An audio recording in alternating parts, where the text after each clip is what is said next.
Alright, hello? Hello, hello? How are we doing?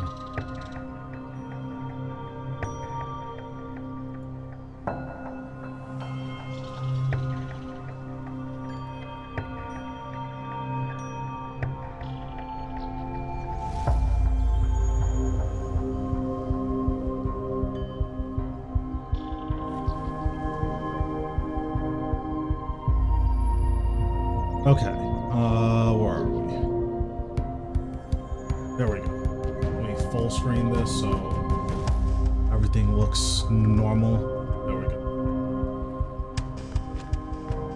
So the big thing I've been working on off stream is agility. This shit is horrible. This is the least fun I've ever had in my entire life. You can't do agility and do other stuff. Like, you have to actively train it, which sucks. So I'm just gonna finish this last lap and then we'll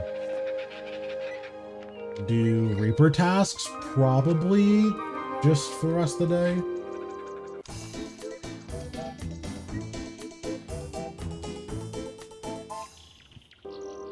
What's going on? How we doing? Yeah, I mean, not having double search sucks, and then you just get pages so slow. Like, I made a Ring of Wealth so I can maybe get pages a little bit faster. I think it helps, but I just don't really know. I haven't gotten the chance to, like, use Ring of Wealth on Roar of Osis.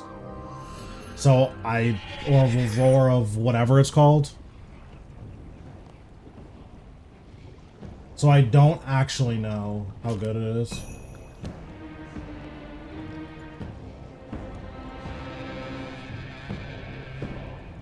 I have these teleports somewhere. I don't remember where I put them. I guess I'll just leave them in here.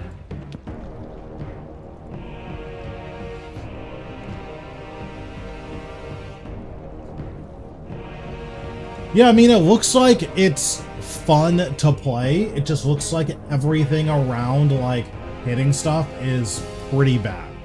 Like, not that good, like, actively bad.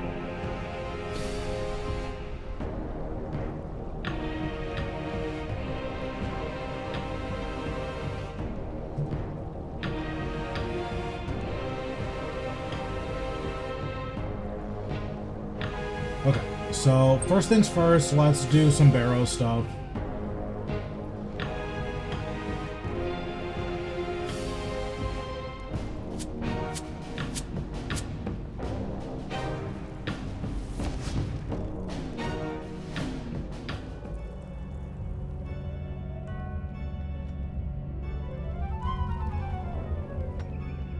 I guess I'm just kind of at a point in my life where I don't play games that are good with caveats. I play like, if I need to explain, but listen, if you just skip over the everything else, the combat is super sick.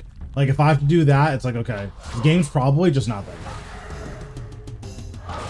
Which isn't to say I'm not gonna try it, I'm just not very interested.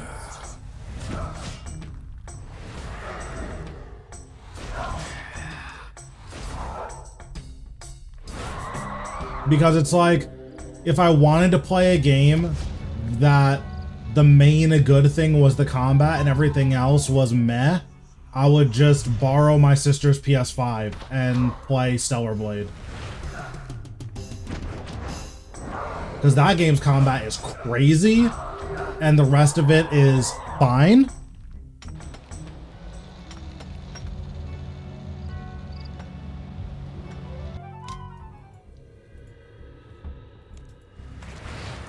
And to me, that's just a little bit more enticing than I need to write a 5-paragraph essay on why it's okay that everything around the gameplay sucks.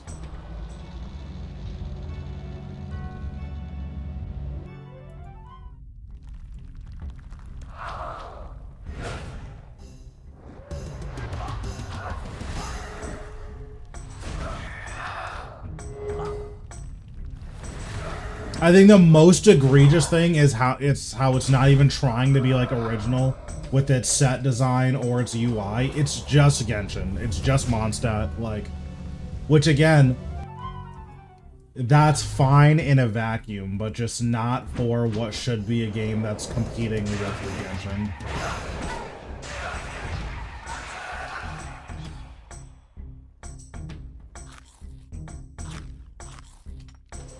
Like, it's so unoriginal in that way. And it's just, to me, it's a huge turnoff.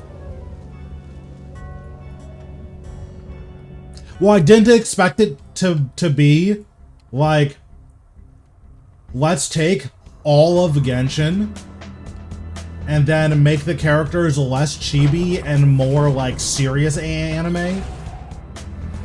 And then change the names around of all the stuff. Like, I was expecting it to be a bit more ambitious than that. Like, I don't know if you've seen the UI. Like, the UI elements are identical. It's quite literally the same UI.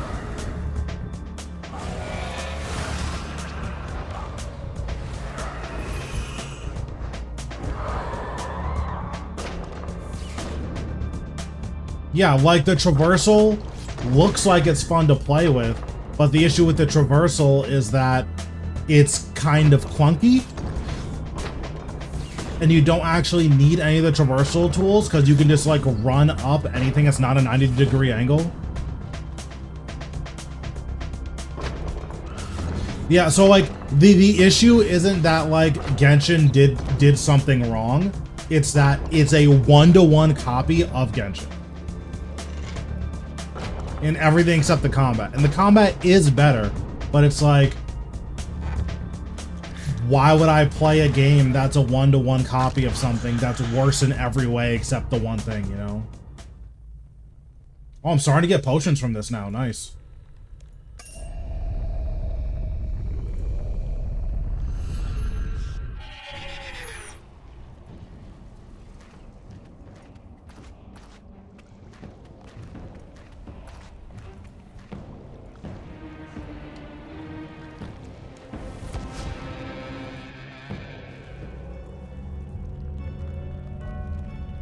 But it's kind of like whenever like the bootleg free-to-play Call of Duty games come out every so often. It's like, oh, this is like Call of Duty except in maps I don't know, worse gunplay, worse guns, no perk system. Like, why am I putting myself through this?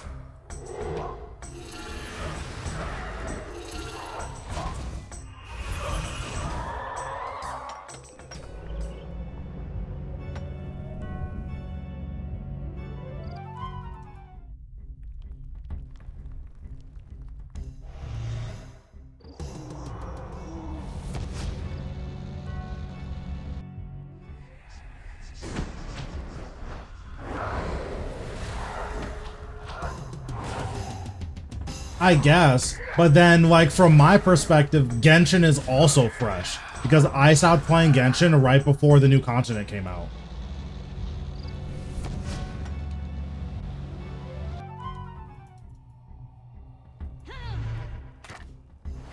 So like technically for me it's all fresh, right? But yeah, I know what you mean.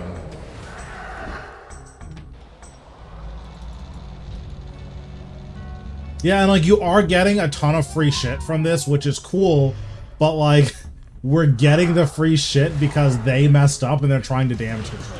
So like it feels even worse, you know?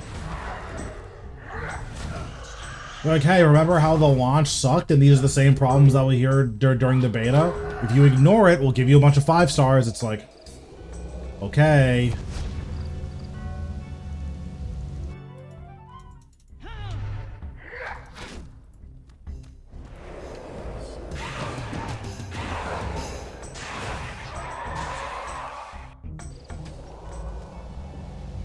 Well, so the good thing about basically all of MiHoYo's games except Honkai Impact is that they're really generous with their currencies. So like you can have a very successful high tier even free-to-play account on any of the Honkai games or any of MiHoYo's games except for Honkai Impact. Honkai Impact is like the mega whale game. Well, like, so when I say generous, I mean, it is feasible to have every 5-star in the game in Genshin without spending any money. You're not getting them C6, but it is feasible to have every single one. Like, that's a reasonable thing that you can get.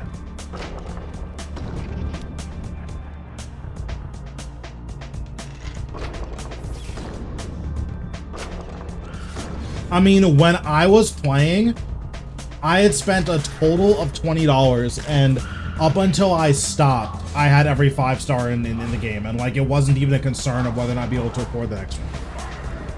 And like I wasn't spending like crazy money. Again, the only money I spent was on Ganyu, and I Omega high rolled.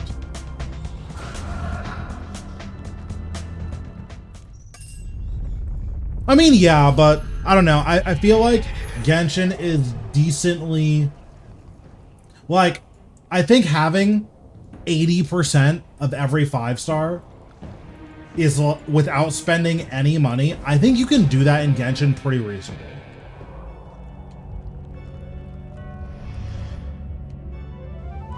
So like, I guess that's what I would consider generous. But that was also when I was playing, so it's very possible that that's not true anymore.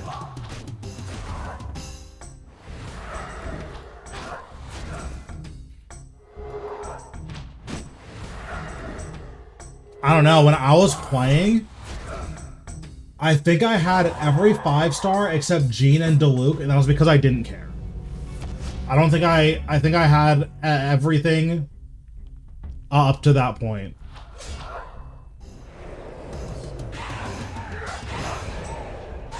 Play Limbus Company. I mean, I'll look into it. I've played a lot of gacha games. Yeah, let me actually look at all the Genshin 5-stars by release. Genshin 5-stars by release.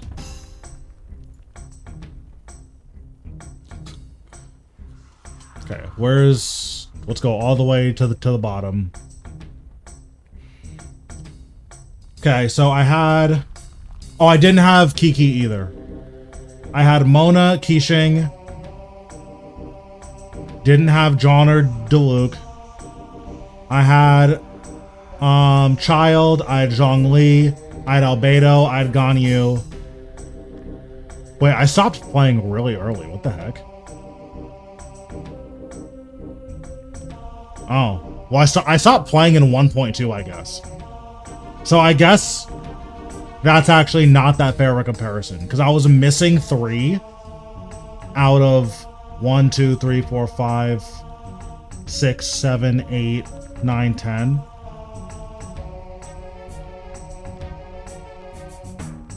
Yeah, so I was missing 3, I guess. But yeah, I had Zhongli, Child, Ganyu, Albedo, Klee, Qixing, and Mona. And I didn't have Diluc, John, or Kiki.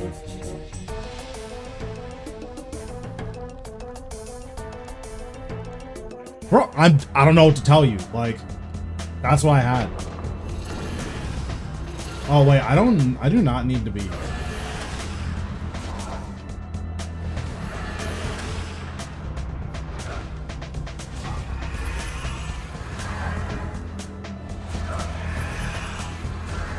It's also possible that, like, as more and more 5-stars come out, it's, like, not feasible to keep up with them anymore. I think that's totally valid. Because, again, I stopped playing in 1.2, and the game's on, what, like, 3.4 now, or 4 point something?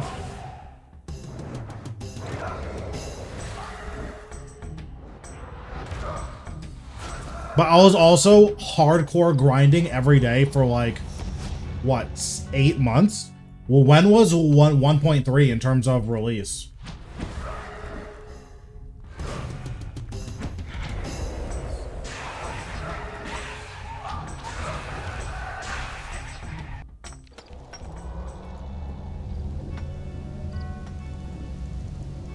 Including, oh wait, there's actually release dates. So the game released at the end of September, and I stopped playing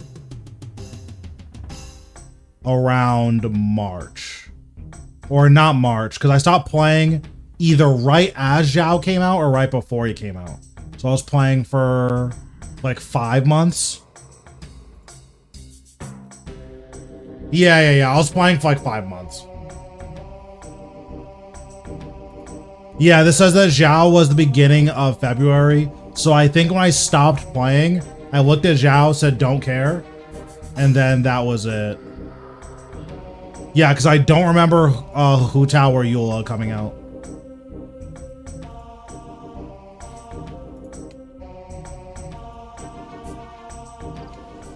Wait, I don't remember which one's Torag. Is Torag this one? No, this is Barrack. I think this is Torag. Nice, that's really good. I bet you got a shit ton of XP for that too.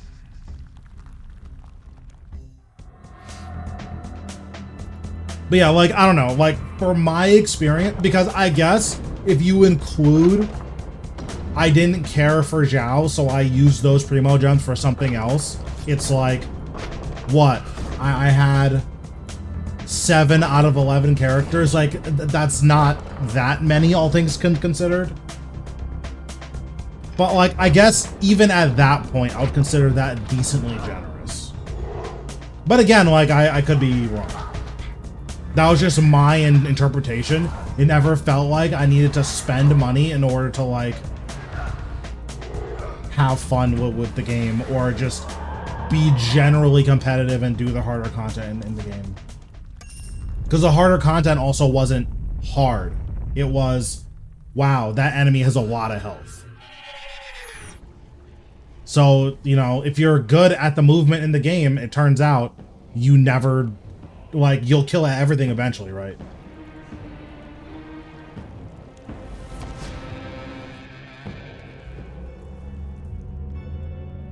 I will also say I never rolled on weapons. So I don't think I had any 5-star weapons.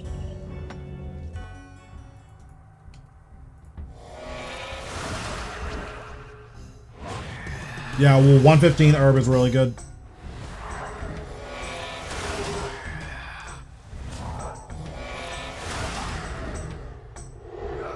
I'm also used to Honkai Impact, which is the most egregious monetization I've ever seen. So I could also just be jaded.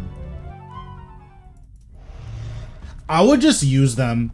Like, it feels bad that you made all of these and it's like I'm never getting this money back.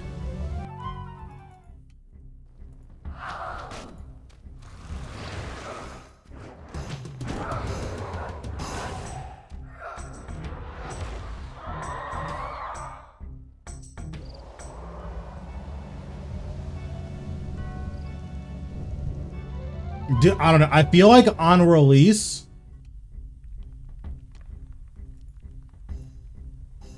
I mean, you're going to use all of them. I had made 15K at one point, and within a year, that it was all gone.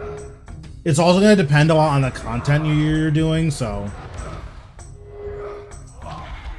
I mean, I got really lucky on my pity and stuff like that. Like, basically, every time I rolled on a character's banner, I would either get that character on pity, so I just never lost the coin flip, or B, I would get the character anyways way before pity.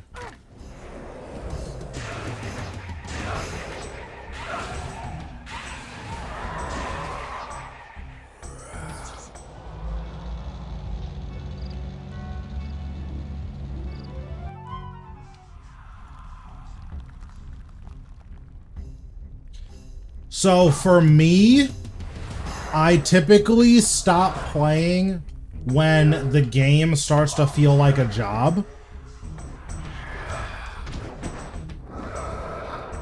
I want to say the absolute most I spent on the game, because I could be forgetting it, I'm 99.9% sure I bought 1 battle pass, and that was the money I spent.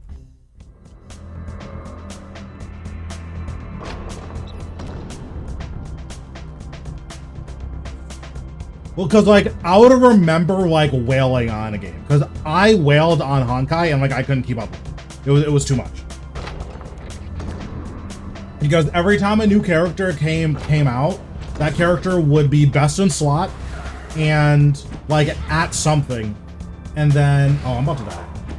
That character will be best in slot at something, and on top of that, if you didn't spend like $150, you were just never getting that character. Because not only did you have to roll the character, you also had to get them to double S, and you needed to get their you need to get all of their gear and their weapons.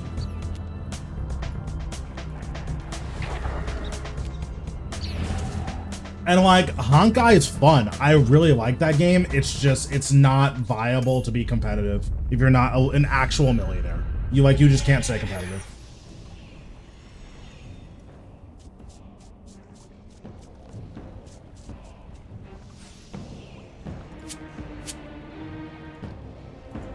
The game was really fun though. There was a lot of really cool characters.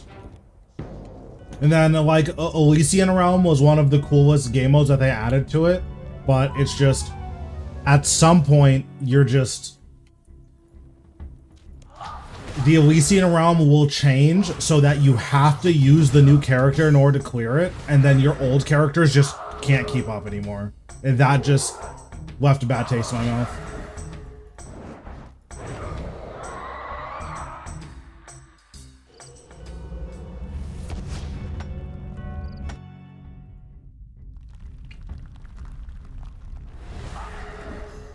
Because there was like 5 or 6 patches in a row where I was like a top rated player, and it's just like, bro, it's like an actual job, and I'm paying like $100 a month just to keep up with this game. I like can't do it.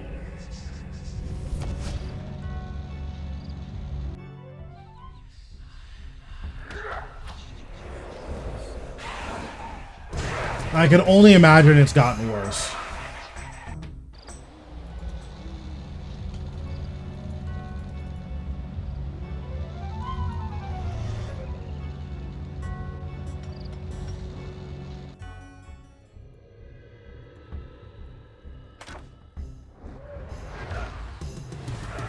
But yeah, generally any gacha game where like you have to spend money to stay competitive, I just can't keep up with.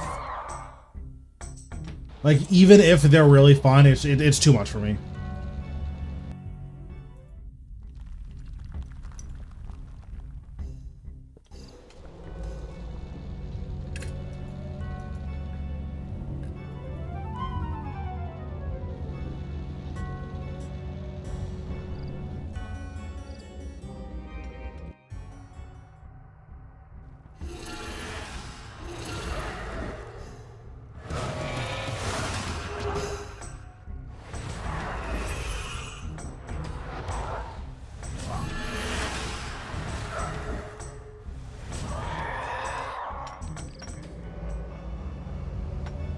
I think Gothen's here, right?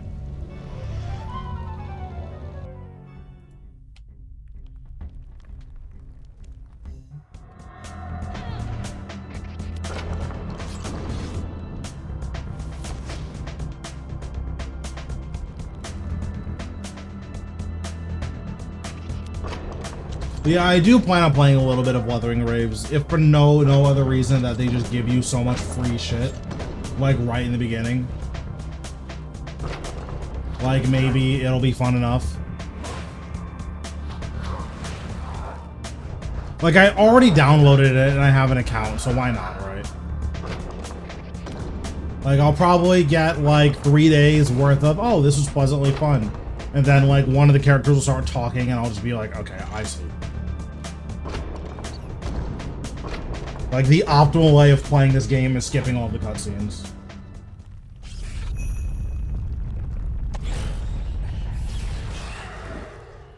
I mean, we'll take an Aram's Hood, so I can't use it, but we'll take it. There's a skip button and everything. Yeah, true.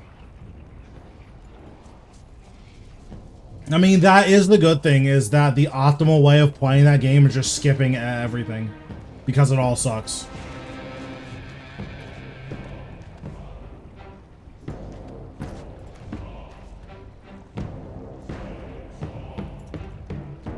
which is not what you want to hear.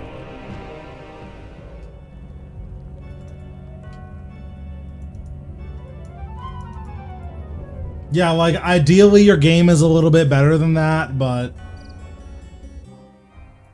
I mean, that's how most people play Stellar Blade, right? And that game still was getting like 7s and 8s across the board, so maybe having a whack story just doesn't matter at all.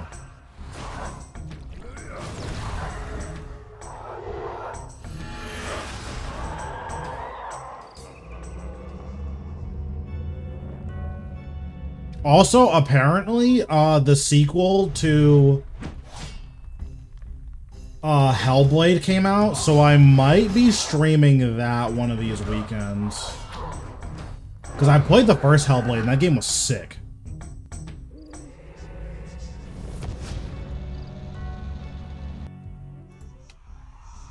That might have been before you started showing up, John.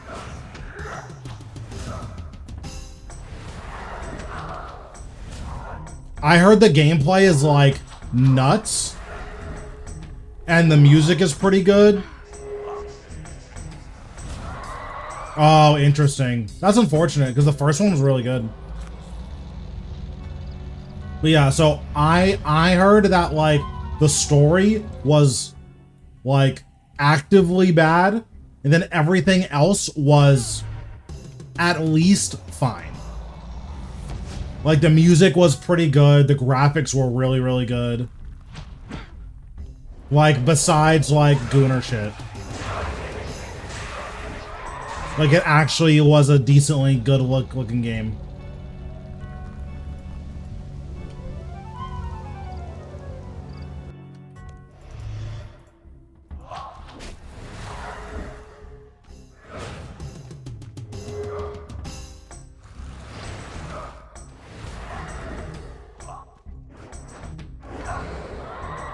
What's going on? How we doing?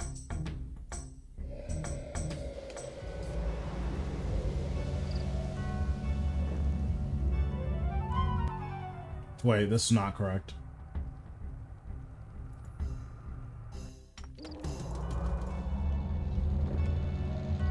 But yeah, like everything I heard about Stellar Blade was like, yeah, this game's a lot, but like, if you're okay with this game being a lot, it's actually really good for what it is. Story stuff aside.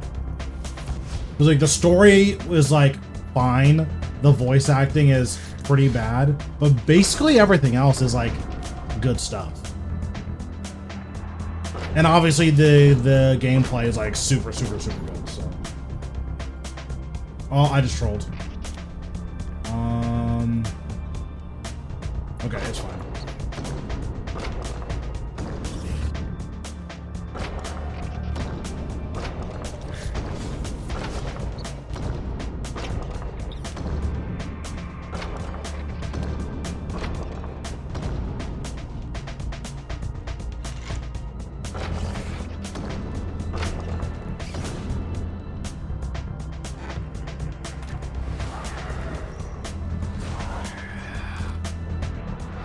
But yeah, I'll have to look into Hellblade. I'm curious why it's not doing super well.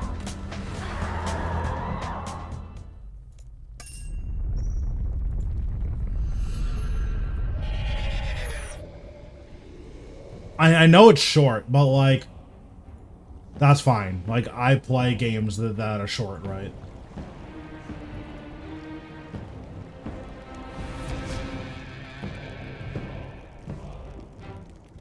Wait, what's the perfectly respectable profession? Porn? Or, oh, being a goon. Sick.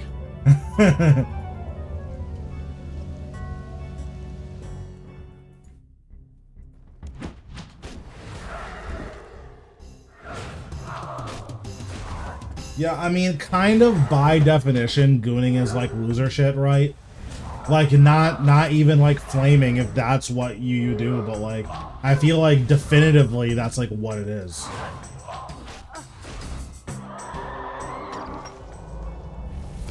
Like, I don't leave the house simulator just doesn't seem just not it. Seems like something I wouldn't want to be proud of. Or I wouldn't be proud of, rather.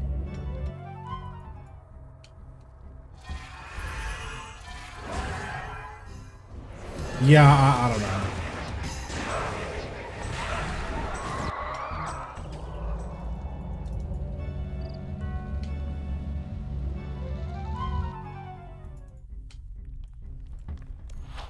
I mean, I think in the gaming sense, sure.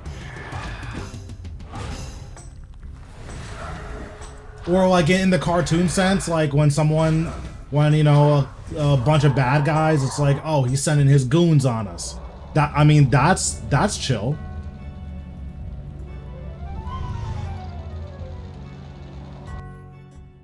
Everything good with the fam? Yep. What's going on, Josh? How we doing? How's everything been?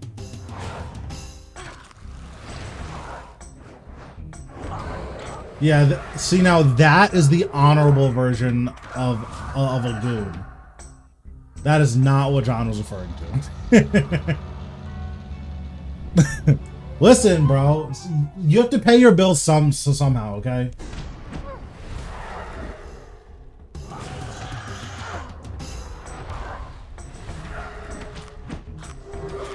If that means being some guy's lackey, you know, so be it, right?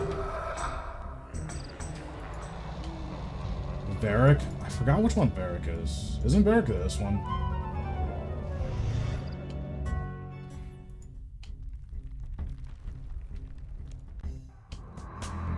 Yeah, I mean, if you're out of practice as well, that could definitely be influencing it. Like, whenever I don't boss for a really long time, usually my first kill back is pretty rough.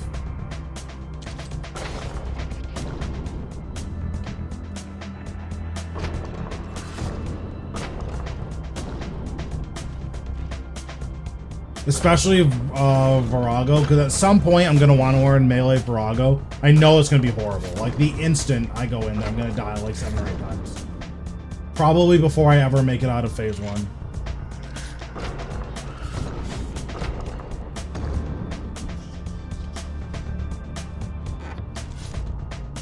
I think Necro's damage has gotten nerfed a few times since you last played. So it's definitely possible that, like, your Ratio kills are just a little slower than you remember.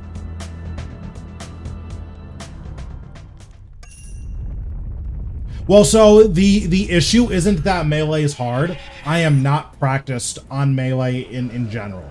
Like, I really enjoy it, but in terms of my general familiarity with it, it's just not there.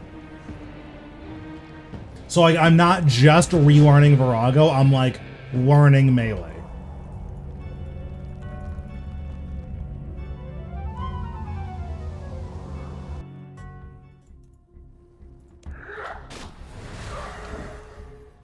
But something I know I'll be able to figure out. It's one of the issues that melee has compared to Necro. Well, the issue that every style has compared to Necro is that you can play pretty suboptimally. I mean, true. You can play pretty suboptimally with Necro and still get by. It feels like you need to play basically perfectly to make stuff happen with melee, which is fine. Like, that's totally okay, but it does mean that, like, my general indifference to, like, perfect play is gonna bite me in the ass.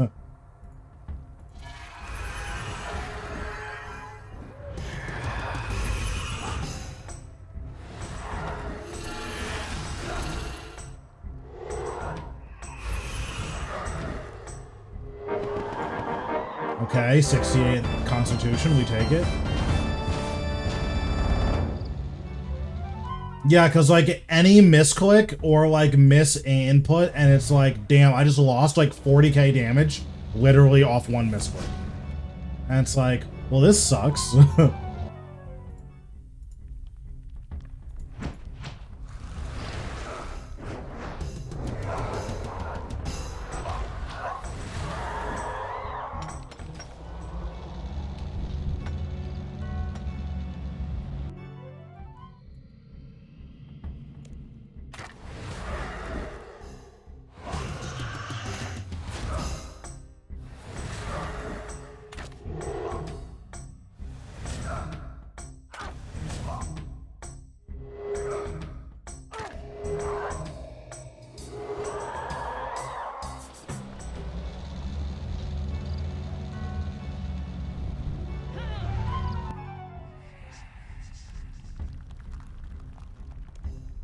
I mean, yeah, like learning solo melee, it's the same issue I had with learning melee, with learning Virago with Necro, is that you die for every mistake you make because you're solo.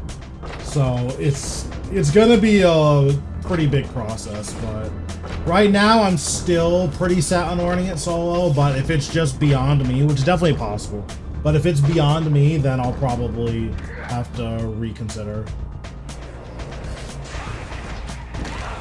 Right now, I can't mentally handle someone sniping my Vitalis. I would explode into a million pieces if someone sniped my Vit. Oh, nice. 2 barrels rewards this trip. Let's go. I can't use any of them, but that's fine. We'll take it.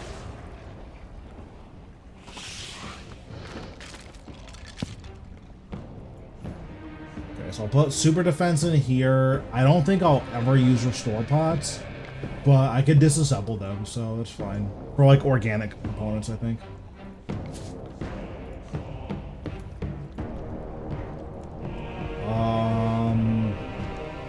No. Can't do Diagonal Kings. Sure, we'll do KVD, that's fine.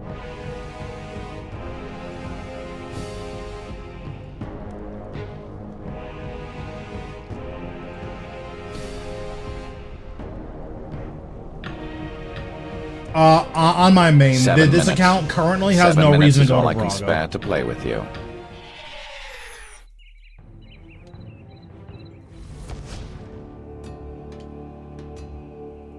Maybe once Tectonic gets a unique passive, like, magic could be on the table again, but as it stands, I have no reason to be there.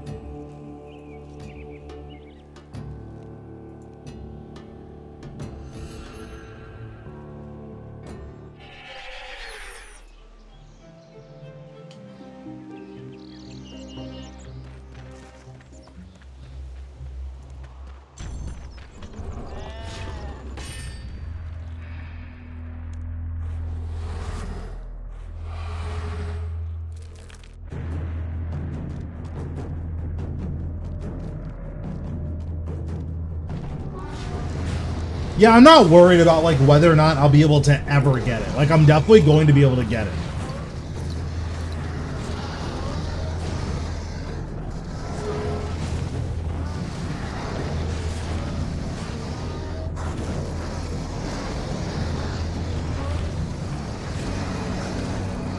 It's mostly a learning a melee issue, not necessarily like a learning Virago issue, if that makes any sense. Because, like, obviously I know what Virago does, right?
after this, I still need to do that Fire Giants task from like a week ago. I just never got around to doing it.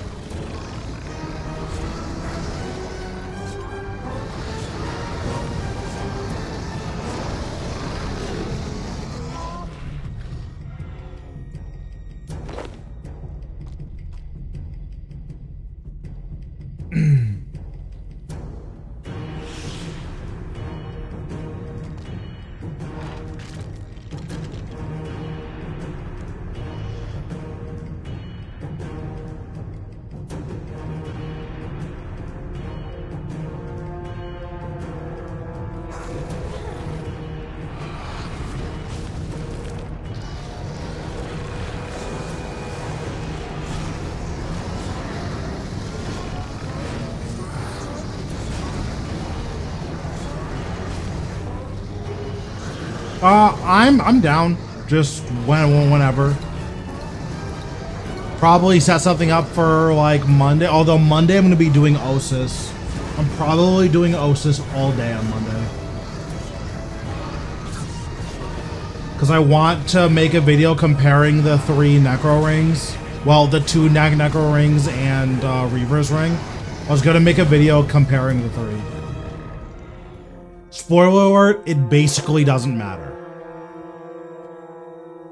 But if you're a min-maxer, then it does matter.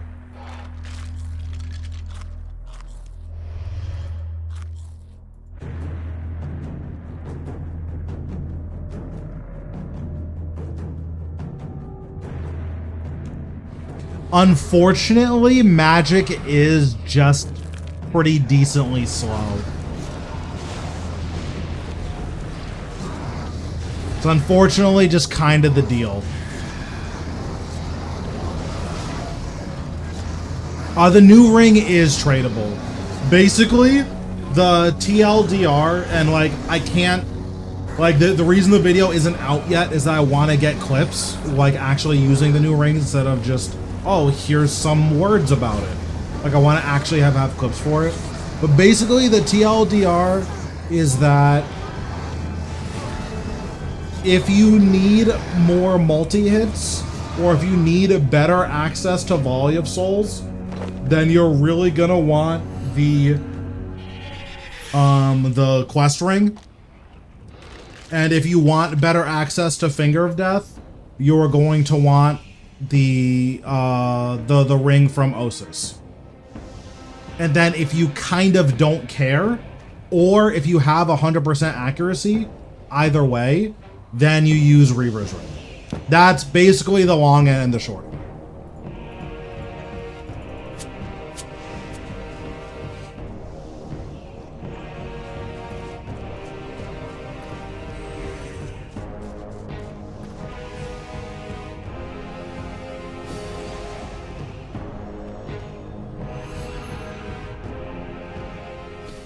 I think the thing I'm most excited about is something I've been talking about for such a long time. And from Osis, there are 3 baby dinosaur pet overrides. I've been asking for that for like 2 years. Every time I saw a baby dinosaur in my player-owned farms, I was like, I would pay so much money to just have this. And now we can.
Like, I haven't done any rituals in a while, so I had to, like, check my ectoplasm.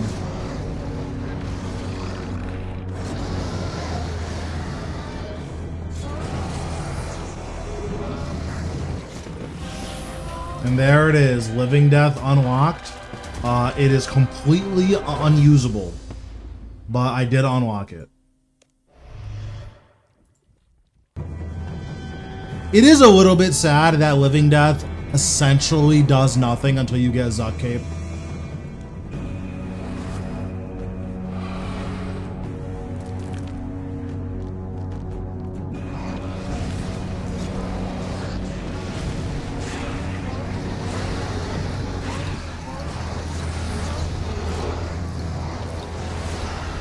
I mean, Living Death is nuts, but it also does nothing without Zuk Cape.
I need to think which one of the crit ring or which one of the necro rings is gonna be better for this account. Because obviously a Reaver's ring is gonna be really good, but I just CBA grinding a Reaver's ring.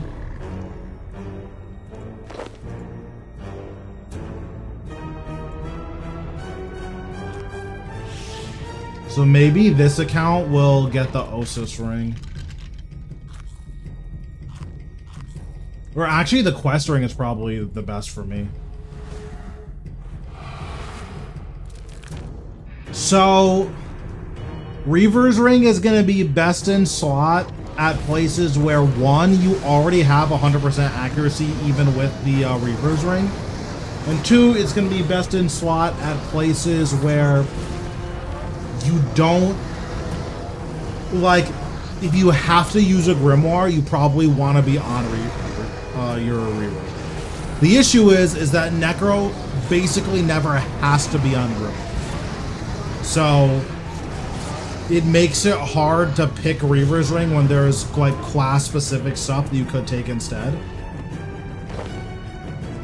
So the ring that gives you extra souls, for instance, that's gonna be really good at places where you either need better access to Volley of Souls, or at places where the extra multi-hits from casting Volley of Souls more is gonna be better than extra Finger of Death. So basically at poisonable bosses, the extra Volley of Soul hits is basically always going to be better.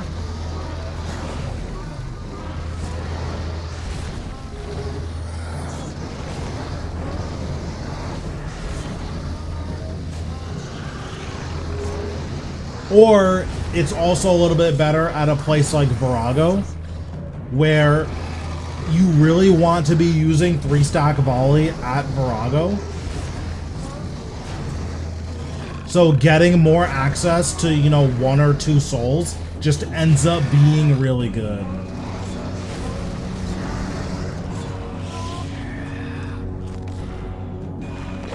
I should probably teleport. How's my, like, number of boss kills? 80? Okay.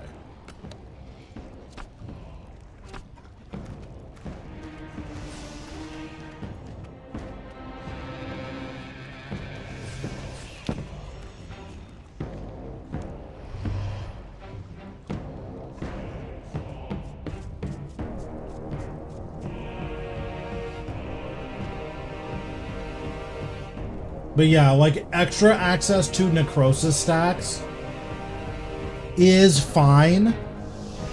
It's basically just you can potentially use more Finger of Deaths. Well, not potentially. You could use 10% more Finger of Deaths. So then the question is, when is Finger of Death, like, thematically going to be better than Volley of Souls? And it's basically at non-poisonable bosses.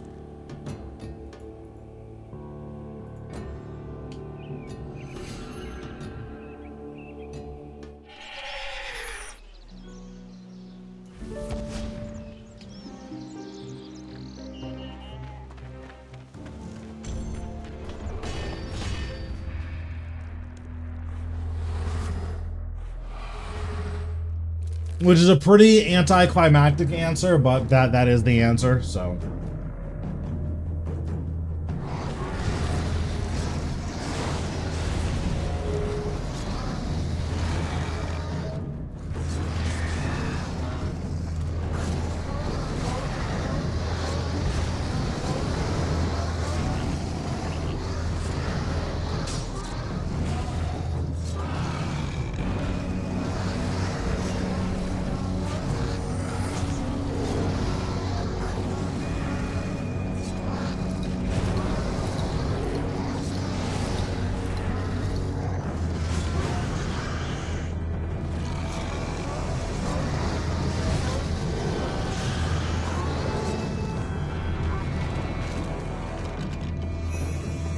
There it is, 25 KBD. We'll take it.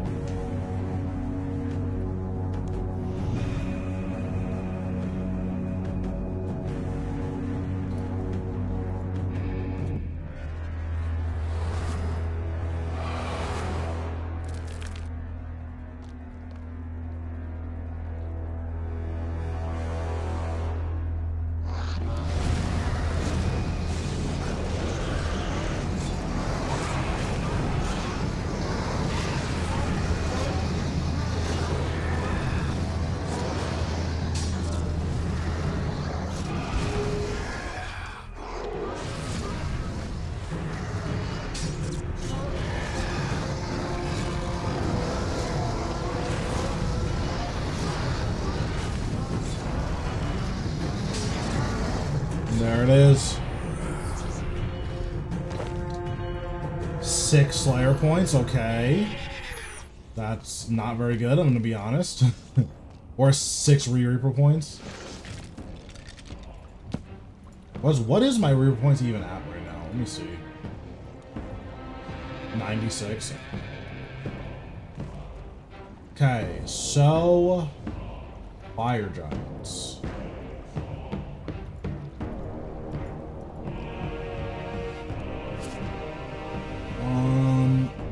I'll bring real food just in case.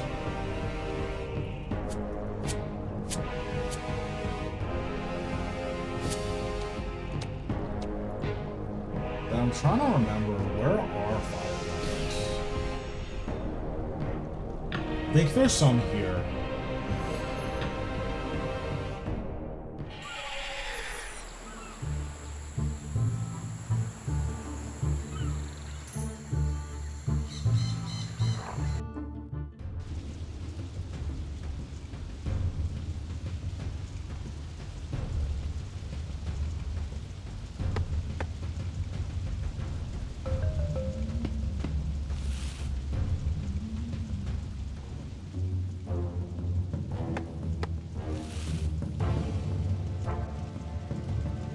I remember going this way and finding Fire Giants. I think it's up this stairs. This is Fire Giants. Yes.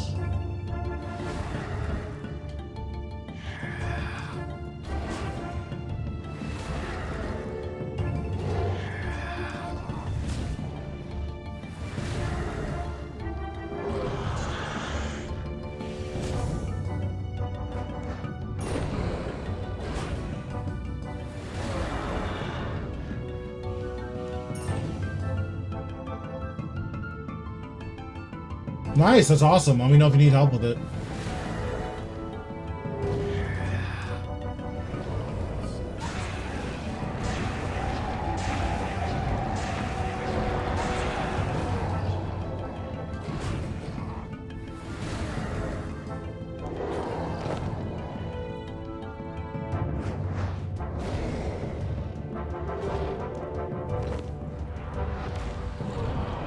Apparently fire giants drop a decent amount of herbs.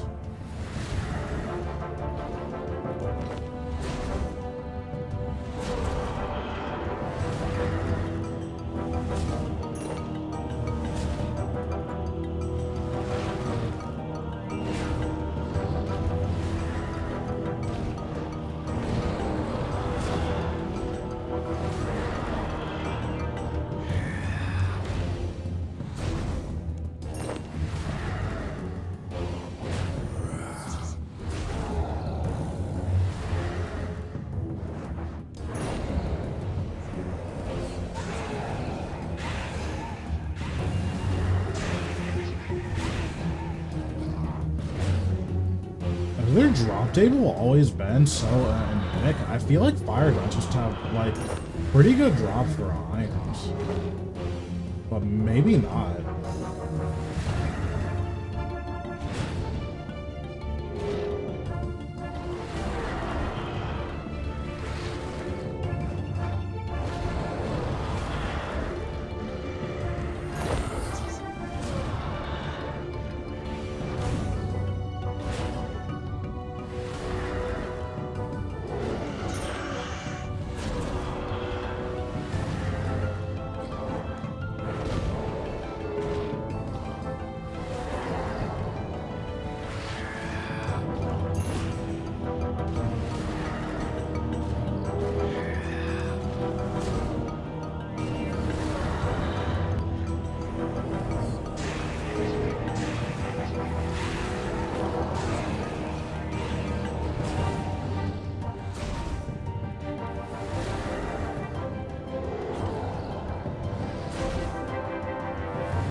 Okay.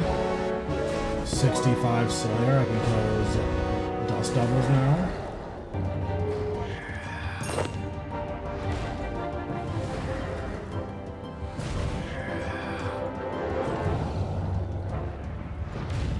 I think I need like 75 Slayer for the quest, but I don't actually remember.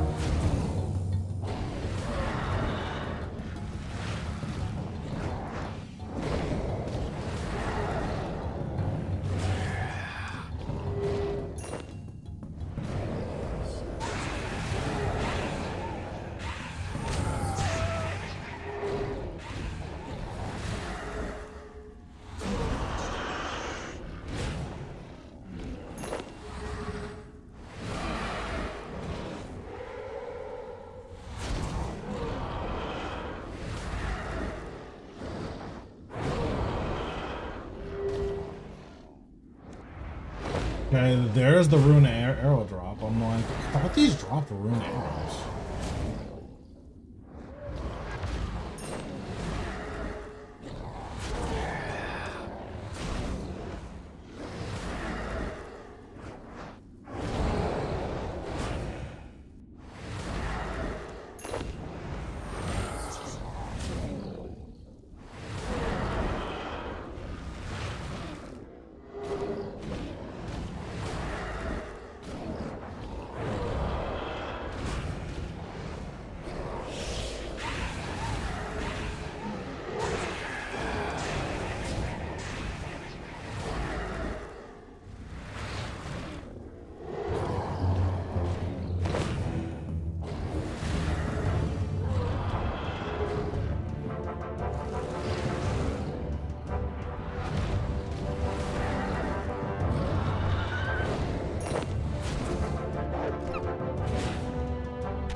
Is there anything I need regular strength potions for? I feel like I'm never gonna need these.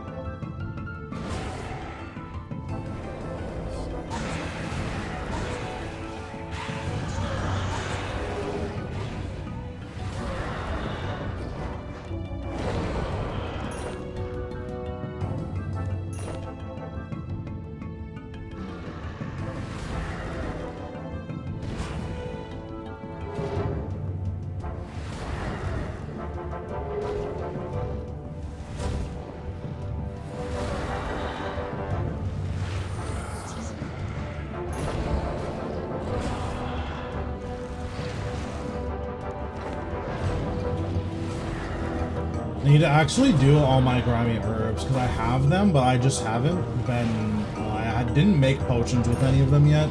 I need to go and do that and see like what my herb lore XP is looking like. Because it's possible I just need to sit at Aberrant Spectres for like 2 days to get 75 herb lore. It's also possible I need to sit there for like a week.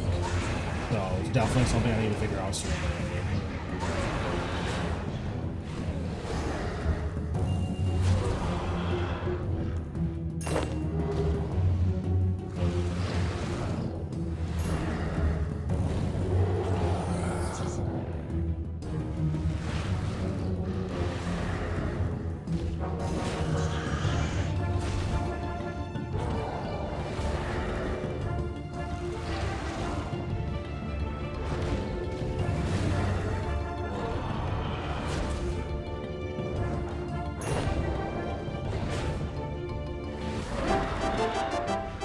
Okay, 73 defense, we take it.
Well, we pick up this room salvage.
John, can you ban this, please?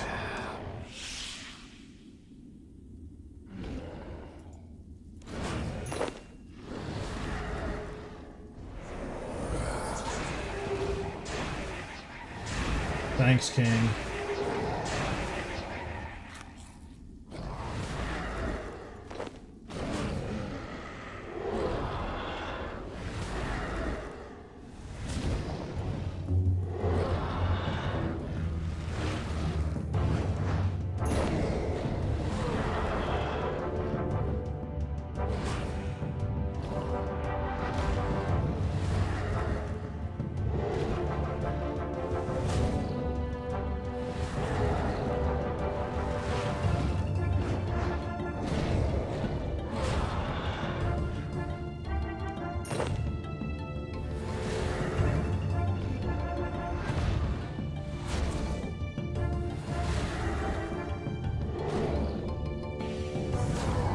Did I ever play Resident Evil 7 on stream? I don't remember.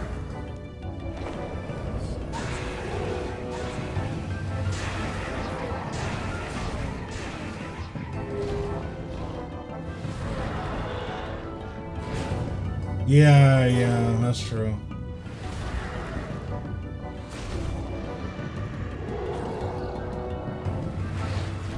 Like, maybe really, really early on. I did Resident Evil 7. But I don't remember streaming it, like, within the last year. That could be something I do. Been kind of wanting to stream other games lately, so that might be something I start looking into.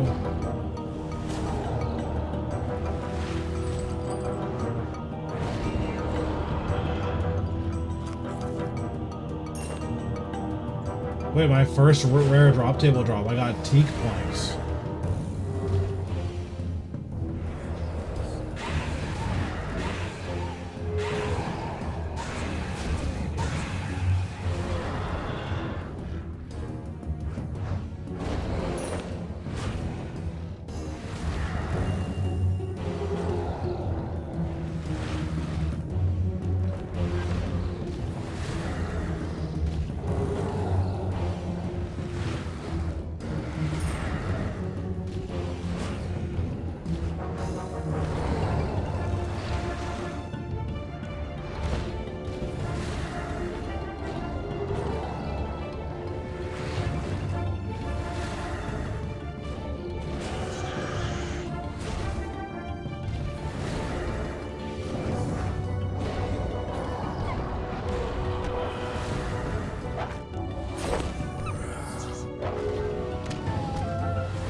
What time is it? So let me see what the next wilderness event is, because I do need to do another wilderness event.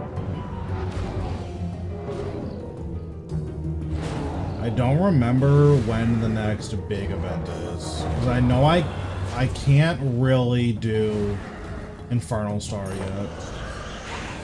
Just feel like I would get blasted if I tried.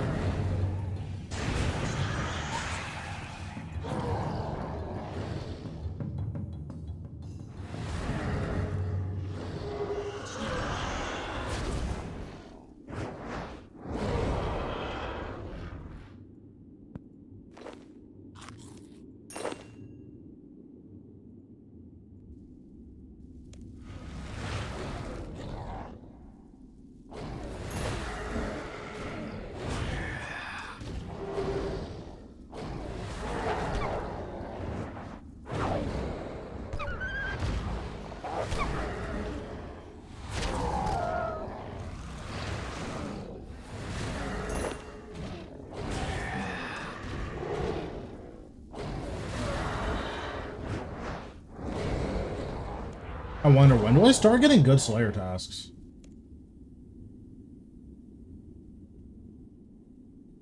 This 65 Hunter was actually really, really good.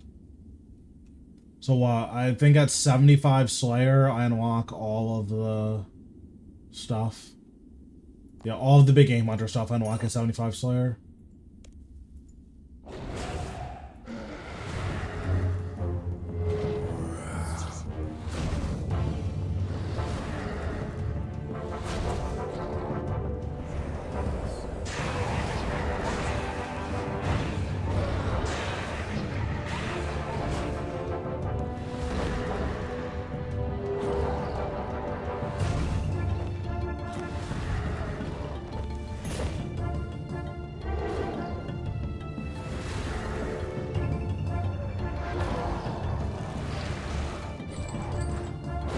Okay, Dragon Longsword.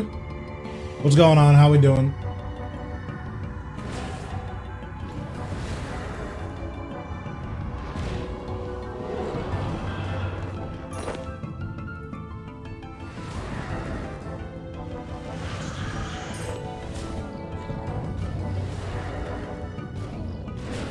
True. Listen, technically we're all hardcore Iron Man.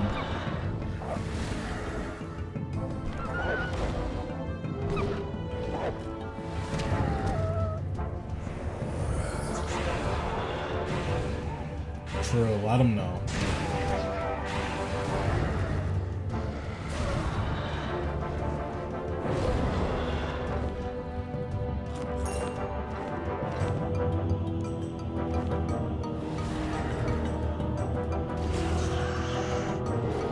True, let him know.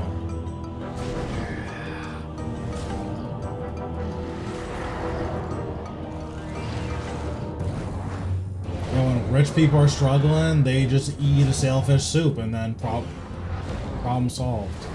Us poors don't have that luxury.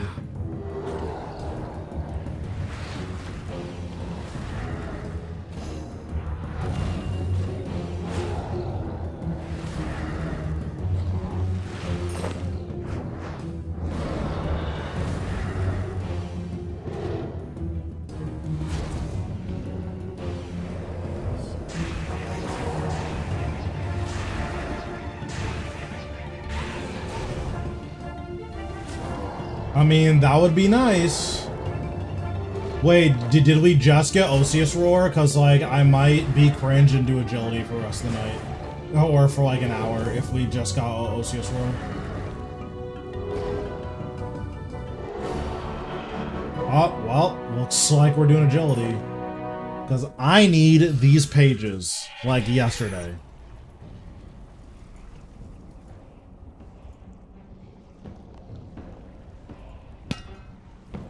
Okay, so this goes in here, this goes in here, this goes here, this goes here, this goes here. So let me just withdraw all of my pages so I know how many I have.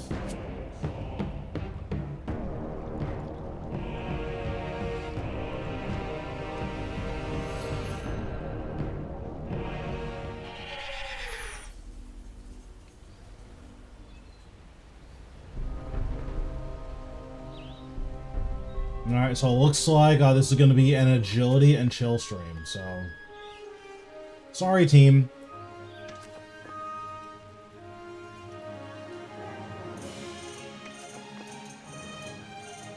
We should be able to get, like... 62.5. Maybe 63. I think Anachronia is really confusing the first time you get here. Once you figure it out, it's not that bad. It's just a little bit tedious because it's not easy to get to certain stuff. Like, oh, if you know that Malatops is in X area, it kind of doesn't matter if it's not near any of the teleports, right?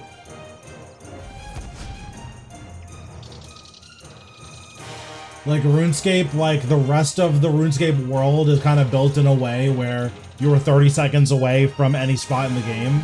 Whereas Anachronia is like, you're 60 seconds away from any spot in the game. Which just feels like Anachronia is a little bit bigger than we would like.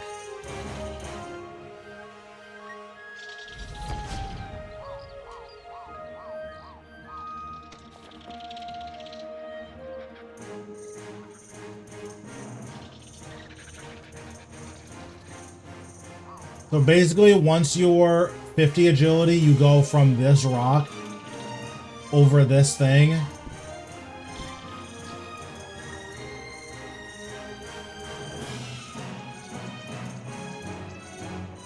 then after you cross these ledges, you climb up this ruined temple over here, and then you just go back and forth. And on Osseous Roar, I think it's like 45k XP an hour or something.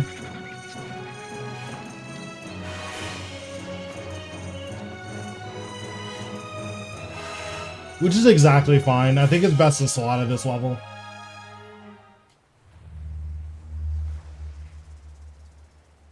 And there's no failure, which is nice, obviously.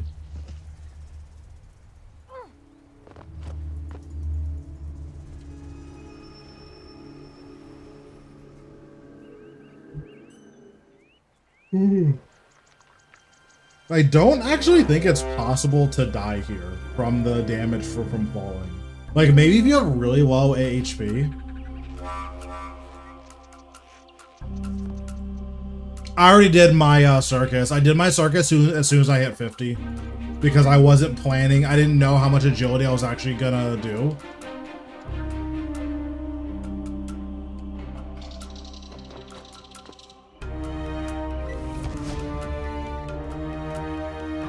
But 65 or 50 to 65, well, 50 until 500 pages, you should just do Anachronia.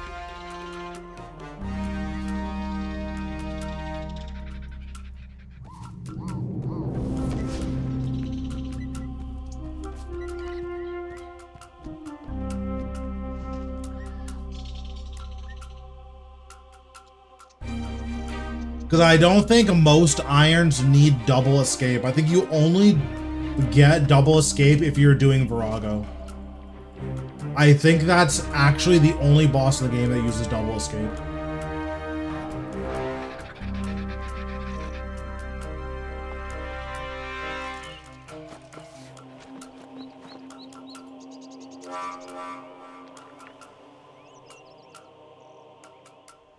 I don't know why I'm yawning so much.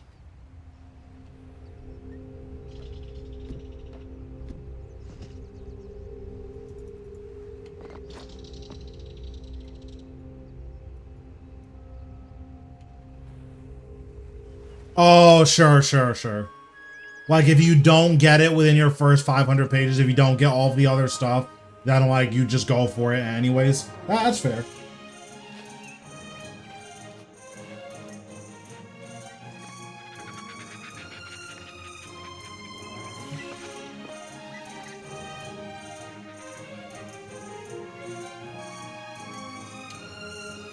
I might do King's Ransom.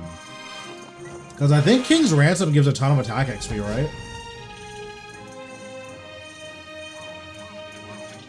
King's Ransom. RS3. Can I do this quest? Oh, I'm actually really close to being able to do it. I just need to do one small favor.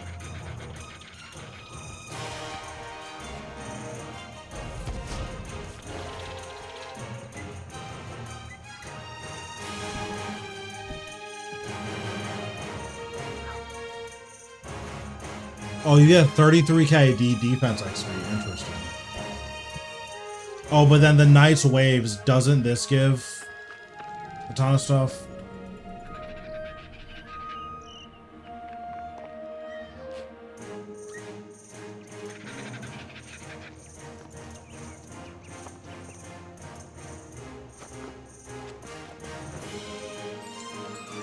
Okay, 3 pages. Will we take it?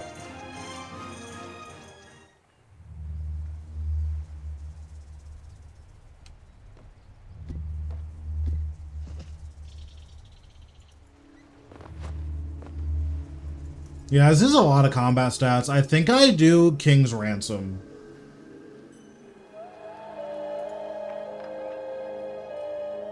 So what do I need for that? I need to do one small favor. So what do I need for one small favor? I have everything for one small favor.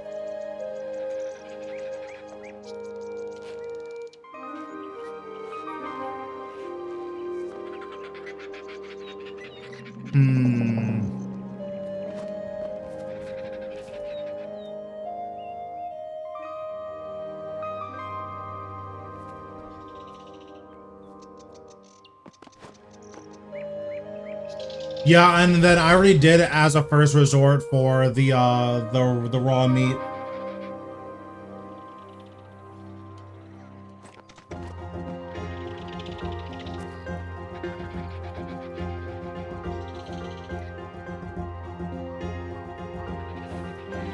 Which reminds me, I probably need to check that soon.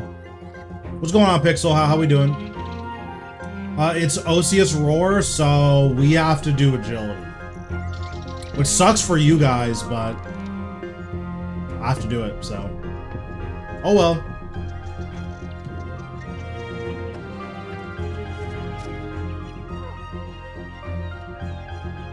I need the XP and I need pages, and you have a way higher drop rate on Roar, so gotta do it. Luckily, Monday should be pretty interesting. We're just gonna sit at Osius until we probably finish the drop log.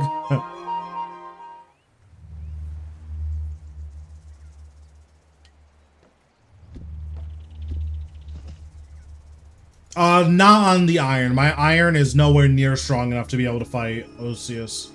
I also don't think I want that ring. I'm pretty sure I want the quest ring on this account.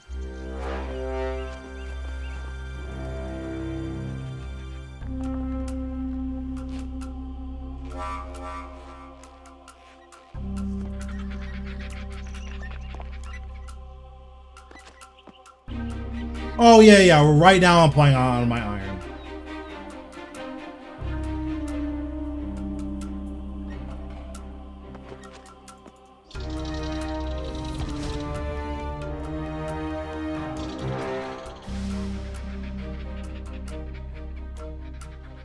Nah, it's all good.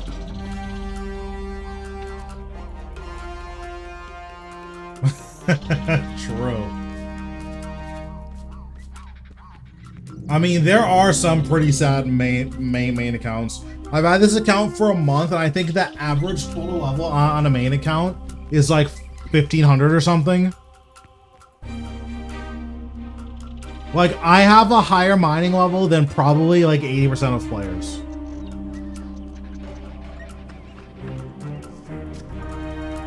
And all of this mining was AFK, like literally all of it. I was either watching something or doing something else.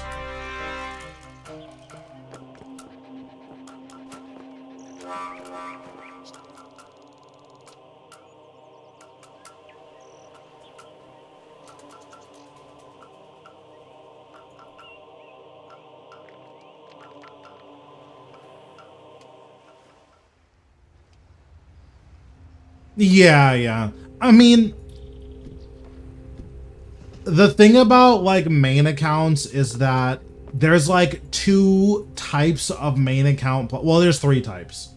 There's people who don't know that they don't know. There's people who know that they don't know. And then there's people who know that they know. If you don't know that you don't know, your stats are going to look a lot worse than mine. If you know that you don't know, you're going to do a lot of research, and then you're probably going to get... What I'm saying is that there's a lot of players who just don't understand like what they should be doing. Because they're not like geared for optimal gameplay. So if you're not thinking about playing optimally, there's a lot of stats that you're not going to have relatively early on. And like, you're not going to be very good at making money. You're not even going to understand like how easy you can get access to like 100 mil. Like, there are a lot of players. Yeah, or they just don't care. But there's definitely a lot of players who like, help. I don't know how to make enough money to get a bond. And it's like, listen, on a brand new account, non-members, you can probably make enough money for a bond in your first week. Honestly, in your first day, if you hate yourself, but in your first like 3, 4, 5 days, you should have enough to get a bond. But that's like ultra optimal play, which most people are they're just not going to care for.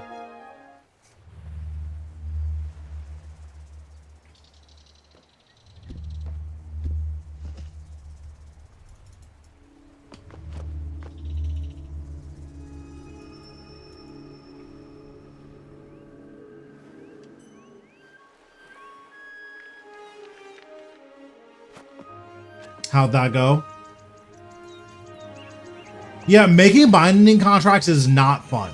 So, like, if you just don't like it, I think that's totally fair.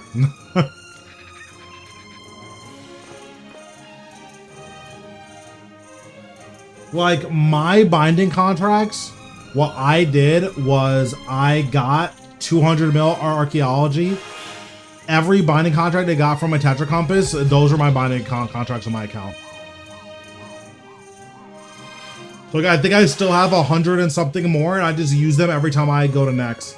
Because the Blood Reavers that Nex summons, those count for the Blood Reaver binding contracts.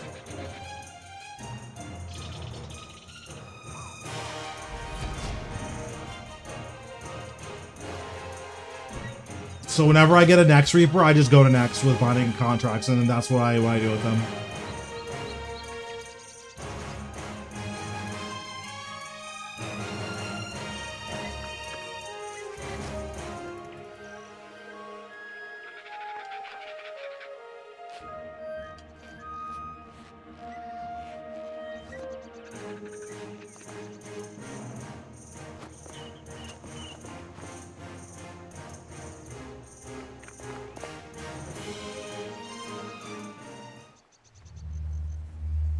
Yeah. I mean, that's definitely fair.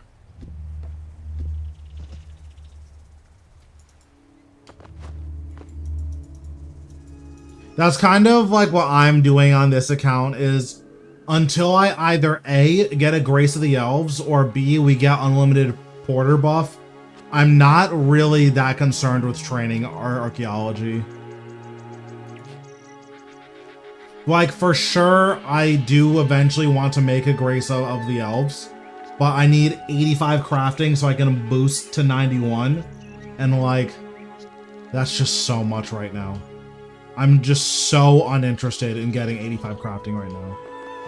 I'm going to have to, but I'm so not interested.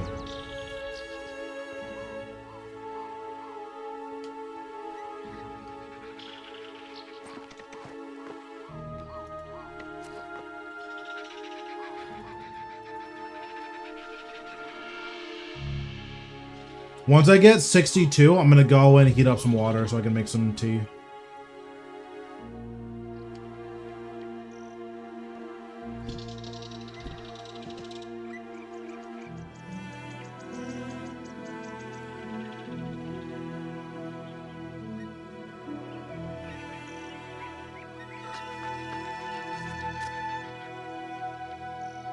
I will say on the 23rd anniversary or whatever, where we got like the 200% Slayer soul capture rate, I went to Sophanem Slayer dungeon and I got the whole thing done in like an hour. It was so broken. I high rolled there so hard.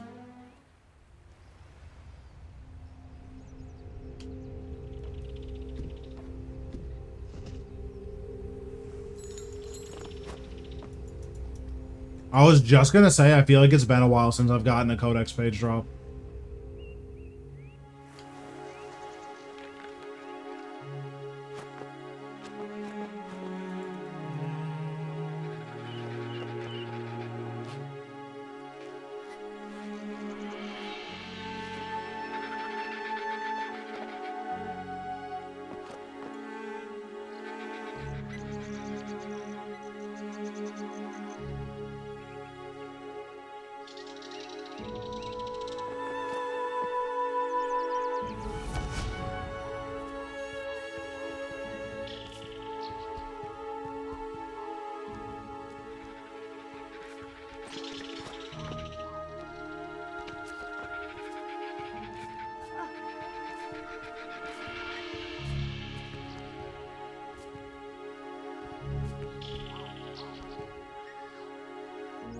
What was that? Is that like they don't have a cooldown or just you have mobile like all the time? I don't remember what that buff was.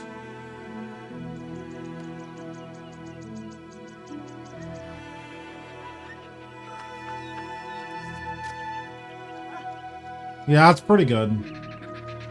I feel like tile markers would be really interesting to have in RS3.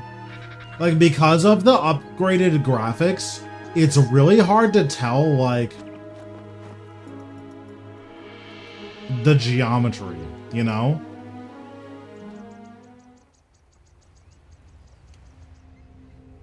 And, like, I don't want to have to compromise on, like, what the game looks like. was like, what does this look like on minimum setting? I'm sure it's just completely horrendous.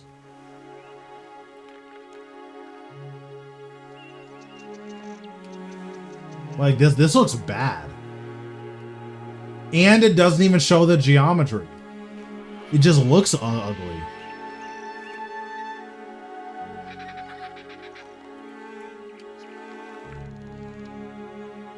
Like, look, it's just gross.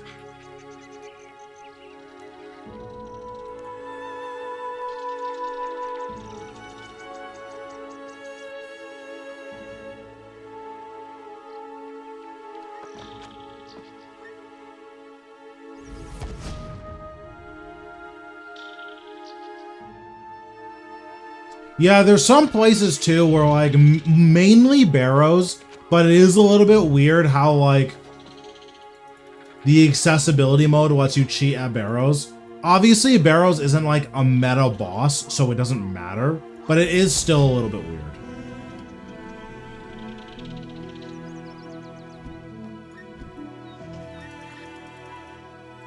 Like if barrows was a top tier moneymaker, they'd probably have to change it on principle. Yeah, the accessibility mode, if you have it so it's always on, it shows you every clickable door. So you just know where you're supposed to go. Which again, if you just like hover over all of the doors, it's like 5 more seconds for the same effect. But it is kind of nuts that like the game just says, hey, this is where you're allowed to click.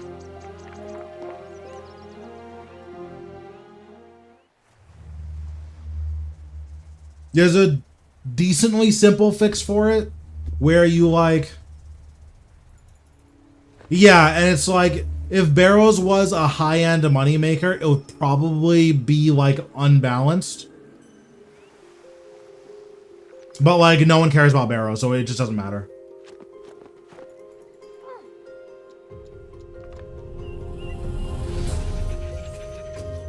I do need to camp barrows for Amulet of the Forsaken. I was basically only going to go there on Reaper task, but I do need to eventually get an Amulet of the Forsaken. The question is, once I get an Amulet of the Forsaken, what do I do with all my other barrows drops? Like, I could just alch them, I guess, because I'm never going to use them.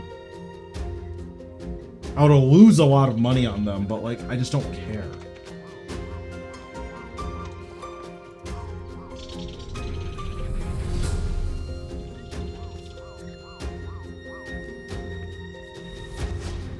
Yeah, there's just like no benefit to getting collection logs though. At least on an iron. If you want the title, that's one thing obviously.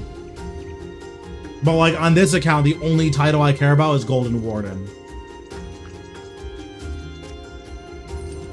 Yeah, that's also true.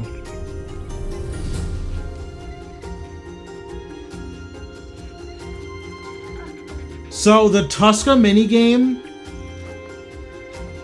is 4.5 hours guaranteed, which is annoying. But the other thing about it is that there is a way to make it a little bit better.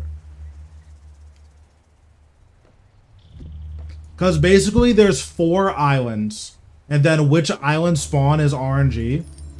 But if you get the 2 bad islands first, you can just AFK them.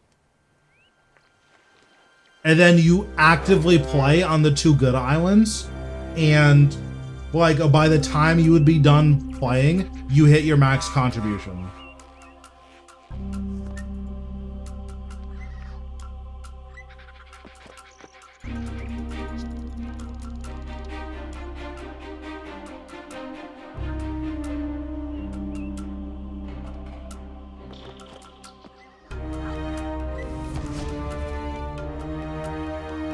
It is something I could like make a quick video on too.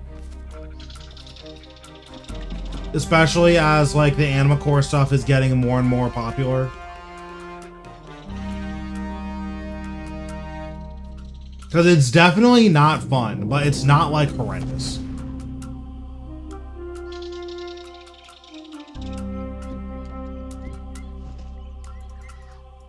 I mean, yeah, that's totally valid. Especially because you're basically invincible and encryptable, so that's 100% valid.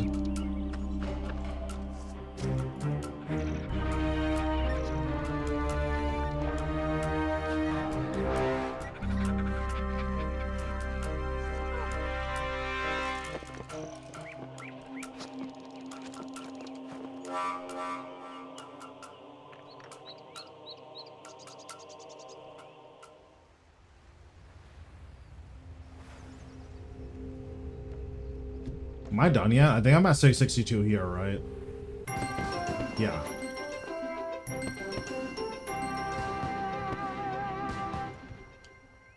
So how many more laps is it? It's like 60 laps. I don't know how many laps I can get done in 1 minute. I'm assuming we'll be able to get like 30 laps done. So we should get halfway through 63.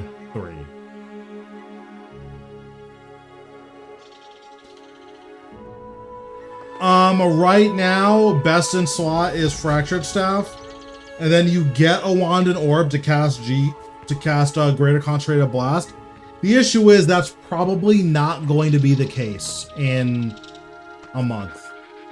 So if you plan on using magic right now, get a wand and orb and get Fractured Staff. If you plan on using magic eventually, then you're probably gonna have to get all of it anyways, but your priority is just gonna be a little bit different.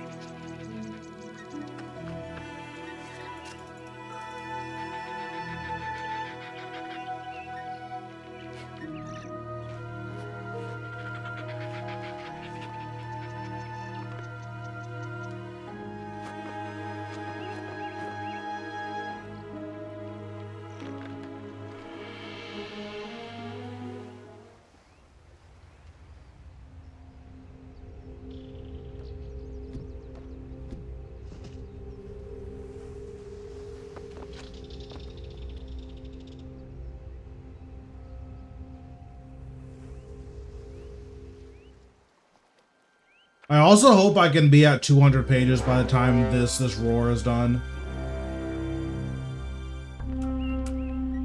That's probably a tall order, but it would be nice.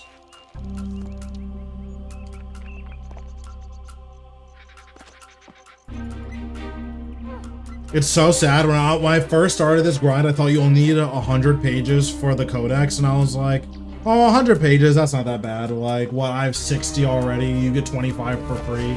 Like, that seems fine. It is not 100 pages.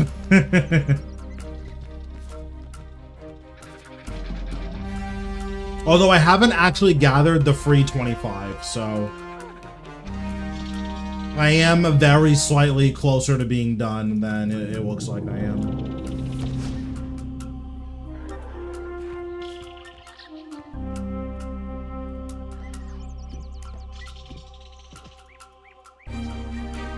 Also, I need to get my hunter up, because I need to do big game hunter for a dragon matic.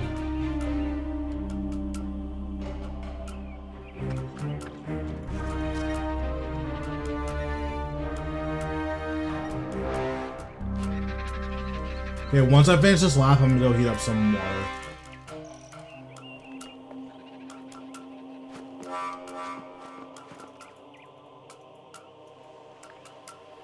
How many rare drops do you get from doing the agility course? It's 6, right?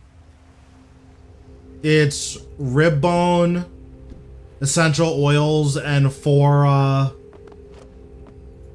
totem pieces. Or is it 7?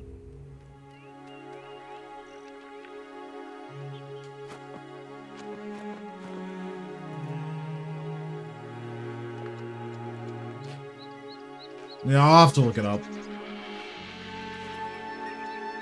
Because I have 2 totem pieces and I have the essential oils. So, it's not bad.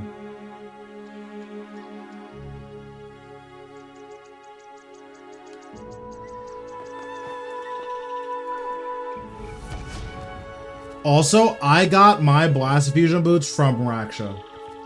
So, that might be a better way to get your Blast Fusion boots if you can do it.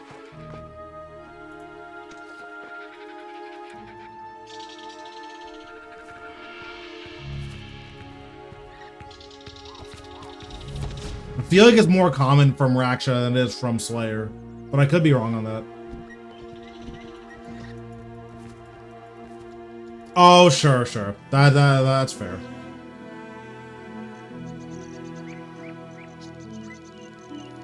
Like, personally, that's how I would do it, but if it's, like, against the spirit of what you're doing, then, like, that's fair.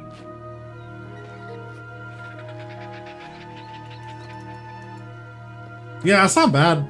I mean, what? That's on average 12 hours, and you're rolling for all of the other stuff.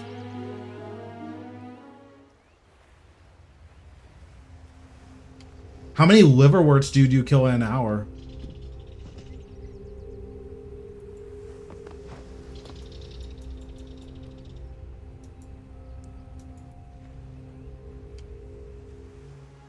Yeah, because, like, that's the other side of it, is that, like, if you're killing 100 liverworts an hour, which that seems wrong, is probably closer to 200, then, like, it's decently competitive.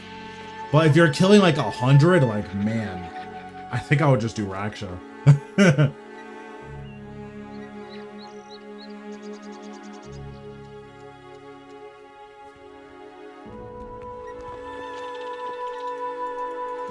Okay, so after this roar, we're gonna do one small favor and King's Ransom. I think that's the move.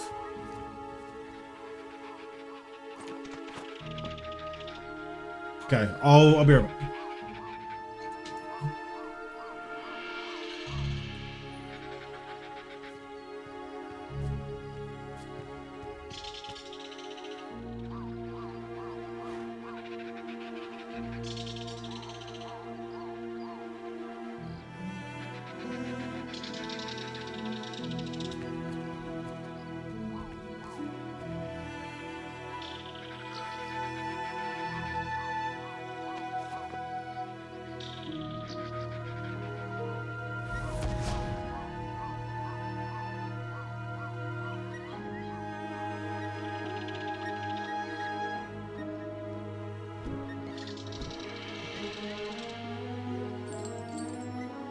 Okay, 3 more pages.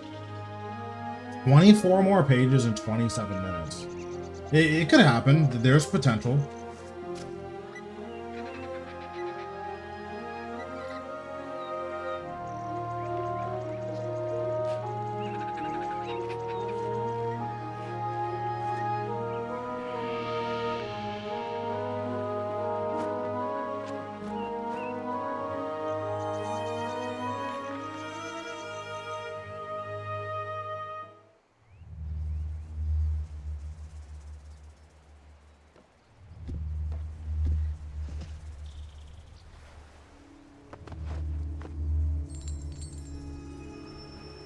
Yeah, but it's just it's not never going to happen on this account, but man, how long am I gonna have to, like, play on this account, like, doing extra stuff just to unlock Dream to do all of that, you know?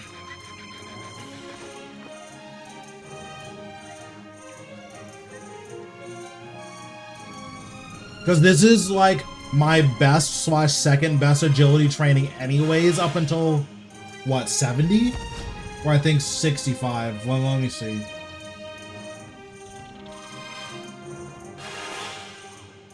I forgot why I wanted to stop at 65.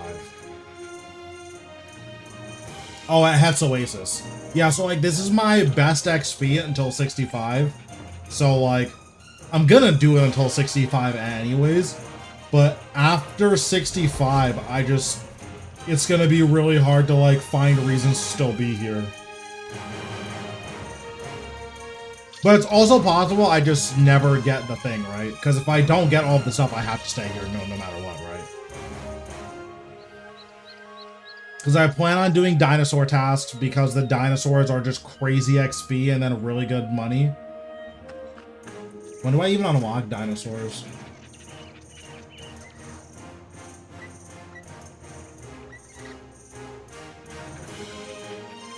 Not feral. I forget what the poisonous ones are called.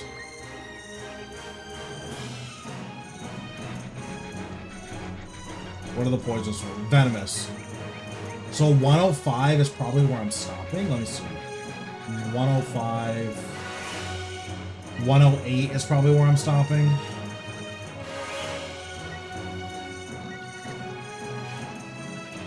maybe I go to 115, but it's probably just 108. So, like, I'm gonna get 108 Slayer. I feel like from 105 to 108, doing a lot of dinosaur tasks, I should be able to get the Dino Tooth if I don't just get it naturally. So we'll set this to 108 so I, like, remember that that's what I want to get to. This is at 117. Okay.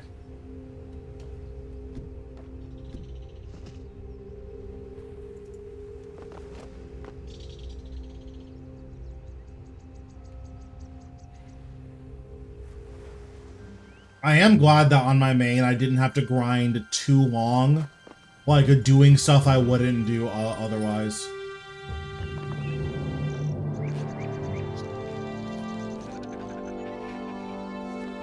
It's decently competitive. I think it's slightly better, but let me actually check. Agility training.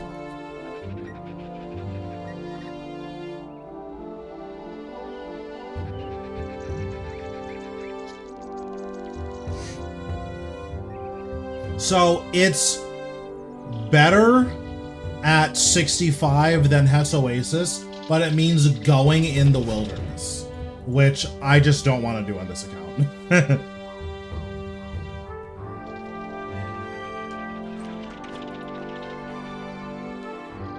But I also have no reason to go past 75 on this account. Once I get 75, I can just chill.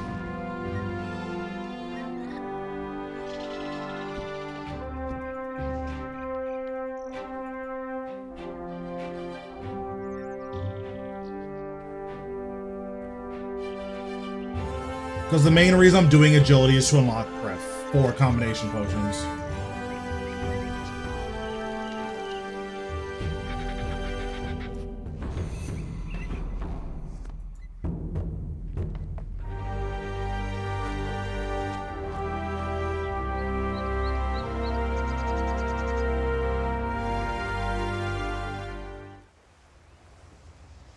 I like had destroyed my finger earlier and I have no idea how.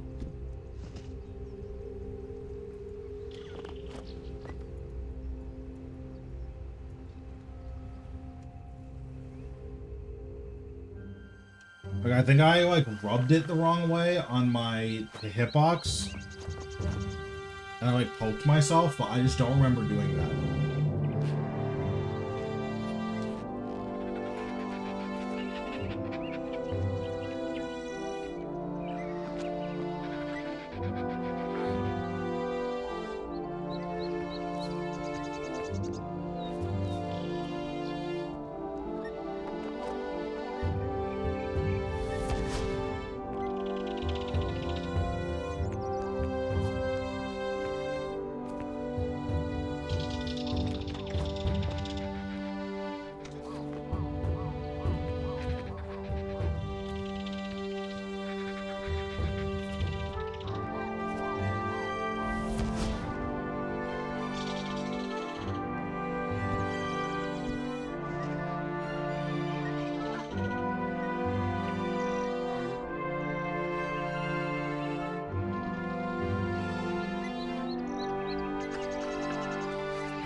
Luckily, once I get 65, it looks like it's going to be pretty decently quick.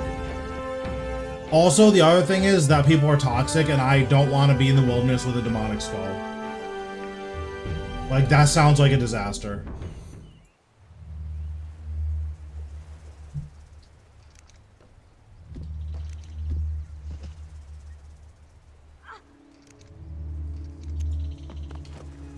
True. Yeah, exactly. I mean, I do have so many, like, obnoxious, slow AFK grinds I still need to do. Like, I still need to do 85 smithing. That's gonna take 2 days. I need to do 75 agility, realistically, this is gonna take like 2 days. And then I need to do 85 crafting. That's gonna take probably 2 days.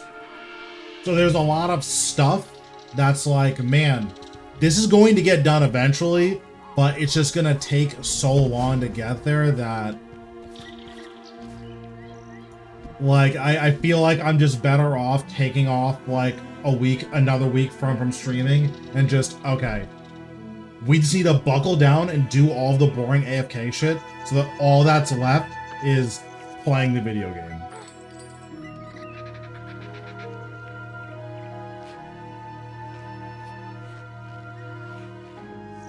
I have charms, I just haven't been training it. Like, at this point in the game, there's no reason for me to use familiars. Like, basically, and I could be wrong, but I feel like there is no real reason to use familiars until you're, like, bossing.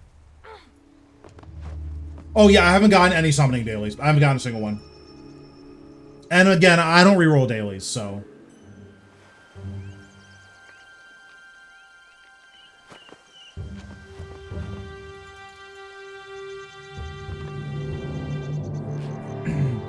I have the money at this point where I should start doing my daily Viswax.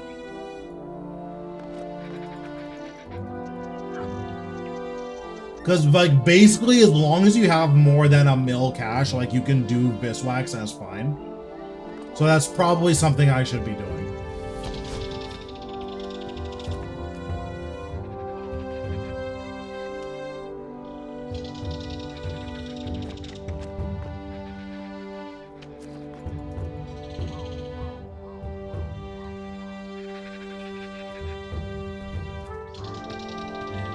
I also need to think about whether or not I need a rune pouch. I'm pretty sure I have to make a rune pouch. I might even have to make 2. Which means I have to do actual rune crafting, which is gonna suck.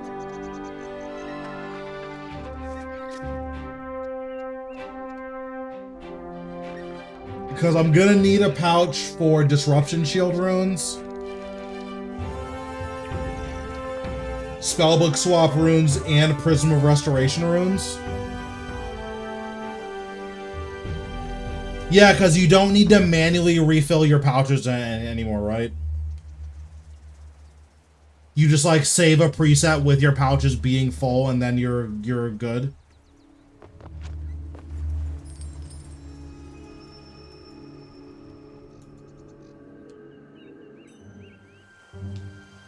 Yeah.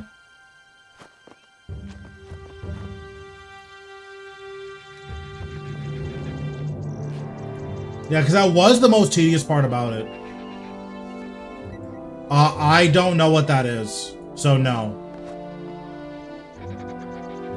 Honestly, I'm probably not going to be seriously PVMing until Sanctum of Rebirth comes out. I just haven't had the motivation to like want to grind bosses all day like I used to. But with Sanctum of Rebirth coming out, like, I know myself, I'm gonna be playing a lot when that comes out. So, my guess is that I'm gonna be streaming, like, 6 days a week, like, 7-8 hours a day when Sanctum of Rebirth is out, just because that's gonna sound like a ton of fun to me. And then if there are any, like, big bingos coming out around that time, I'll probably be participating in those. But for the time being, I just don't have the desire to play right now. Like, there's just other games that I'm having a lot more fun with. Which isn't to say I'm not enjoying RuneScape, I'm just not, like, super interested in playing. Like, if it was up to me, I'd be playing Tekken or Teamfight Tactics right now. Or League, because the new season of League started. So, like, I want to get Diamond.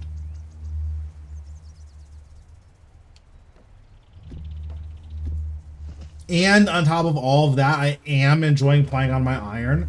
So, like, AFKing on my iron and playing all other games. It's just, I can't balance all of it and be seriously PVMing at the same time.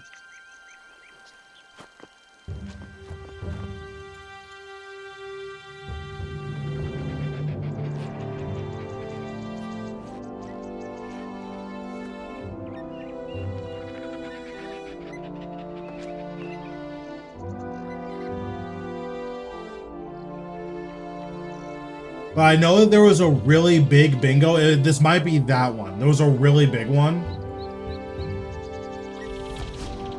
I mean, so I enjoy playing the characters that I like playing. The issue is that getting a game of League where all 10 people are trying is pretty rare.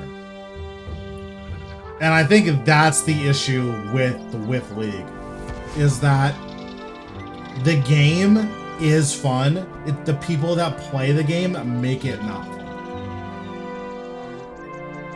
Because like when I do 5 stacks with my friends, that's usually a really good time. When I play arena with my friends, it's a really good time.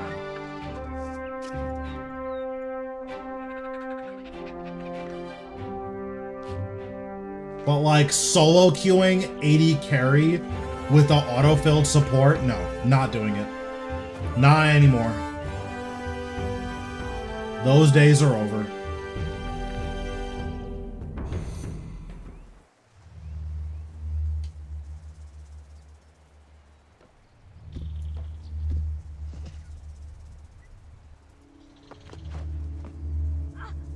Yeah, no, I've had too many supports that don't know what their character does, that don't know what my character does, that don't know how to dodge hooks. I've had too many supports that is one of those things. I'm not doing it anymore. Nope. Never again. I will duo with a support main and go bot lane, or I'm not going bot lane at all.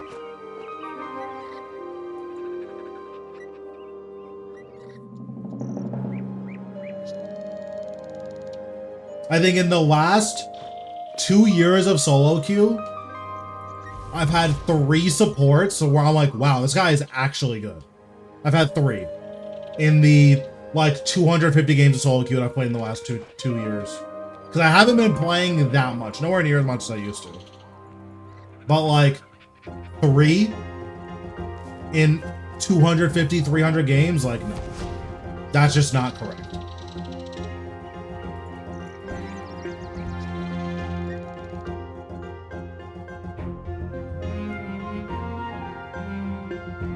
And it's so sad too, because supports, in my opinion, are more influential in bot lane than the 80 carry is.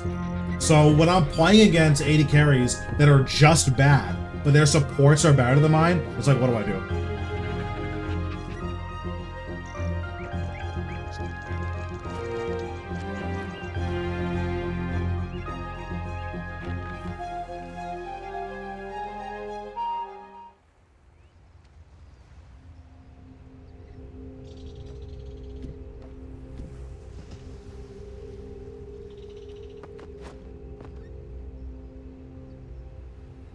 Okay, so we'll do 10 more minutes of this, then we'll do a couple quests, and we'll see where we're at once we're done with the quests.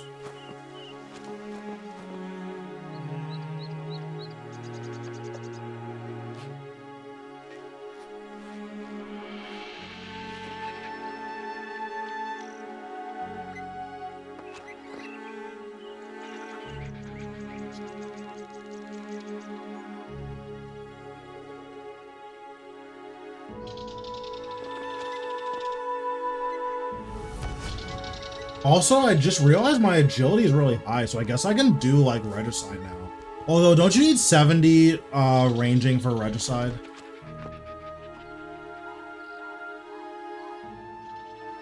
Oh no, you don't. Interesting. I thought you need 70 range for this.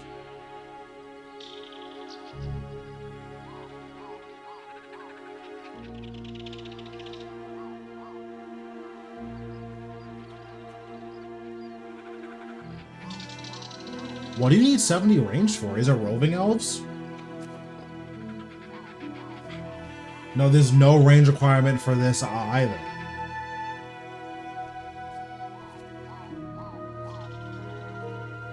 Maybe it's Morning's End 1? This is 60 ranged, okay. Yeah, I thought one of those quests you needed 70 ranged for.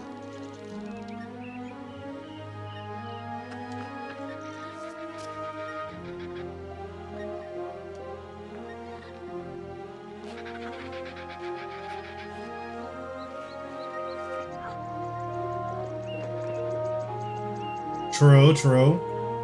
I need to get 70 prayer on this account. I might have it banked, but I'm not sure.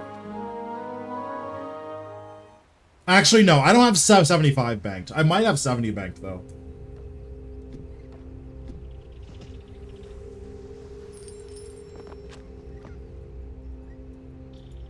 I've been keeping up decently well with my wilderness flash events.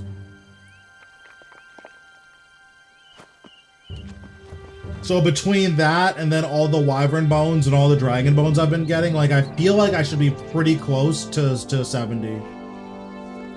Because I could just use the chaos altar in the wilderness.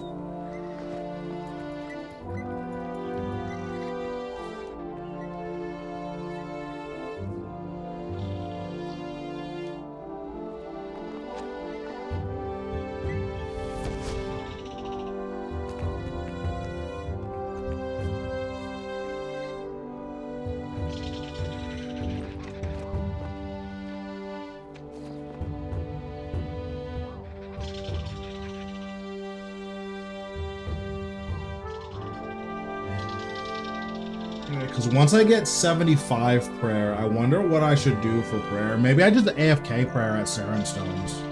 Or at the Cleansing Stones. Like, that's definitely an option.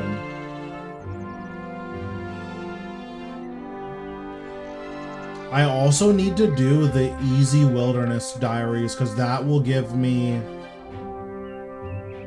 20k lamp I could put on Agility.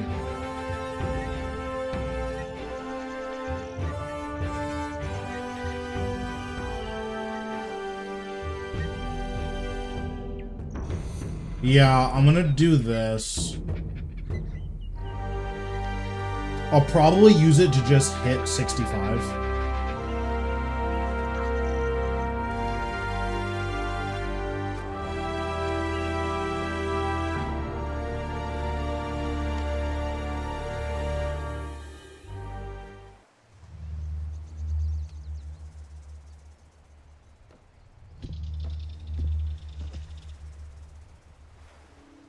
Plus, the Wilderness Sword 1 is just super good, so I'll probably do that for Wilderness Sword 1. Being teleported to the herb patch is just really good.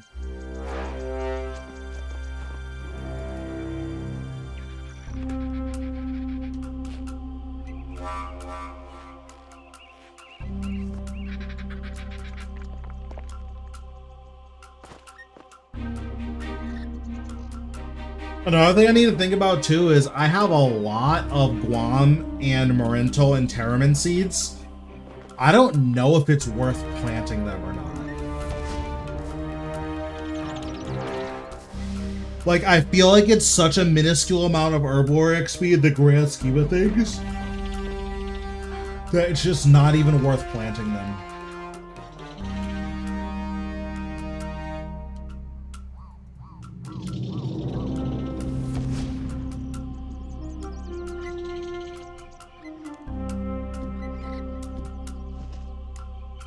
I can plant basically everything I want to except for Arbuck. And like Torstals I don't need until overloads. Which I'm assuming by the time I have 96, I'll have 85 farming at least.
Also, I might start playing Magic again. The new set looks kind of nuts. I don't know if I'm gonna like stream it or anything, like stream Magic Online, but the new set does look really cool. So it might be something I look into.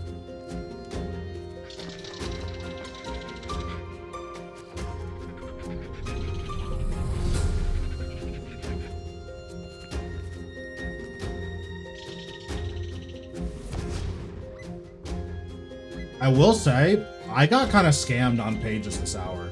I feel like I got way less pages than I normally do. Like a full hour of agility, I normally get like 40 to 60 pages, and I got like 20. So either this is the normal, or I just high rolled 2 hours in a row.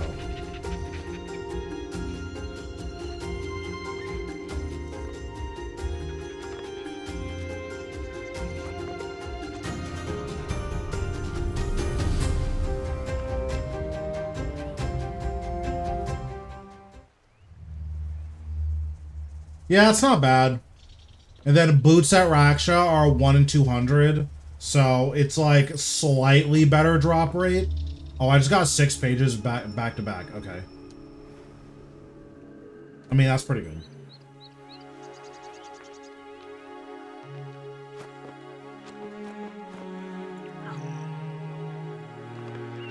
But yeah, and then if you use a luck ring, you get a 1% boost. So it's 1 in 98, so you're getting them like every 10 hours from Raksha.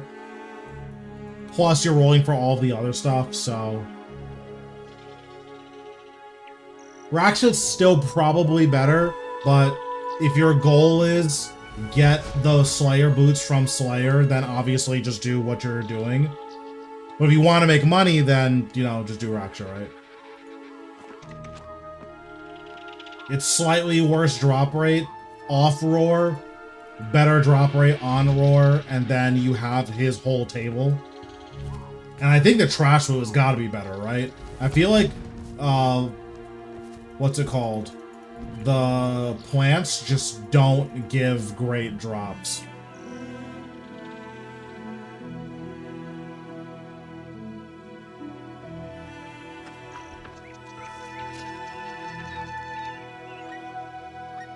I think you lose money on Slayer cards at literally every boss, and like at everything, except maybe Abyss. No, you lose money at Abyssal Lords too. Let's see, Slayer wild card.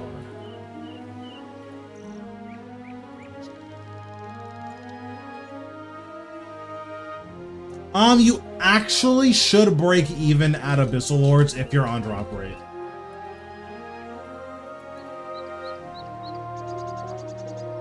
Oh no, you like make money at Abyssal Lords if you're on drop rate.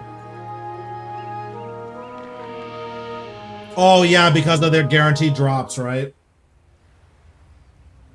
I think Abyssal Lords are better XP and Abyssal Lords are better XP, but worse money.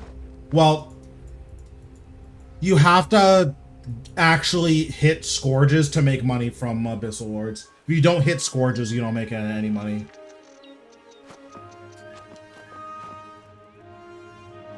But when Slayer wildcards came out, I was already 200 mils, so like I never really followed too closely how good they were. I hope I can hit this last obstacle on Roar. I think it's gonna run out right before I get there.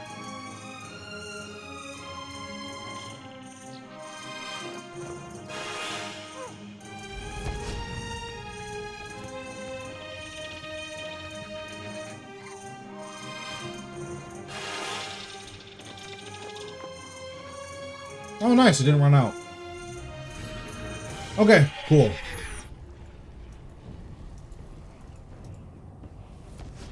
I know I'm at 700 or 800 mil magic XP because I've reset it twice.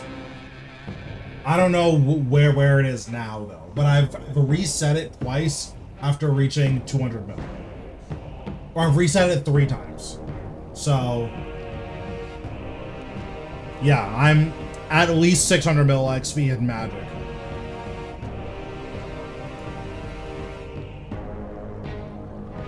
All right. One small favor.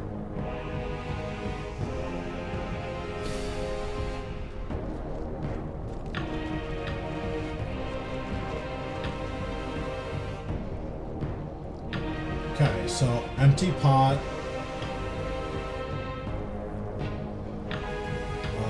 Do I not have pots? Oh, I think it's in my cooking tab. Okay, empty pot. Iron bar, bronze bar, 4 steel bars. Vial of water.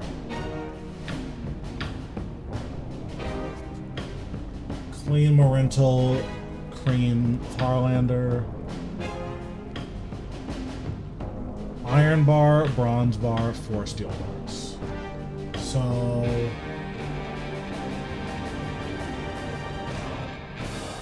let's check my smithing bank and see what we have there.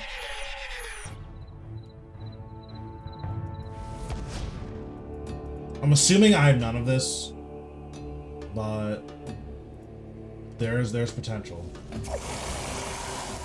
Okay, I have none of this. For a while, I was way above drop rate at Abyssal Lords. Now I'm like way under drop rate. My last 2 Scourges were after 5,000 dry and after 6,000 dry. So I don't know.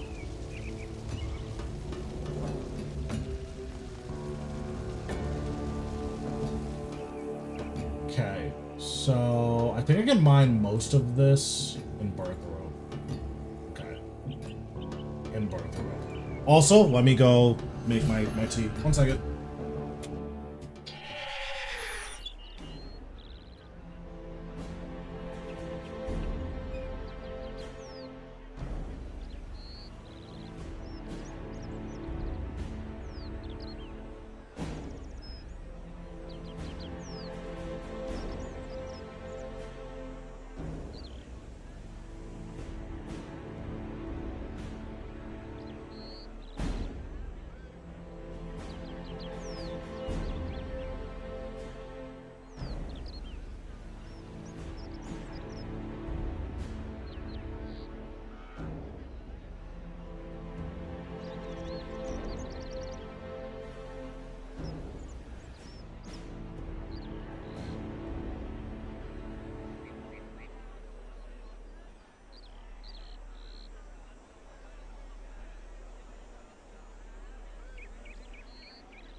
No food this kill. Is there any combat in this quest? There is combat. Okay, for this whole quest, I won't use any food.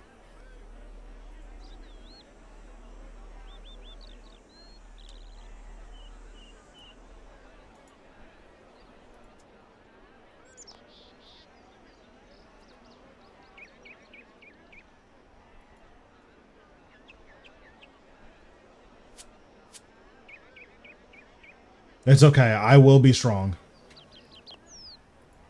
Says I need this for a teleport. Okay. Can I just...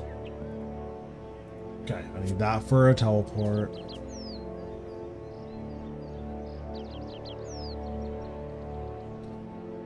Opal, Jade, Red Topaz.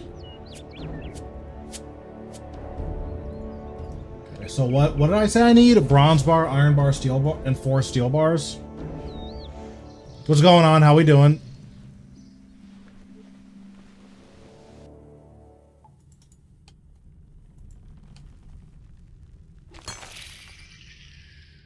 Seven minutes.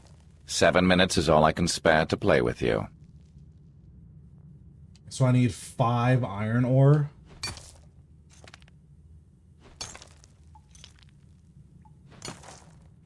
And I need 4 coal.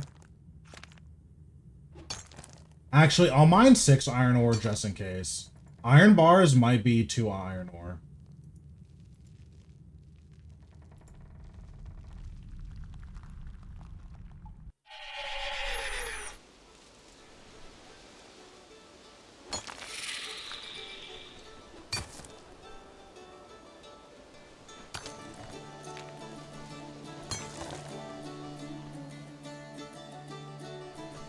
Is there a furnace here? I think so. Does this count?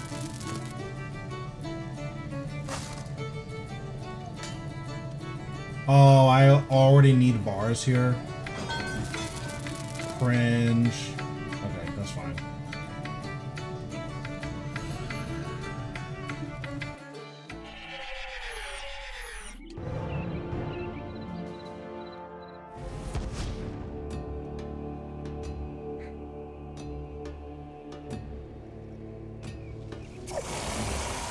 Okay, 1 bronze bar. 4 steel bars.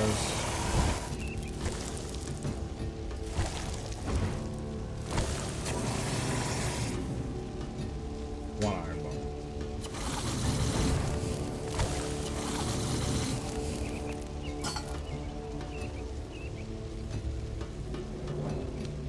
So I think I need to go here to withdraw the steel bar.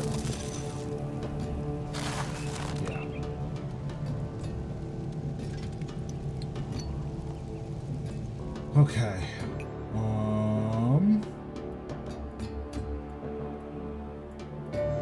Should be everything I need.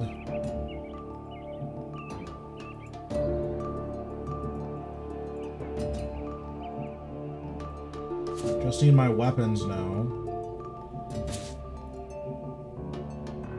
Okay. Where do I start? One small favor. Oh, so I need a lockpick. Where do I even buy a lockpick?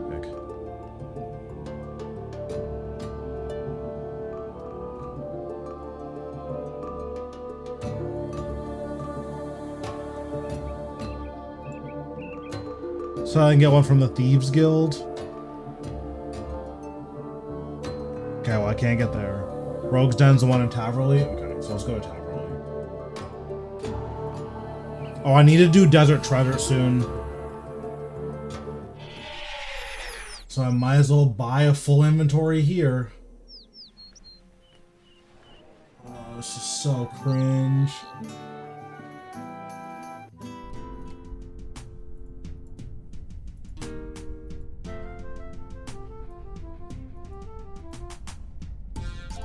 Oh, I need 50 thieving. Darn. I'm pissed. Well, it says it's recommended, so that means not necessary.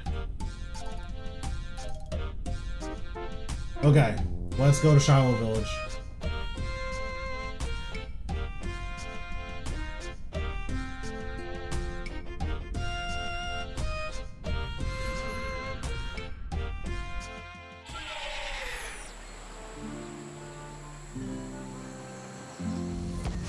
Oh, there's a penguin here.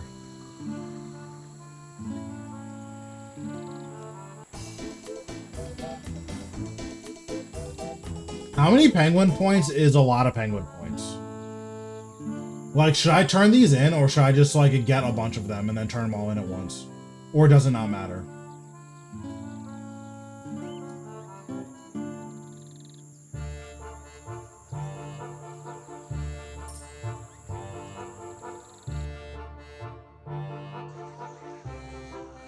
Okay, checks out.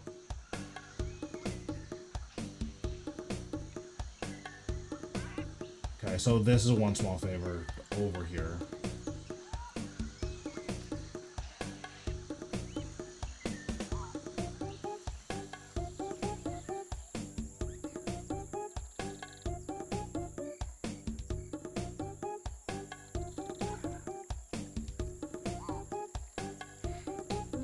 Okay.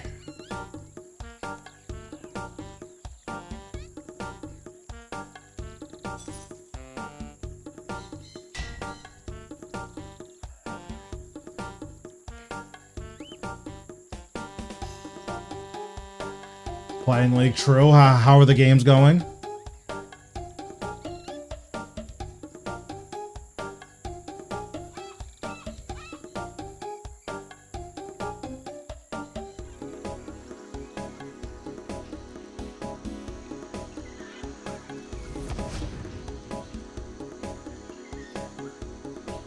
Pretty good. That's good.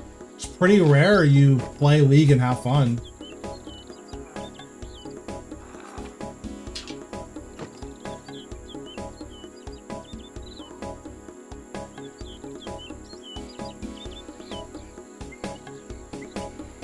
Okay, so I need to do 4-1.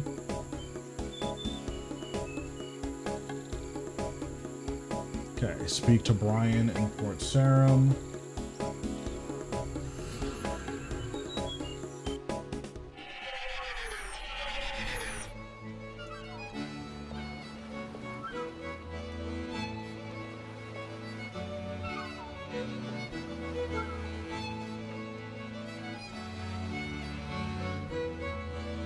Three, two, four.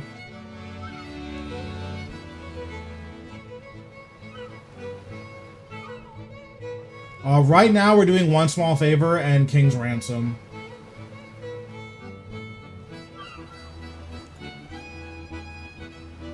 Wait, he didn't take it. Hold on.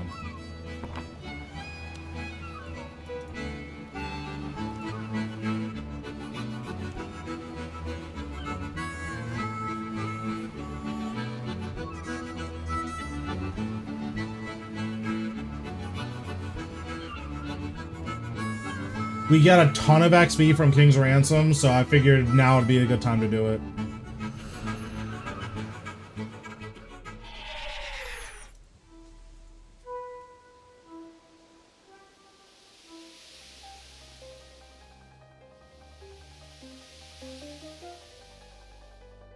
Okay, so we need to talk to Aggie.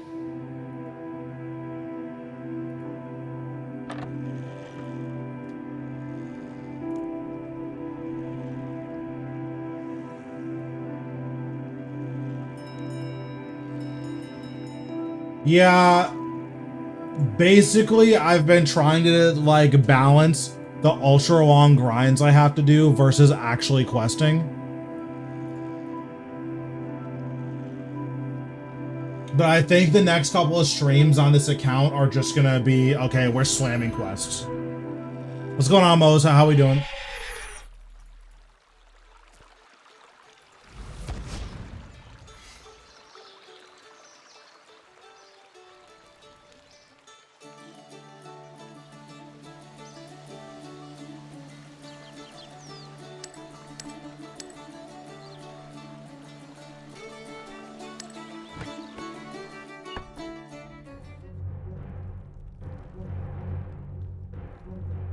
Yeah, luckily my gold income just doesn't matter anymore, but it definitely did matter for a while. And like the early money you got from it was so nuts. Okay, well, where is this guy? Down the southern cavern. Okay, so that's here. Just chilling around some AOD with pride. Nice, nice. I haven't done that much serious bossing, although I've already said it before, but on Monday we're probably sitting at Osius like all day.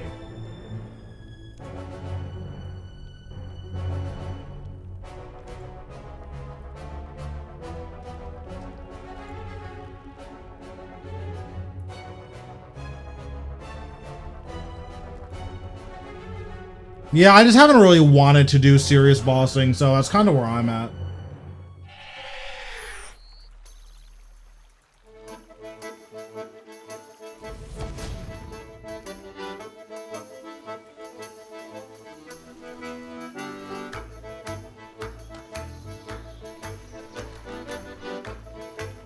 Yeah, I've just been playing so many other games.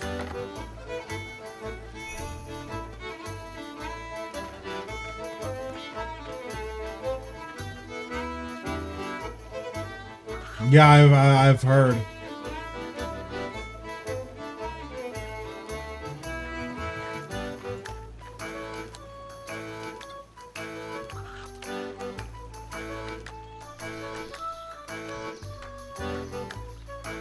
I started doing clues on my main and then just instantly stopped. Like, I just haven't been playing on the account at all.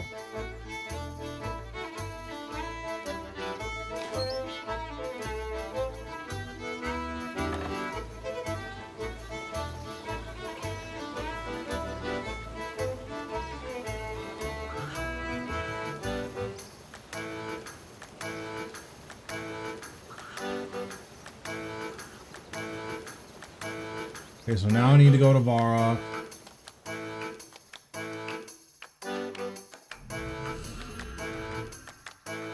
Oh, yeah, of course.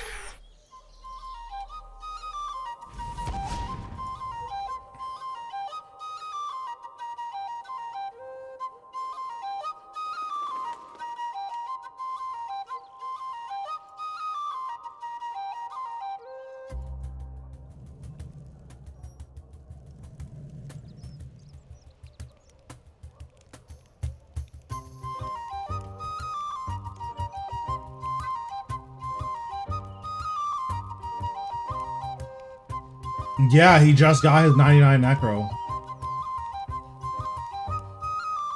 Or his 120 Necro, I guess. Speak to the apothecary.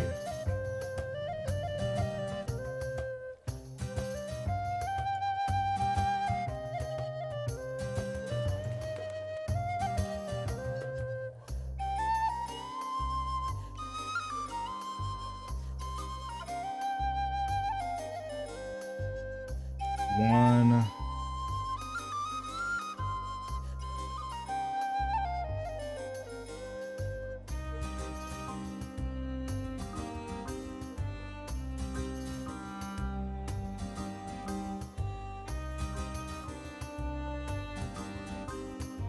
Classic.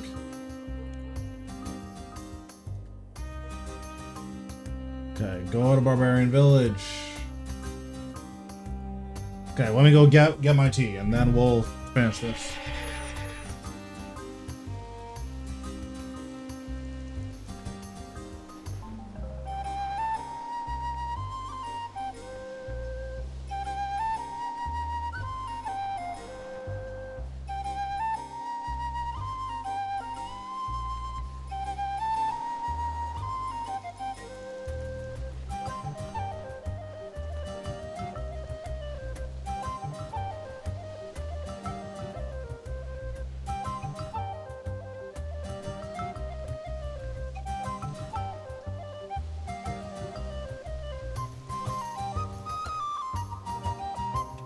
Yeah, what's wrong with tea?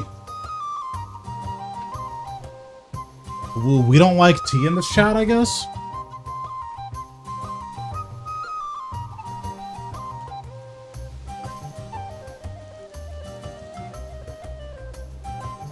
I guess.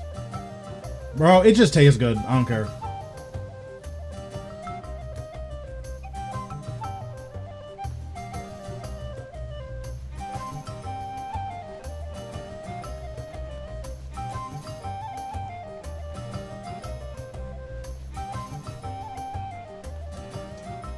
Okay, now we need to go to the Dwarven Mine.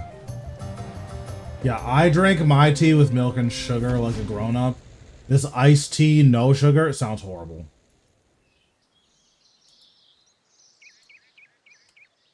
Try ginger tea. Nope.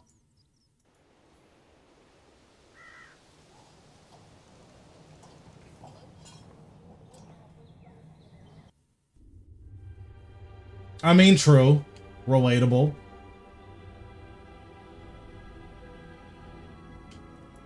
So I think I need to go all the way here. Yeah, black coffee is for Hitler worshippers. Sorry, didn't want this to be the way you found out, but it's the truth. Yeah, the only people that drink black coffee pray to Hitler.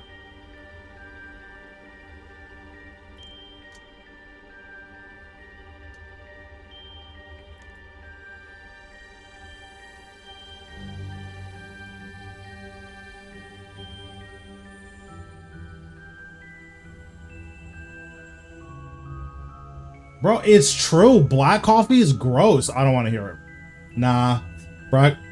Black coffee is completely disgusting. And you guys both know, you guys all know it. Every single one of you knows it.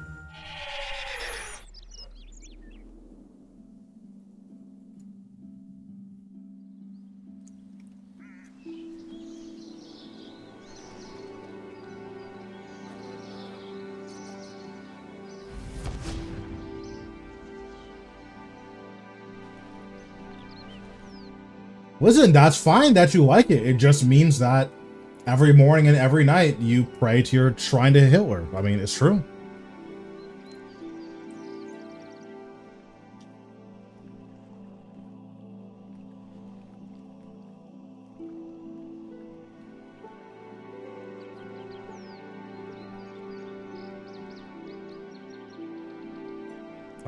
Hold on. I think I pressed the wrong button.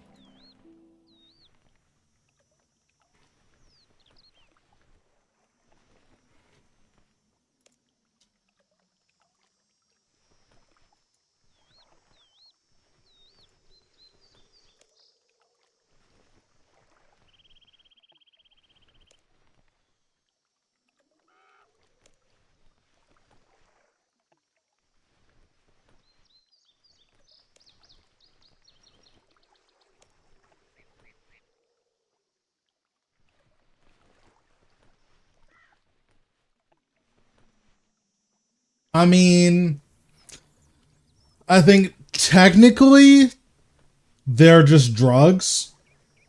Because I think RuneScape has to have a drug warning because of the herb lore skill. So, like, they can't give it, like, a rated E rating. I think it's technically rated T because it's literally making drugs.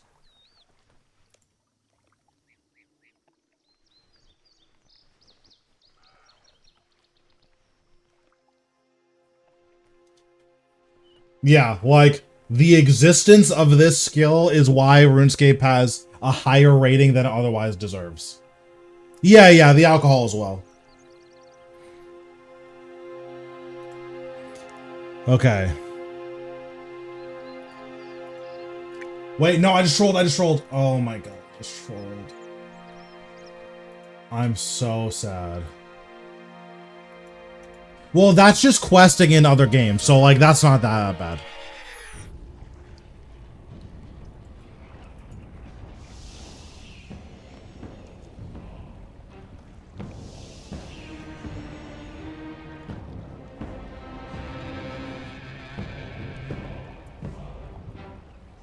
Could it also be because Dragon Kid... No, that doesn't matter.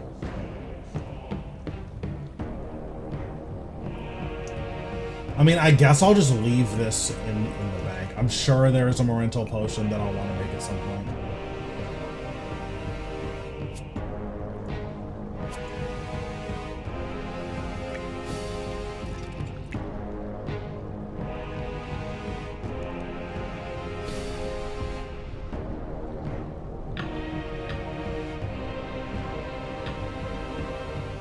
Listen, technically, you don't kill the elves, you just defeat them, and then they give up. Technically.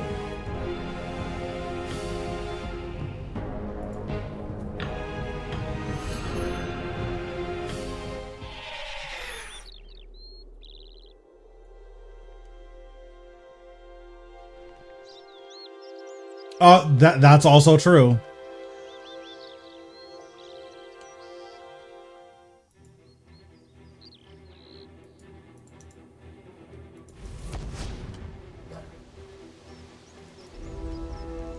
Oh, I don't remember how to get up here. I guess I just go to a spirit tree.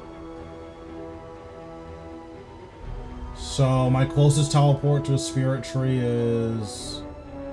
It's probably here. Oh, actually, no. Wait, we go to here.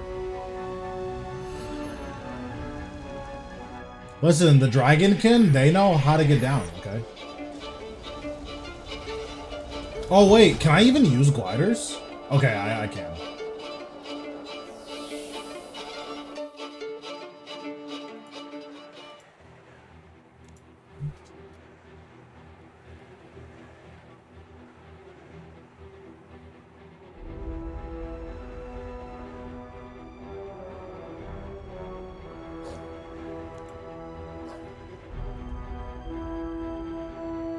True. Classic Carapac. Okay, let's go to Catherby.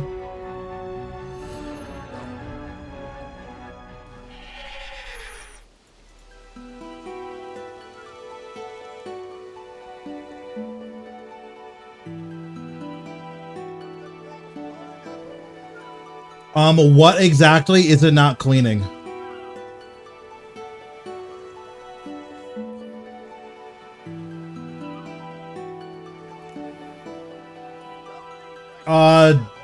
Do strike worms drop noted salvage?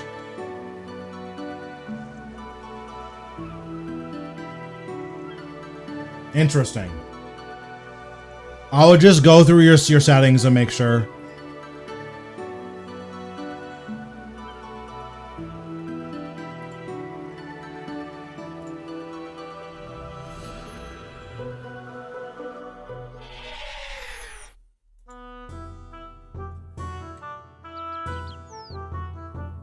Interesting. So it just doesn't work at strike worms in particular?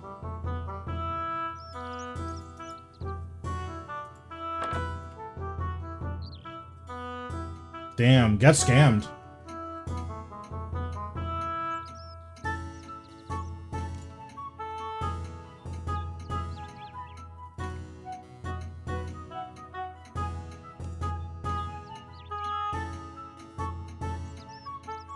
I think the disassembling is the one that can fail. I don't believe it can fail on alking.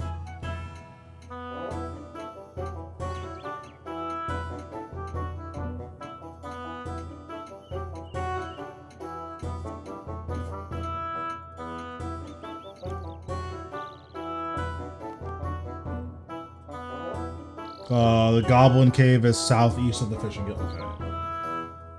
Where's the Fishing Guild? Oh, it's right here.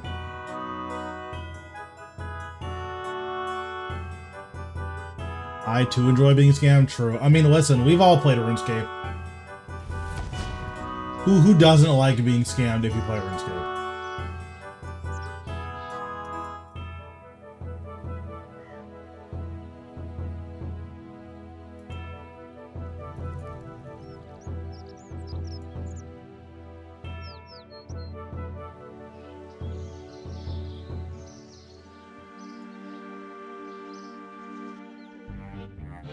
Okay, I need to head north, then head east. Where you'll find Petra. Okay.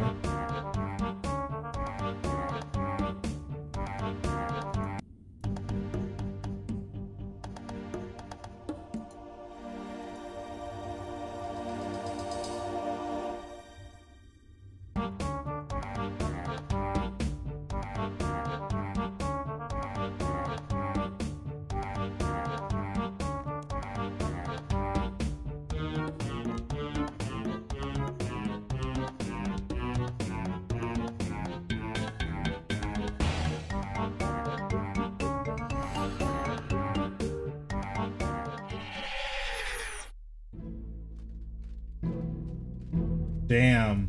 No, I've definitely had that happen. When I was younger, I was drop trading to one of my accounts, and I had dropped all of my money and then got DDoSed. Oh my god, I quit for like 4 years.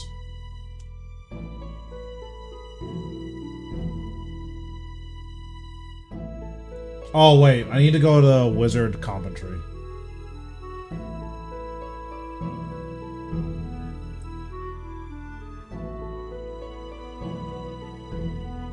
I don't know.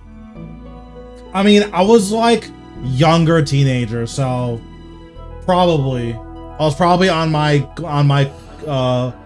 clicking links I shouldn't click grind.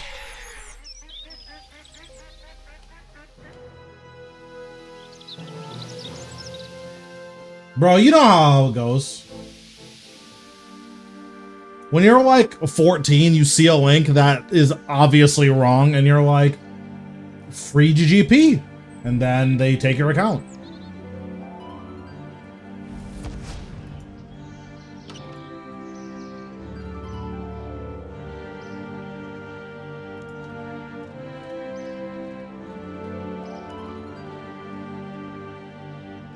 I mean, yeah, probably.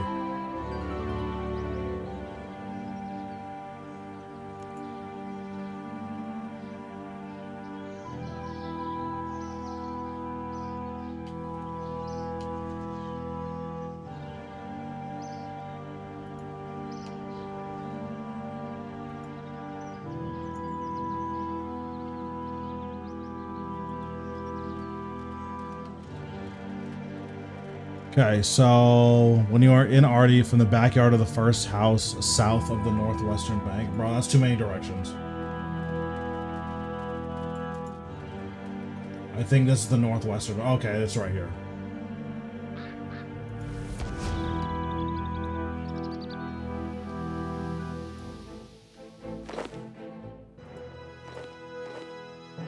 Okay, we'll take 5 pigeon cages.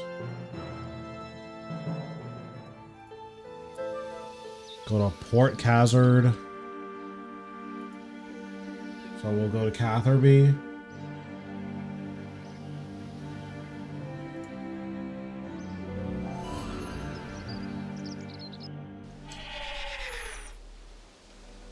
I think Ratio's perfect. I think it sets out to achieve a goal and it executes on that goal flawlessly. Now, for players who understand Ratio and are good at Ratio, it's pretty boring, but it's not for those players.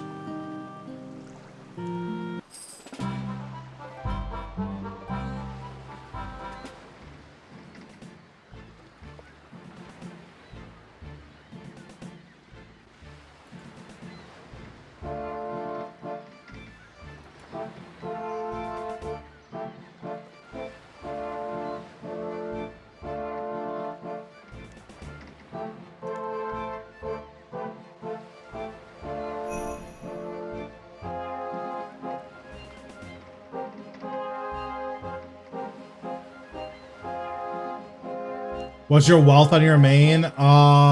48 or 49 bill. It was 50, but then I spent a bunch of money on bonds, so.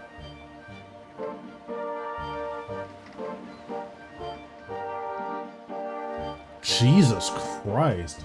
Bro, people take RuneScape too seriously.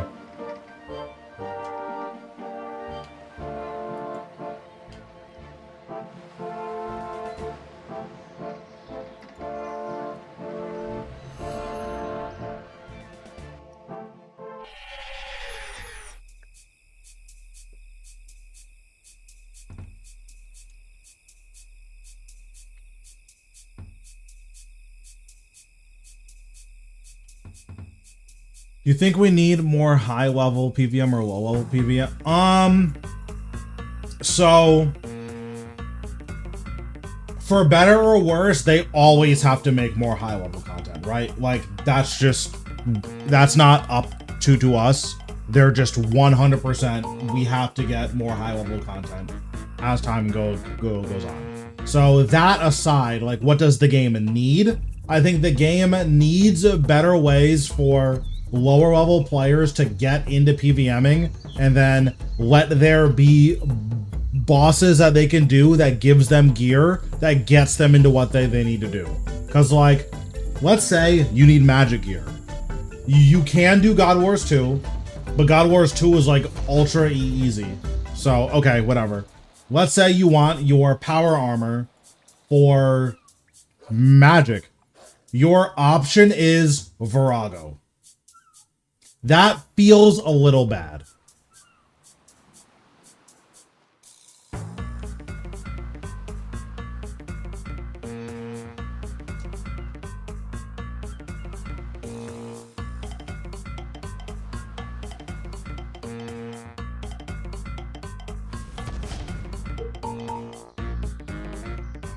So yeah, like there's just like issues like that where the progression needs to be a little bit more streamlined. Yeah, like I don't mind Crypt Bloom, but again, it's just the progression needs to make a little bit more sense, I think.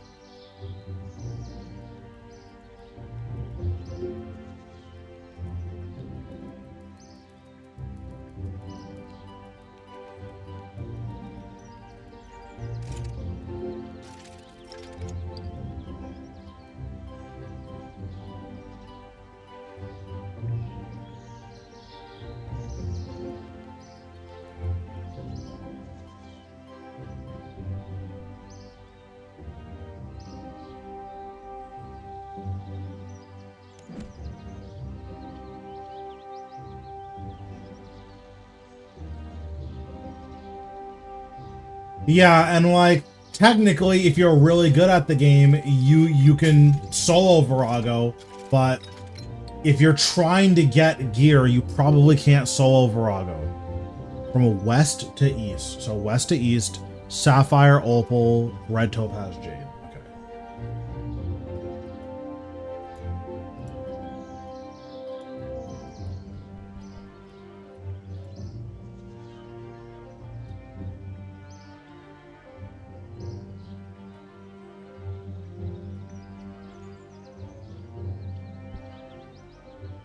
So how do I put it back in?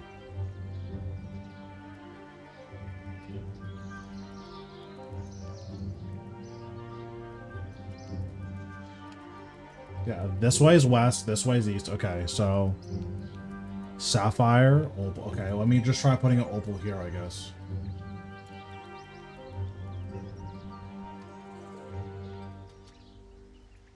Interesting.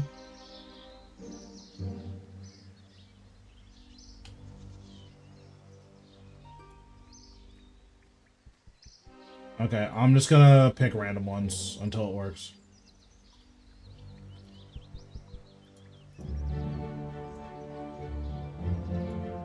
So why won't this work? Maybe I need to do them in a particular order or something.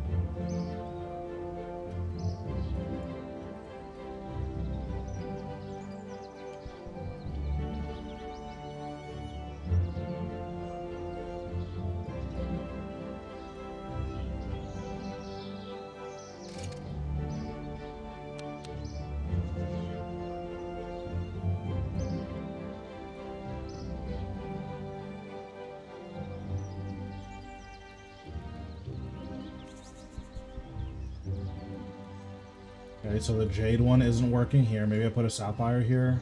Okay.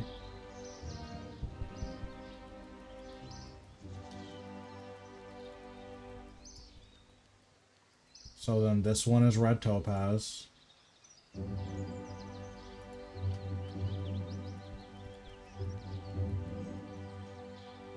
Oh, I just didn't search this one. Okay.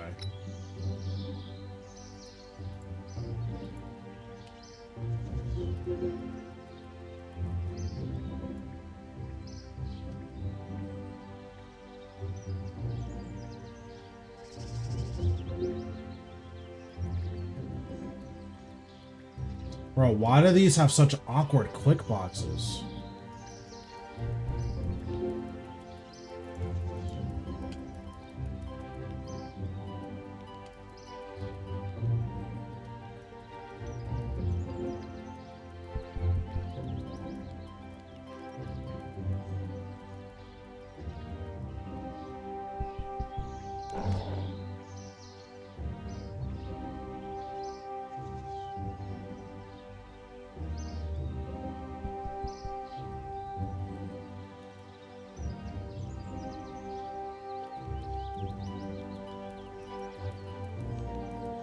Okay, so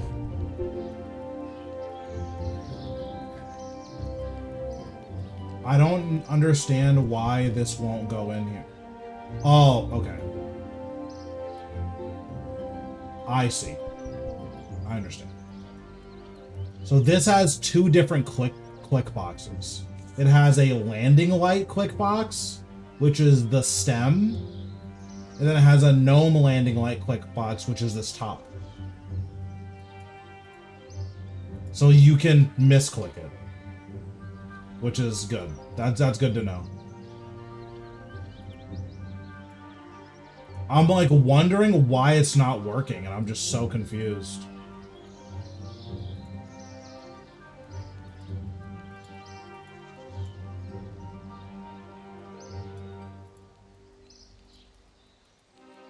Okay, so that one's fixed.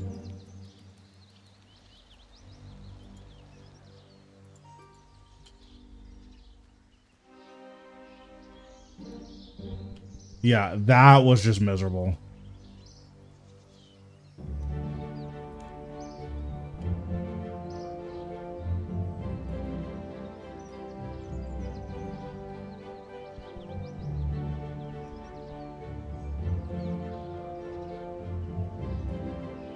Okay, so I think we are... Yeah, we just need to go backwards now.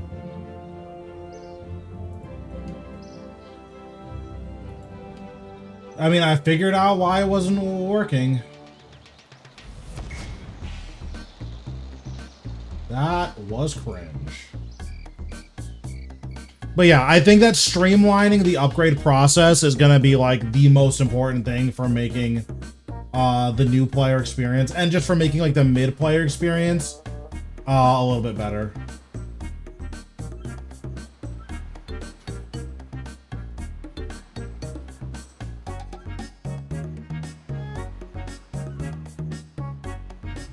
So like my guess is that like different tier 90 power armor can come out for magic, and then Tectonic gets like upgraded to tier 995 or something.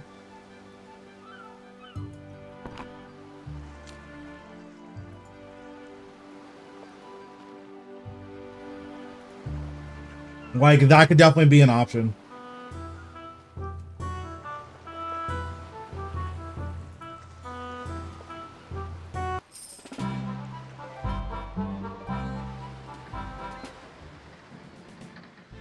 Yeah, I mean, again, it's just, there's a lot of things like that, unfortunately.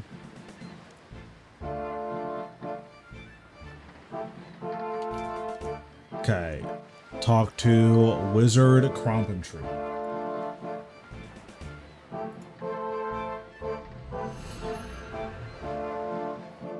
It's like, the reality is, right now, there is no reason to go to Virago. His weapons aren't best in class, his armor sucks, and he's really hard. Like, arguably the hardest boss in the game. So, when that's the state of Virago, if you're like a new player who's trying to learn Virago, why would you ever do that?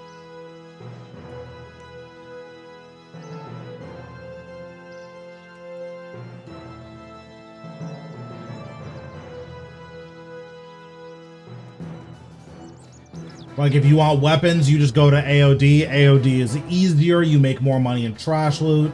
Like, it's I don't know why you ever go to Virago. And that sucks, by the way. That is not good. Ideally, everything that is considered a high-level boss, you should have a reason to go to. What's going on, Unknown? How we doing?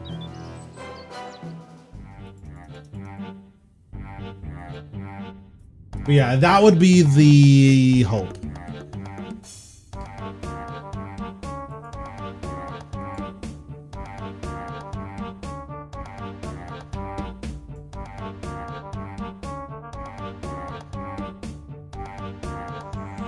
I mean, the other thing to consider too is that, like, necromancy works and all of the other stuff doesn't work. So, like, why would you ever want to use ranged or magic, you know? Does your only count? Nope, I have a comp domain.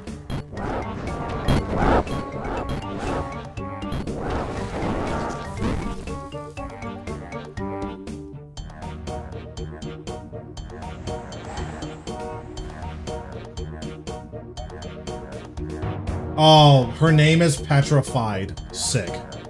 Sick. Of course that's what her name is.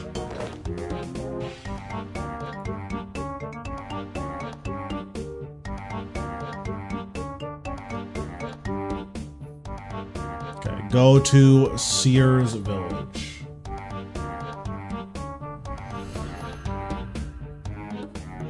My guess and my hope is that melee is gonna feel significantly better to use once we get what's it called,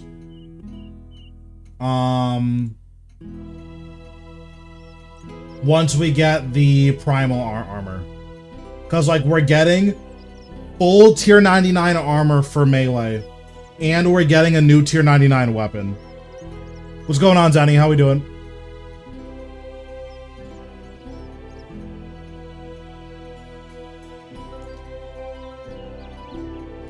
Yeah, we're just chilling.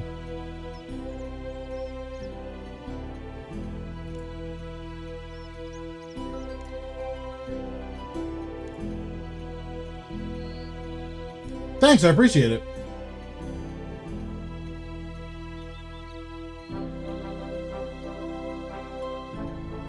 I think Magic is going to be really cool. If we get the bleed build that they were talking about, I think Magic is going to be super cool. Well, do you want to learn full manual? Because there isn't currently a reason to learn full manual if like your goal is to kill bosses.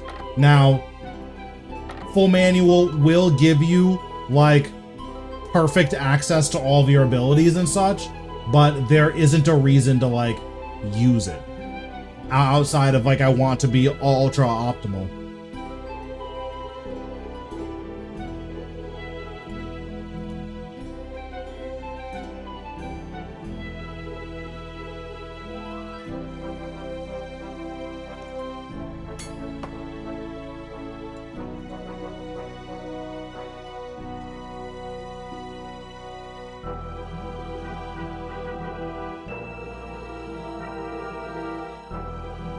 Yeah, like the semi-manual is what I use. Okay, take it easy, Cloud.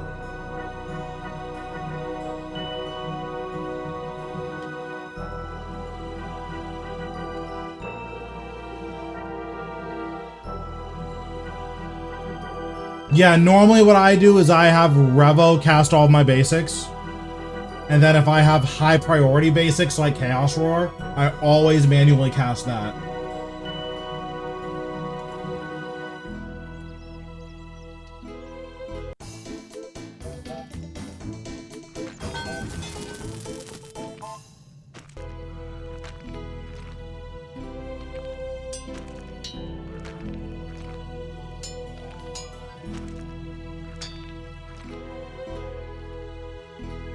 Yeah, I think so, especially the newer quest line. Like, these older quests are kind of lame, but, like, they were just from a different time.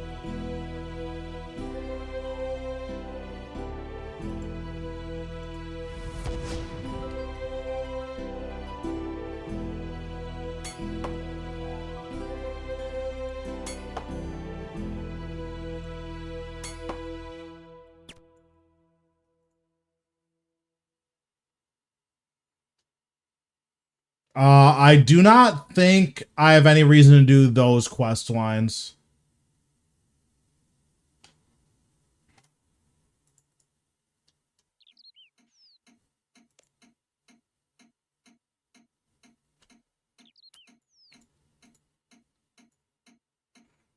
Now we need to go to Catherby. Yeah, I mean, RuneScape's quests and the way that they affect the world are, like, best in class. It's not close.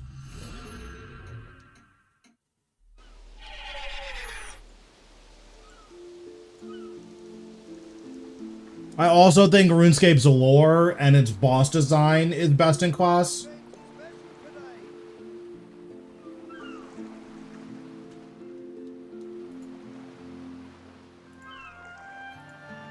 So we should be done with this in a few minutes.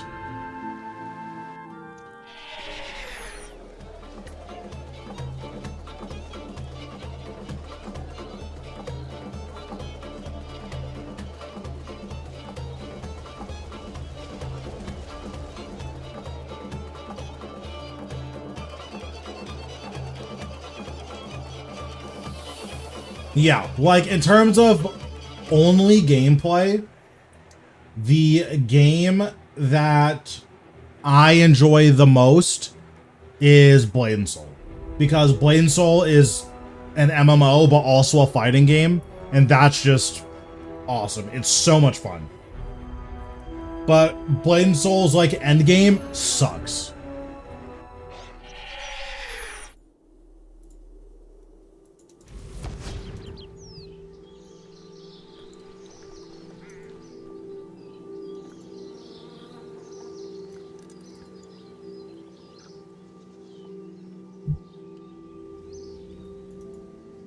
Yeah, I mean, RuneScape's a good game, and the new quests are really cool too, so.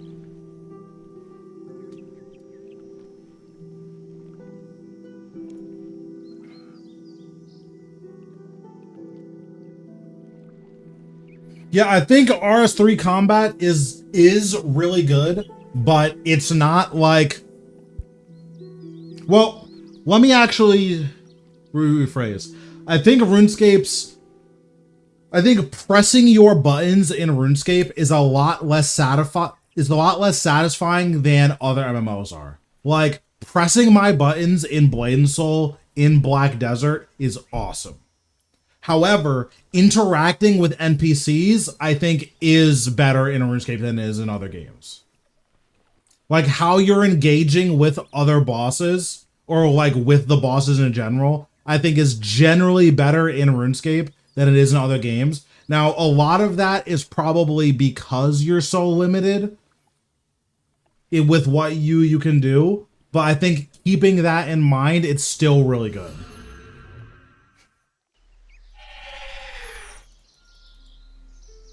Like the memorable bosses in like Blade and Soul is it's like the Black Worm, because that was like the big world boss, and you needed to be such a good player to actually tank Black Worm.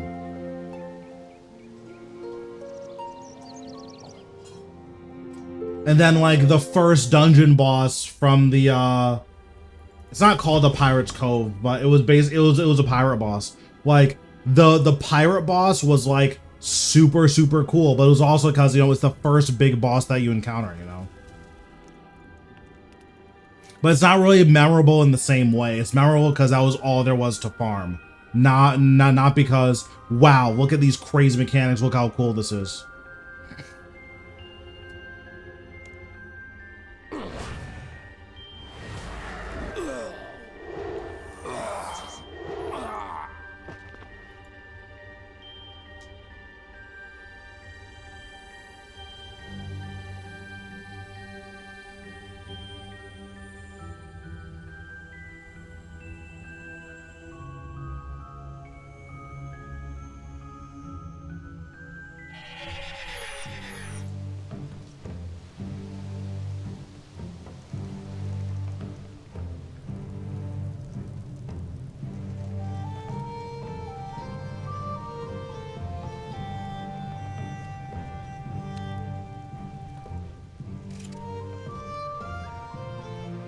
Yeah, I largely agree with that.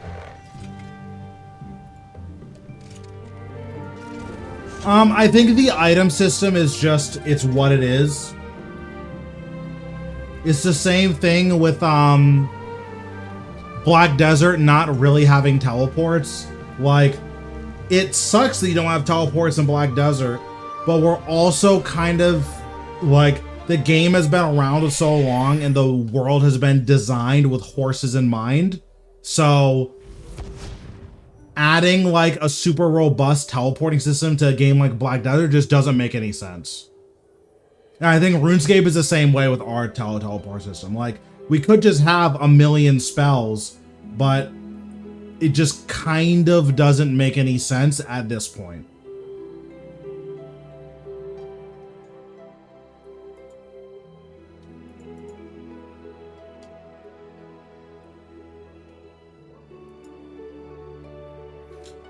It wasn't so much like, oh, let's just try every MMO to see. It's, I like MMOs and I generally get along really well with MMO people. So like, I've made a lot of friends from every MMO that I've played, except for Vindicta. I didn't really play Vindicta for long enough to make that many friends. But like, I've tried like most MMOs just because I think that they're really interesting. But like, whenever those friends would stop playing MMOs, I would stop playing it too, because I'm a social gamer.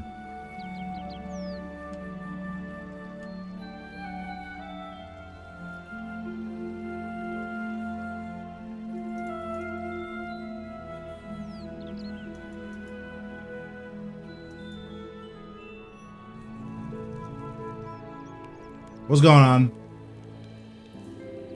So normally when I tried other MMOs, it would be when I wasn't specifically playing RuneScape. So like my Blade and Soul phase was like 2 years, and that was, you know, during a RuneScape break, you know. I played Vindicta for like 6 months, but that game I just never got into.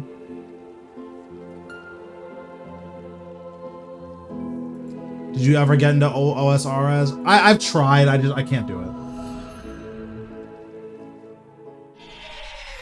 Like, PKing in old school sounds like it would be fun, but actually building a PK account sounds miserable.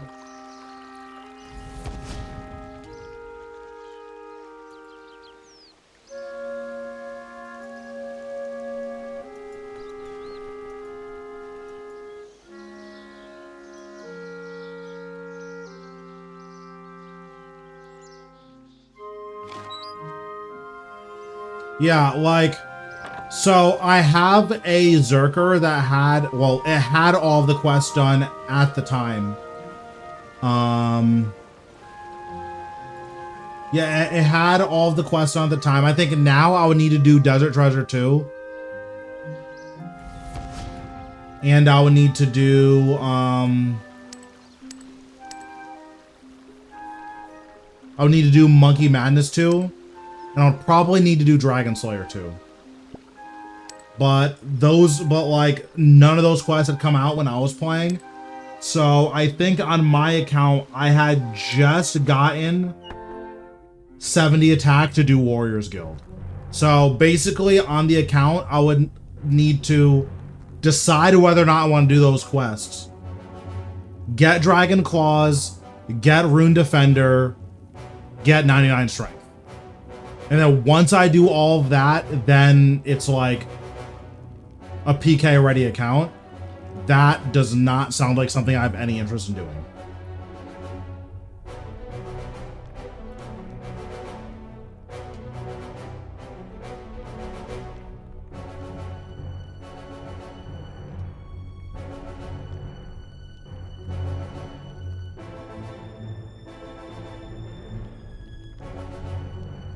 I don't even think old school is necessarily a bad game. I think it's worse than old school, or I think it's a lot worse than old school or than RS3 in a lot of ways, but like, people like it mostly because nostalgia and mostly because of RuneLite. So whatever. This account is an Iron Man, yes.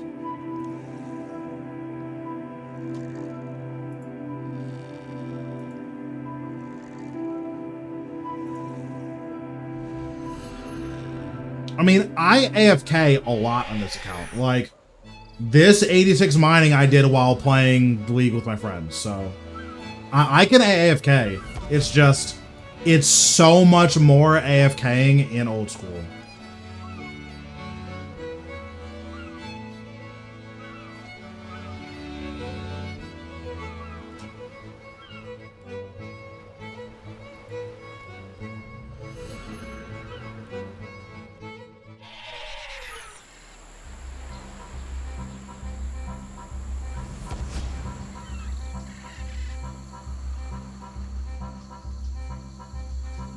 That's crazy that the whole point of this quest is to get some logs for this one guy.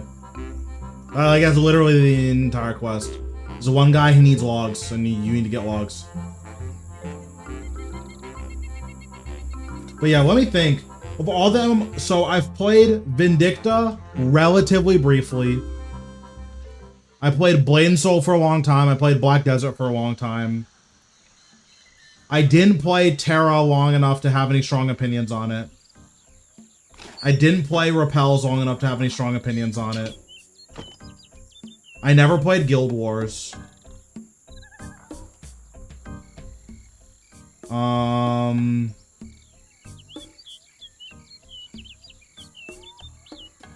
played a Lost Ark. It's just not good.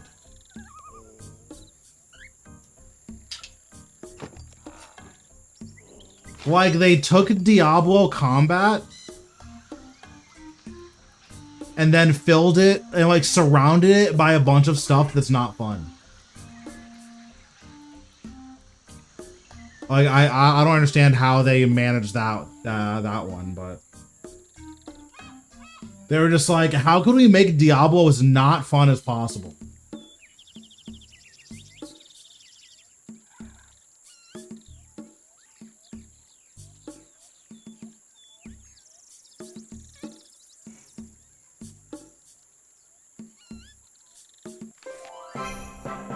And there it is. These both go in Herblore. I don't even have to think about that. Every single time I'm getting a lamp with this account, it's going in Herblore. Wait, where's my keyring? Doesn't he give me a keyring? Oh, it's on the tool belt. Okay. I never played ESO. I tried Final Fantasy 14. I do not like gear check MMOs. So, like, there's two big types of MMOs. There's mechanics check MMOs and there's gear check MMOs. Gear check MMOs, it doesn't really matter how good or how bad you are. As long as you have a certain level of gear, you'll be able to clear the content. I don't like games like that. So, yeah. I've heard that about ESL as well. Mechanic check MMOs, I usually vibe a lot better with because they are, yes, there are gear requirements, but you can, like, overcome those gear requirements or ignore them completely if you're good enough at the video game. I like games like that that reward mastery of combat.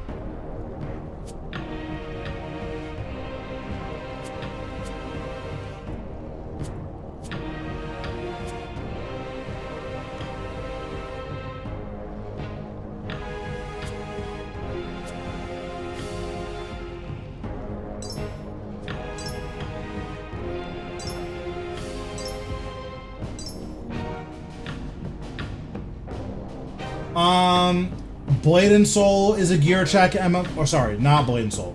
Black Desert is a gear check MMO.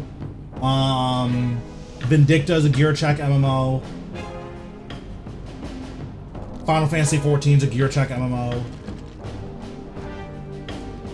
I don't know enough about WoW to have any strong opinions on it, but as far as my understanding is, everyone in a WoW just macros, so WoW's kind of by default a gear check MMO.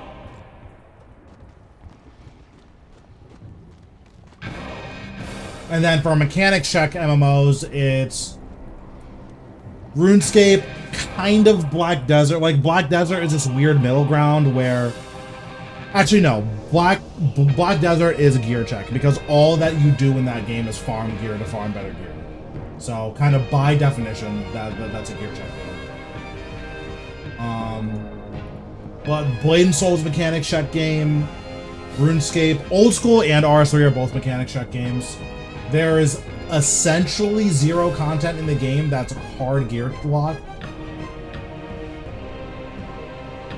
If you're good enough, you can kill basically any boss in this game with essentially nothing.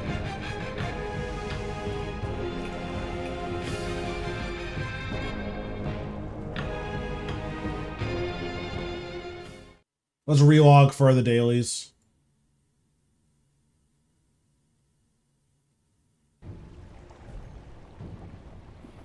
Fire making, wood cutting, fishing. Okay. Yeah, and like, I think that's cool. Do you play your comp? I've been skilling on my main just during the double XP. I got like 20 million runecrafting XP.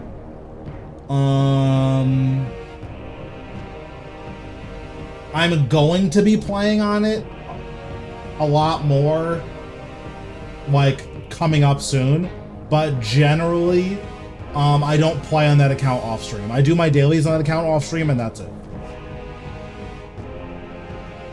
I just don't really have any desire to play on that account.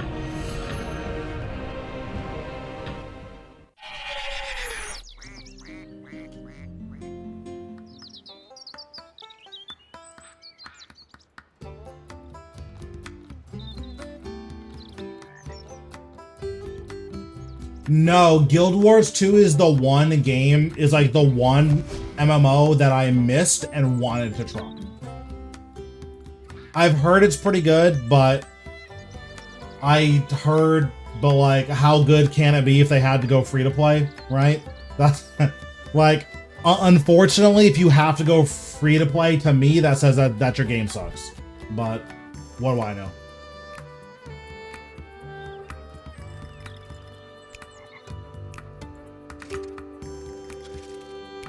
Yeah, I mean, Duo Rago is definitely possible in, like, super budget gear. Rago is one of the bosses where, like, you can just kind of throw people at it, and then it'll just get easier. It doesn't get faster, like, meaningfully faster, but it does get easier.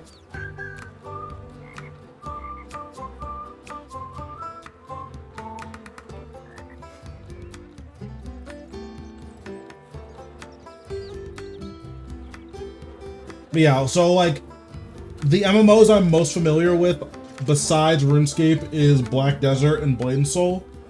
The big issue I had when I was playing Black Desert is that you can play for 10 hours and then be worse off than when you started because of the RNG upgrading. I think the RNG upgrading is, like, really stupid. They've sort of fixed it with bad luck mitigation, so if you fail an upgrade a certain number of times, then it will guaranteed go once you failed it that many times. Did I do this one already? I did. But when I was playing, that wasn't the case. So you would either have to grind for a really, really long time to just farm the raw GP, or you would have to do RNG upgrading, and then it's just not fun.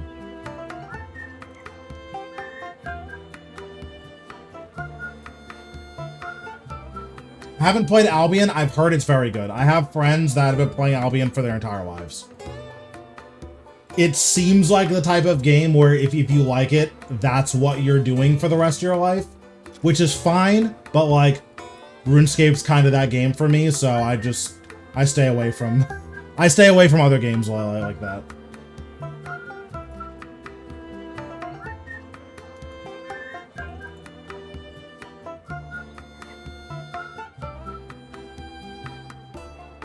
Yeah, I did as a last resort like 2 days ago, which is really nice.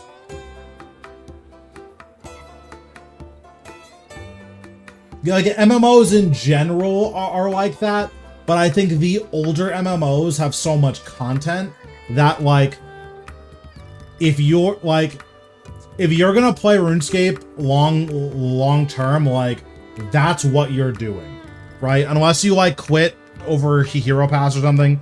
Like, once you start playing RuneScape, you're playing RuneScape. And, like, that is one of the games that you're just perpetually playing basically forever. League of Legends is like that. Dota's like that. There's just a lot of games where, like, this is always a game you're playing. Smite, at least in my opinion, isn't really like that.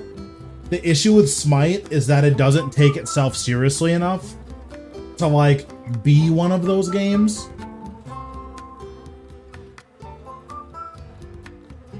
Like, the best thing about Smite is that you buy the God Pack, and then twice a year, you play Smite for a month, and it's awesome. And then that's how most people I know engage with Smite. Honestly, it's probably the correct way to engage with Smite.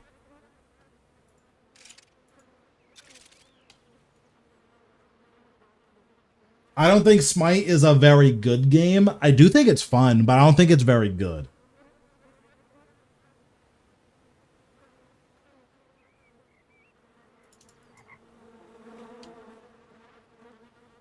It's something I've been thinking about.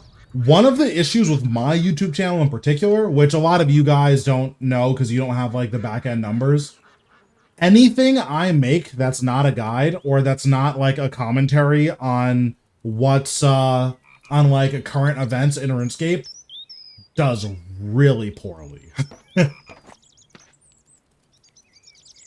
So it puts me in a really weird spot where, like, my iron videos that people have been asking for, no one watches them. And then whenever I, like, talk about something that's not RuneScape, no one watches them. So Yeah, like I definitely could make those videos. It's just not worth it for me. Like even the iron progression stuff, unironically, a better use of my time is just not putting out any videos. And then once my iron's PVM ready, start uploading again, which is probably what I'm going to do. Which, you know, it sucks because there just isn't a whole lot for me to like make guides on, but it's fine.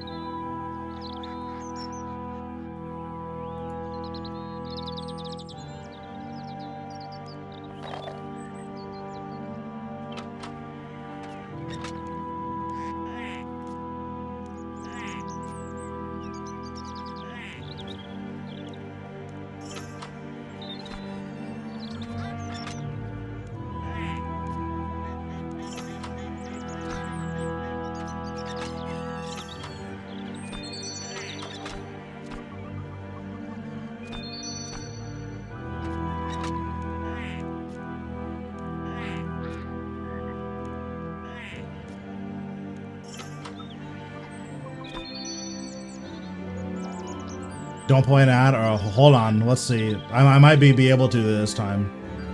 Literally every time you've redeemed it, I haven't been able to. Yeah, I can't play an ad. It says I played one too recently. I think I'm just gonna disable that.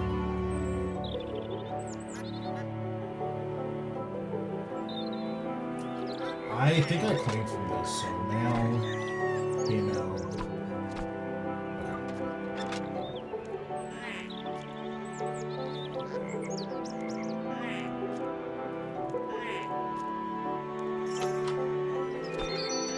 I think that's all of these. Yeah, it is.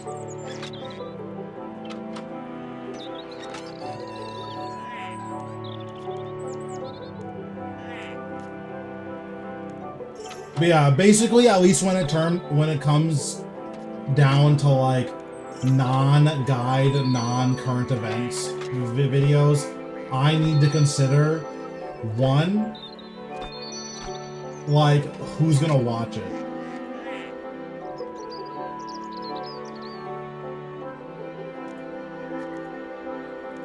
Yeah, I mean, my growth has like sucked recently because I've been making like Iron Man content. And like, I know the early game of the Iron Man sucks, but like, it's not that bad, like, Jesus. It doesn't even suck in all honesty, it's just not bossing.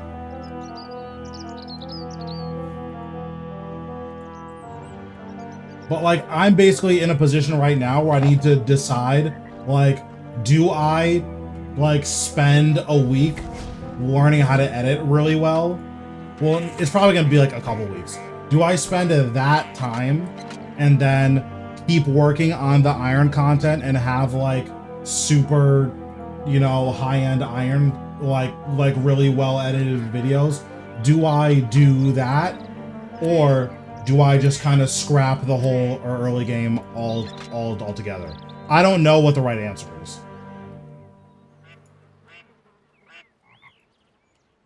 I hate editing, but I can't afford an editor, so.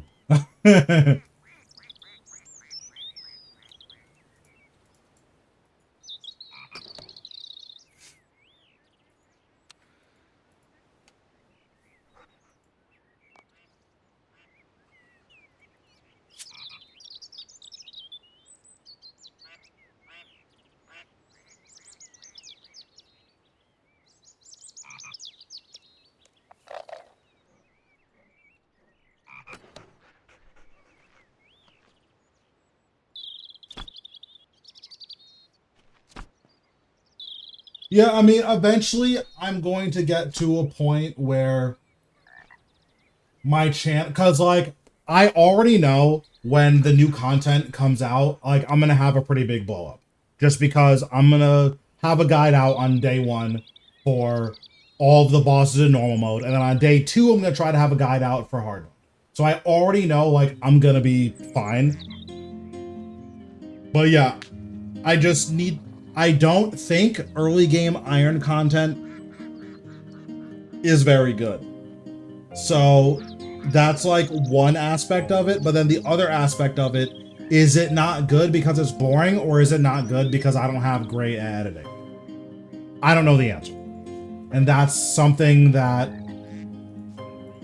if I learn, like because my content right now isn't the type of content that benefits from like really crazy editing, right? Like my guides might get like 10% more views if I have like really good editing, but generally that's not what makes my guides do well.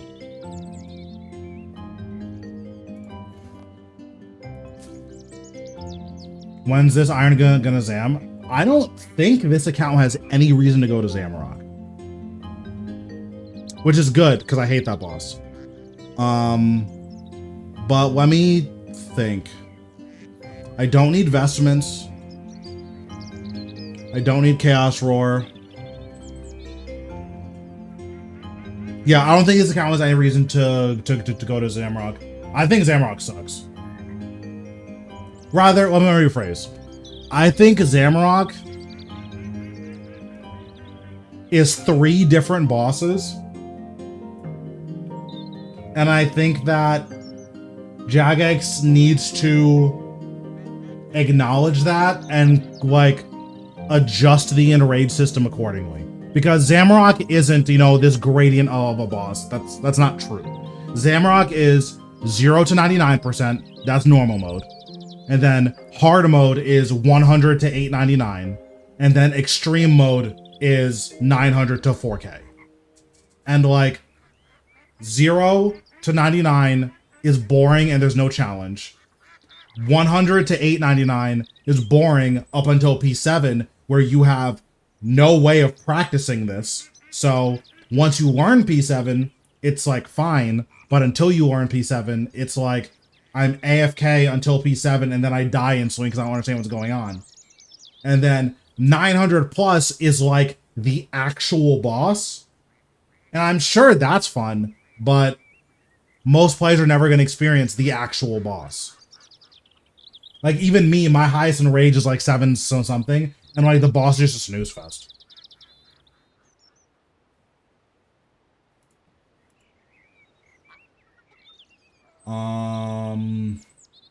Can I burn Acadia logs?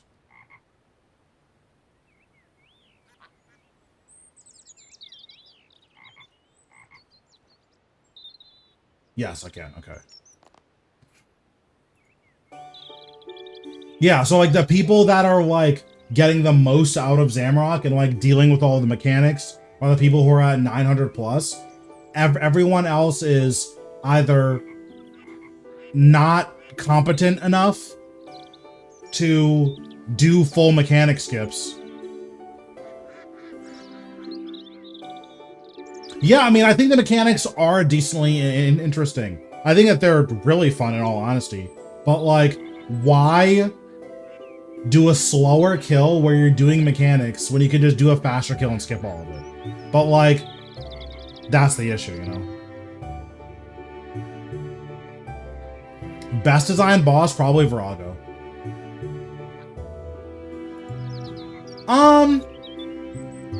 Probably Solak. But Virago is my favorite boss in terms of design. Like, if Virago got a modernization, I think it's like far and away the best boss. But right now, it's probably Solak.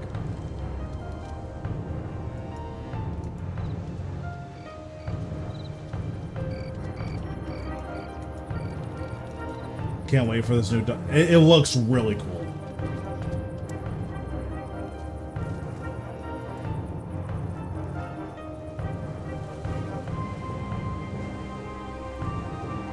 King's Ransom. I mean, look at the quick guide for this. Is this quest long? It says it's medium to long. Huh, you know what else is medium to long? Haha! Got him. 7 minutes. 7 minutes is all I can spare to play with you.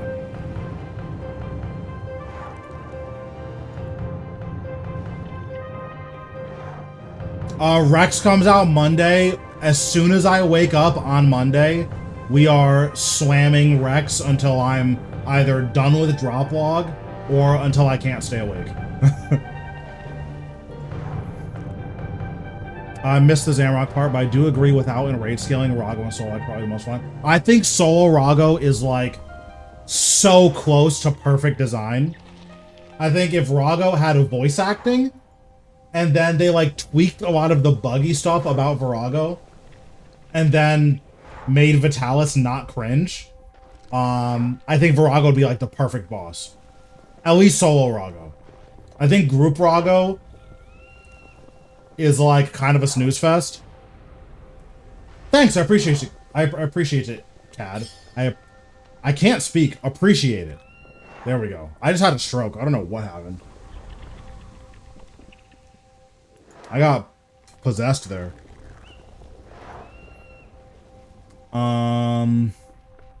Yeah, but I think Rago and Solak are the best designed bosses. I think the issue with enrage bosses is that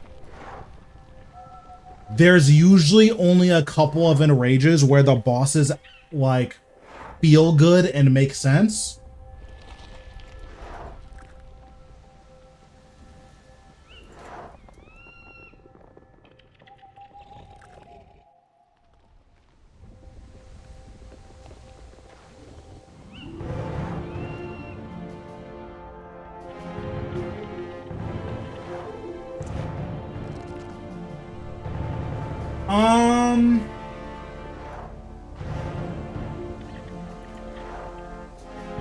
Maybe.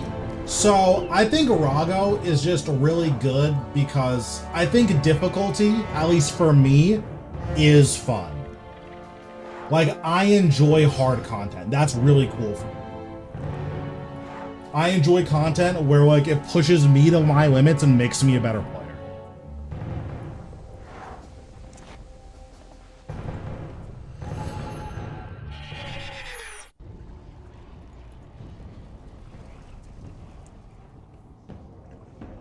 Same thing with Solak. Like, to get consistent Solak kills, you need to play basically perfectly the entire kill, and I enjoy content more like that. Virago is very much the same way, where not only do you need to play like 99% perfectly, every time you make a mistake, you need to know what the fix for that mistake is and be able to execute on it basically instantly. And then, if that fails, you need to plan for that plan. And if that also fails, then you're probably dead. But being able to do all of that and then being rewarded for it is really, really, really cool. Now, Virago does have like bullshit mechanics. Ideally, if we got a Virago Plus or, you know, a rework of Virago, then a lot of those mechanics would get ironed out. One, the auto attack that hits you with magic and melee needs to have a different visual than the just magic attack. Like, that has to happen. And then Vitalis probably need to get nerfed. Vitalis being both impassable walls and being able to redirect your attacks to Virago during reflex is like mega cringe. It's not fun.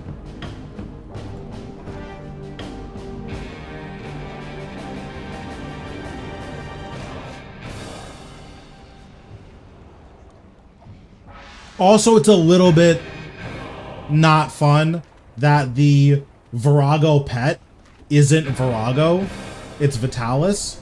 Vitalis are ugly and stupid. So like if we could get like the Virago pet from Solomon's store, if that was just a second drop from Virago or like a guaranteed drop, like the one from Solak that you get after 1,000 Solak kills, if the Virago shard was just after 1,000 Virago kills, you get this and it shows your KC, I think that would be really cool. And then also if Virago got some type of voice acting, that would be really nice as well.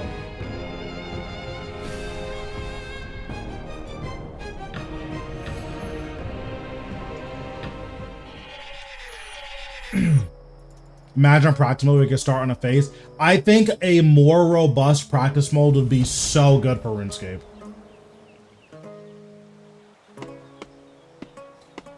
Like, what if you could, like, have a save state at a boss and just practice from that save state? Like, imagine, like, you're trying to learn how to do pools, or you're trying to learn how to do pool skip at Raksha, and then you can save state it as soon as P3 starts, and it snapshots all of your cooldowns, all of your stacks, and all of your abilities. It snapshots the whole thing, and then you can just load from that save state, and then practice from that save state. Or at places like Virago, what if you could just, I want to start this at phase 5 so I can learn how to push? Like, how cool would that be?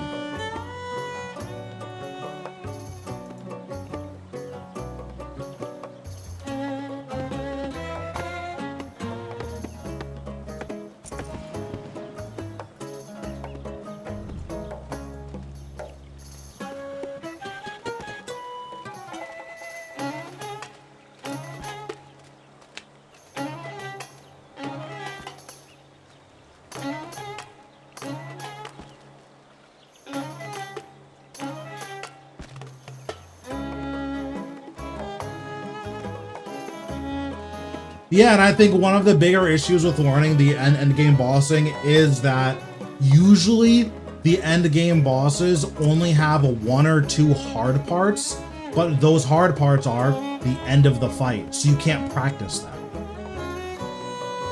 Like, it's the same thing with Carapac, right? Like, the hard part of Carapac is phase 4. That's where every kill dies. I mean, probably, but that's just one of those things where, like, when I think of why people either A, don't stick with the game, or B, like, get to end game and then quit, usually it's because something is too hard or too cumbersome, right?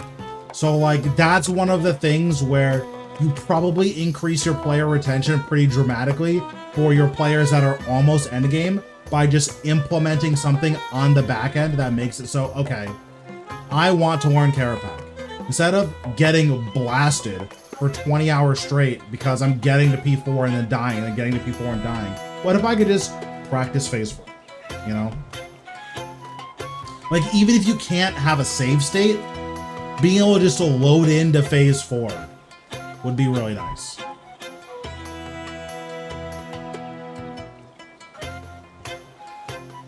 Yeah, guided kills could be really interesting as well, right? For instance, what if there were, like, in-game guides, like either written by players, by content creators, or by Jagex, that's just like, hey, here's, like, if this is your skill level, this is the type of gear you want to look at, these are the type of things you want to look out for, try doing this during the kill. Like, for instance, what if on your first Carapac kill, as soon as the time warp mechanic shows up, the game, like, pauses? Or, like, if there were a story mode Carapac, where you go in, time warp happens, and then, or, like, as soon as phase 2 starts, it says, hey, here's time warp. Here's how it works. Here's good ways to use it. Like, why not do something like that, right? Because the reality is that Carapac is as fun as your understanding of Time Warp is. If you don't understand Time Warp, Carapac feels like he has way too much health. And the kills take way too long. Whereas if you do understand Time Warp, Carapac's like kind of a DPS gun. At least until phase 4, then phase 4 is the actual fight.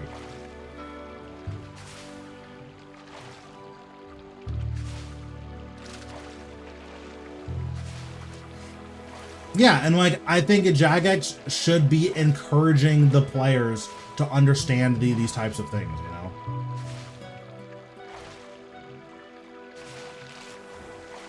And like, every boss should have, like, every hard boss should have this type of story mode that's like, hey, there's a forced 30-second pause between each phase or each mechanic where the game says, hey, here's what's gonna happen next, here are some ways that you can deal with it.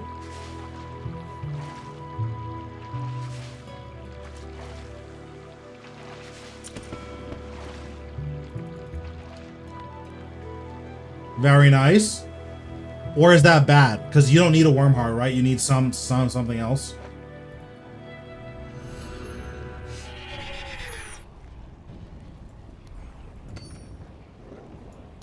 Oh. Well, get scammed. You're pissed.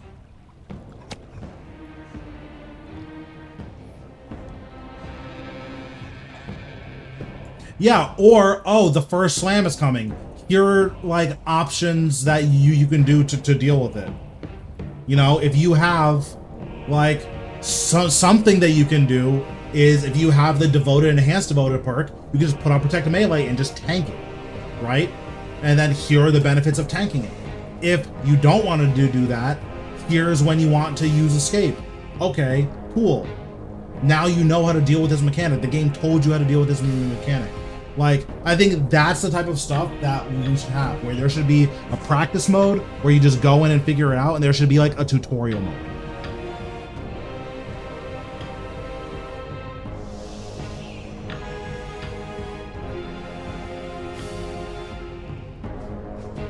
Like, the reality is that MMOs live or die by their new player experience, so having a really robust new player experience is kind of mandatory. It's really hard to grow when you don't have a good new player experience. Look at a game like Warframe. Warframe figured out their issues with the new player experience. 7 minutes. And Warframe is the biggest. 7 minutes is all I can spare to play with you.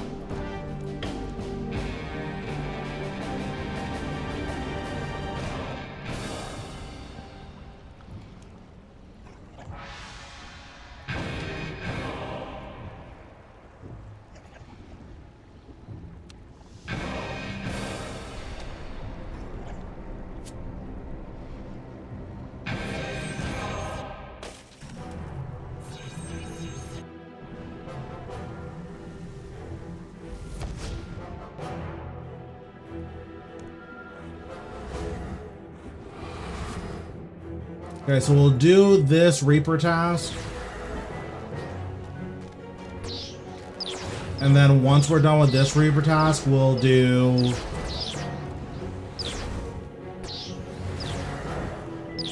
Yeah, exactly.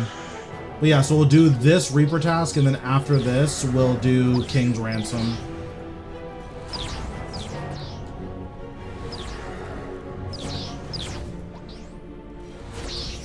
Because, like, that's the good thing, is that you can just use, like, community-driven stuff, right? Like, you don't have to do it all in-house.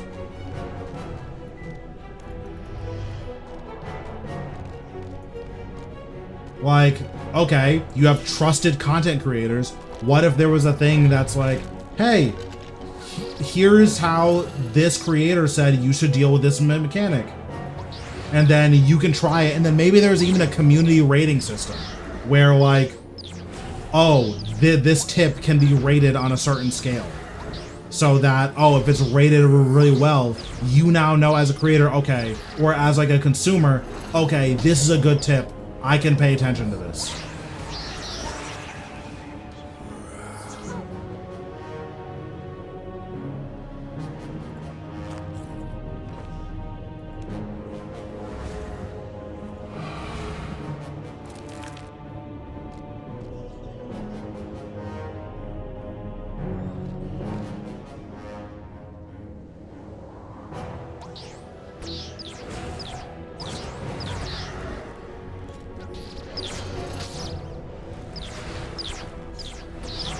I don't know. I think having, like, not necessarily like automatic revolution bars, but just having a system where like there are preset bars that you can get from the community. Like, I don't understand why that type of thing isn't in the thing, you know?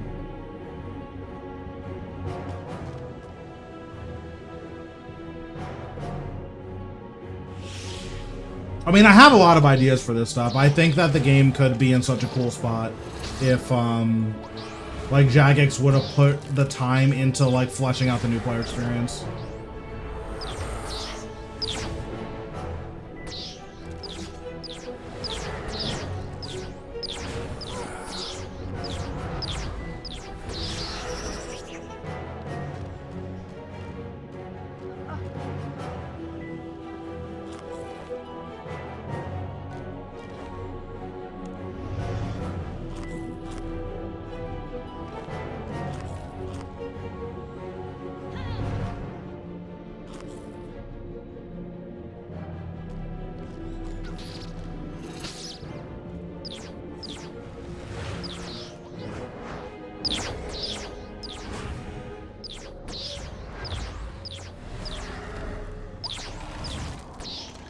It's also an ongoing process, though, and that's worth keeping in mind. That there's a lot of changes that Jagex knows that they need to make, right?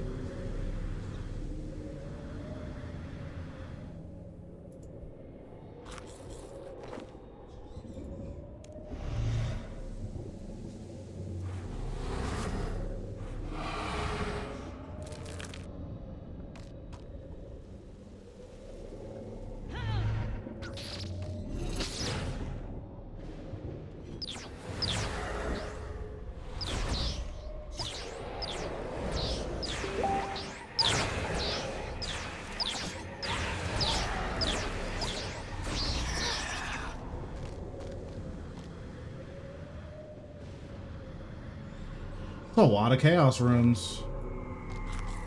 It's a lot of chaos runes.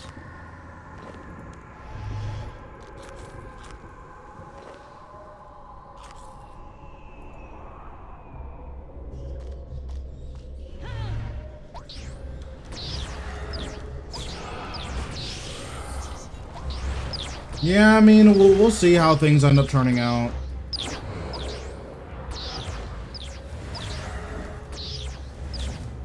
Again, my hope is that, you know, by this time next year, a lot of the really big issues are fixed. But we'll see, you know.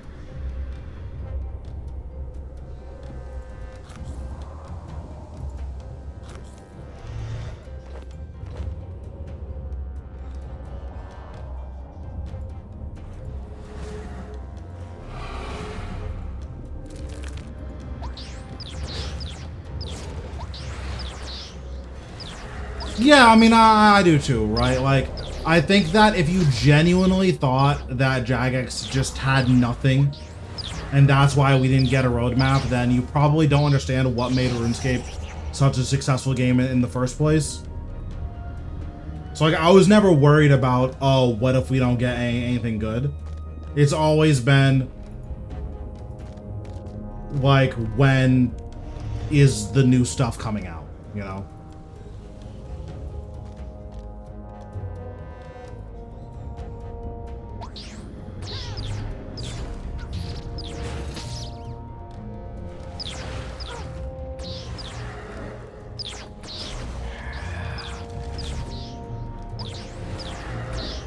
At least that's always been my take on it.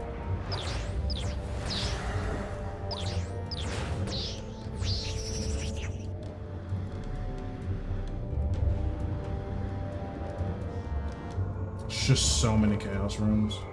I don't even know what to do with all these chaos runes.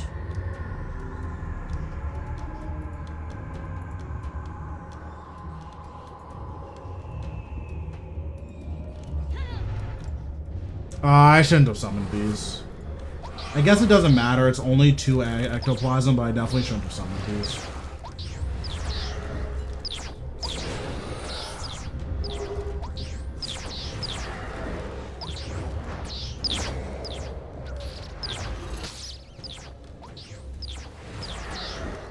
Yeah, I think that's fair, that it's, like, required for them to say something just because of how big of a company they are. I think that's fair.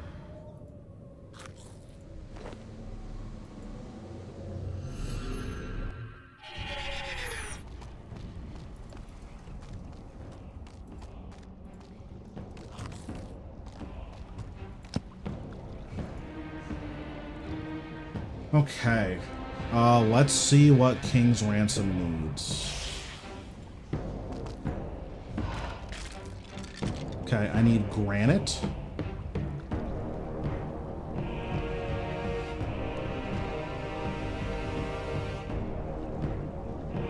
One air rune, one wall rune. No combat.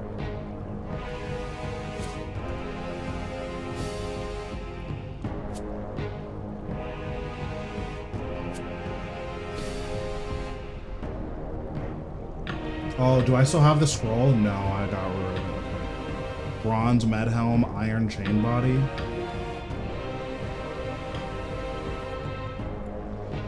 Weight reducing equipment, so I guess I'll wear this.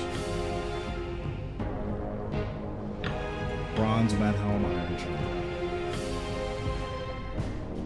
I need to make another bronze bar, another iron bar. So I should just need to make a bronze bar then.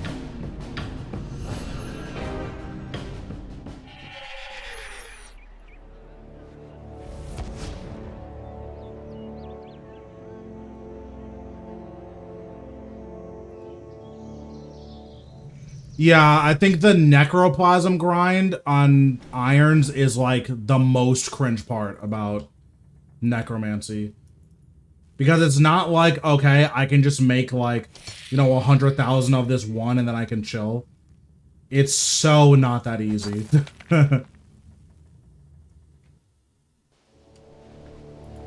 Because you need to like balance all of the inks and then take into account how much of each you need, and it's just like, bruh, I don't care. Wait, I just made a steel bar by accident. Oops, brain damage.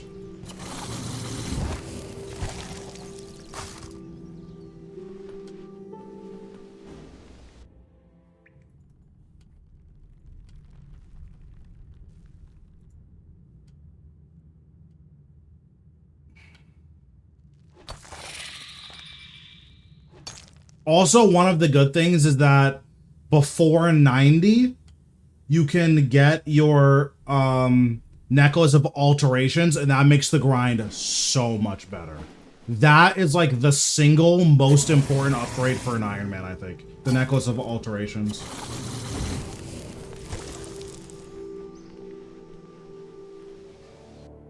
Like, I'm so glad I got my 77 crafting so I can make it once I do the quest, which I should probably do tonight, but I'll probably end up doing it tomorrow or something.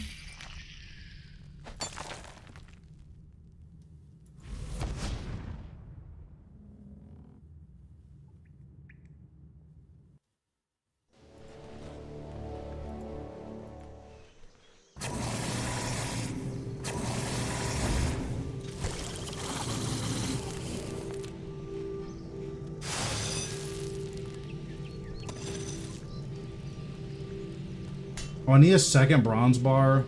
Brain damage.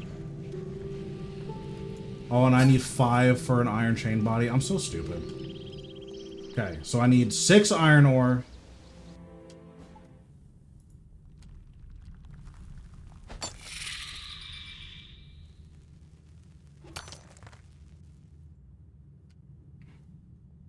What does the bracelet do? I forgot what the bracelet does. Is that the rune crafting one?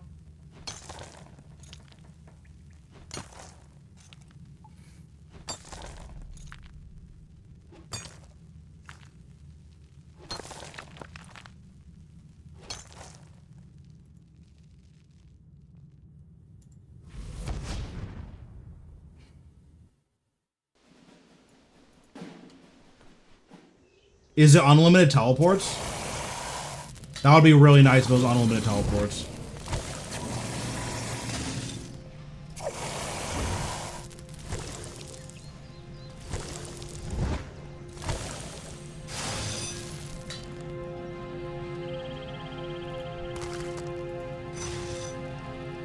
That's pretty good.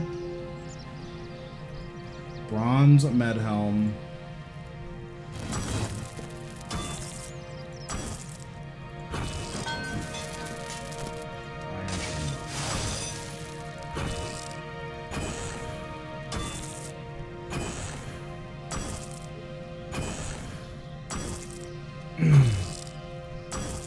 Yeah, seems good.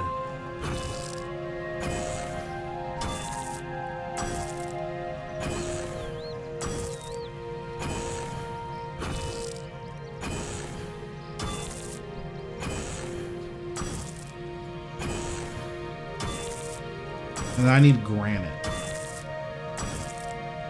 Where do I find granite?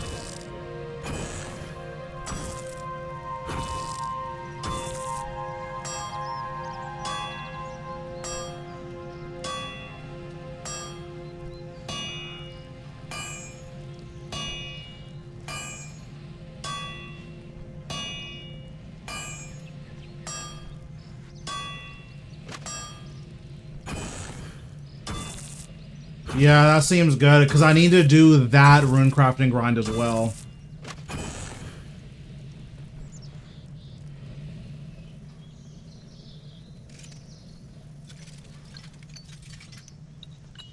Okay. I know there's granite in the desert somewhere. Not that one. Not that one. Isn't it this one? No. It's this one. I knew it. So we go to Menaphos and go north. Okay.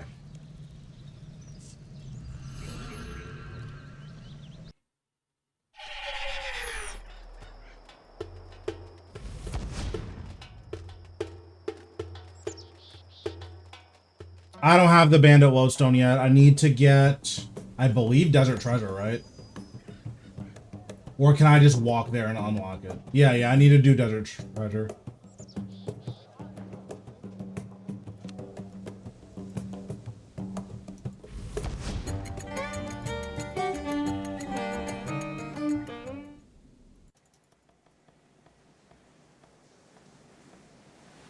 Luckily, it's right here, so it's fine. Are these Chinchompas? Did not know there were Chinchompas in the desert.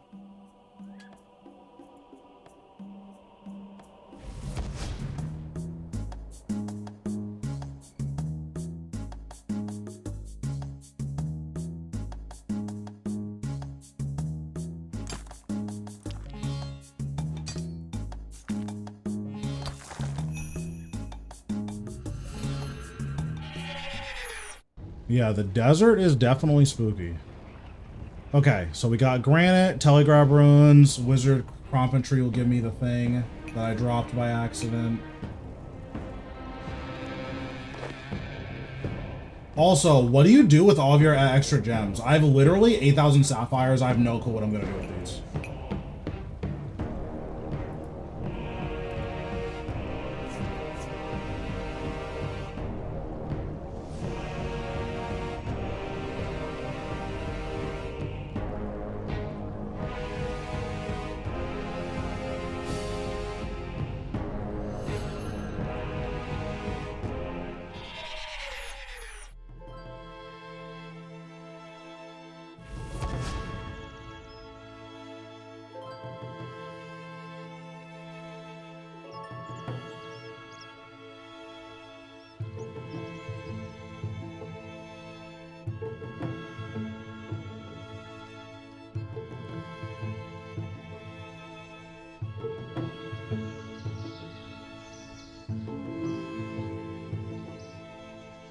So we need to talk to this guy.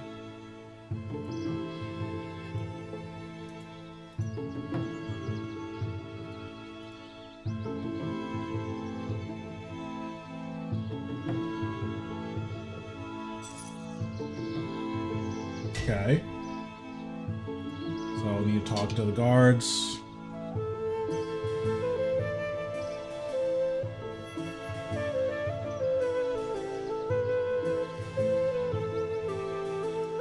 Okay, from the outside, break the eastern smashed window of the... Okay.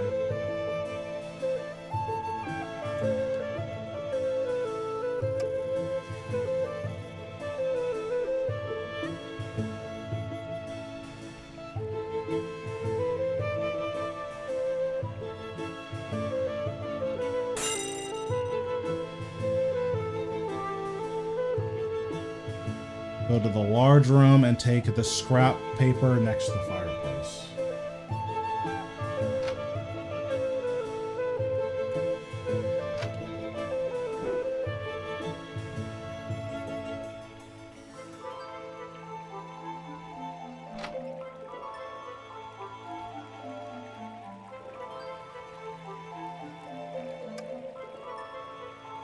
Okay, go up to the second floor. Got it.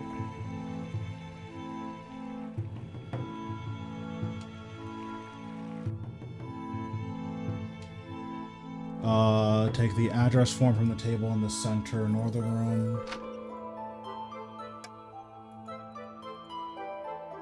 Search the nearby bookcase for a black helmet.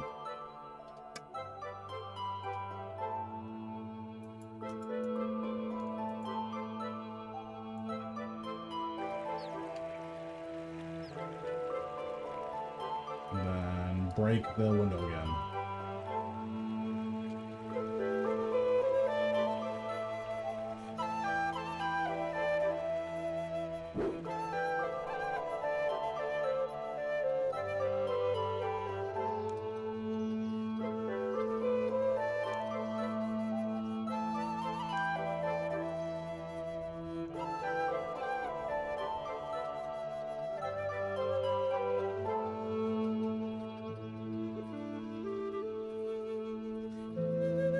Okay, talk to Mr. Gossip.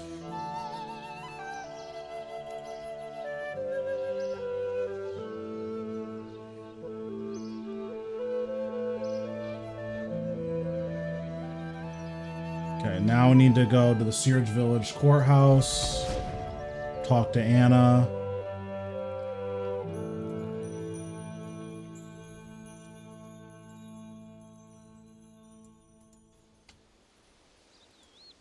Oh, she's in jail. Get shit on. She's gonna be so mad that I put her in jail.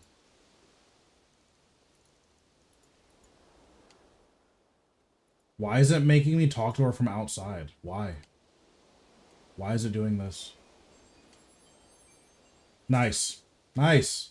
Thanks, Jagex.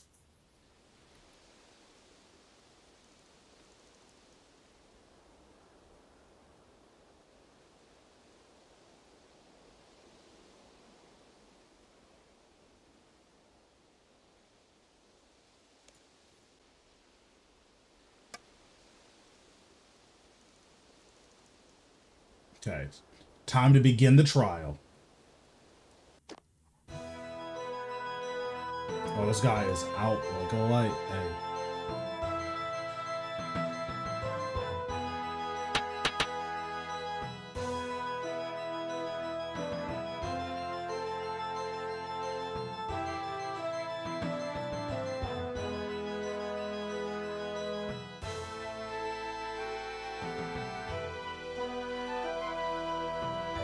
Who am I calling as a witness?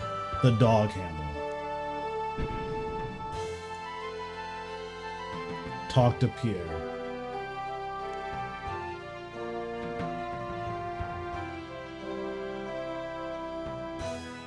Damn.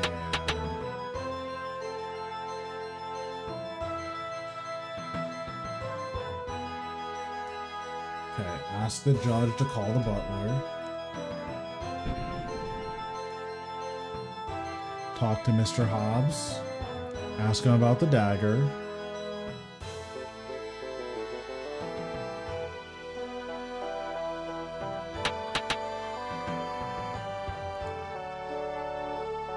Okay.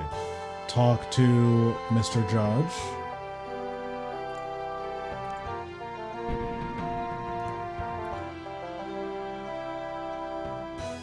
Ask about the night of the murder.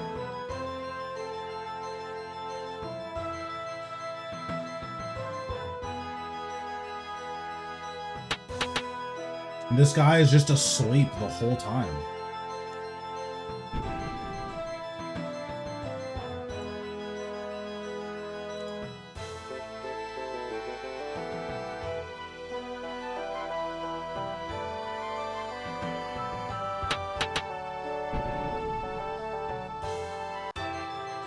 And there it is, not guilty, as I predicted.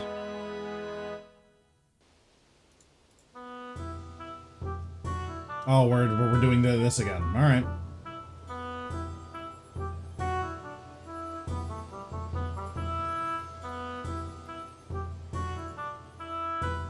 I don't know. I think she needs to walk to the front of the gate so I can talk to her.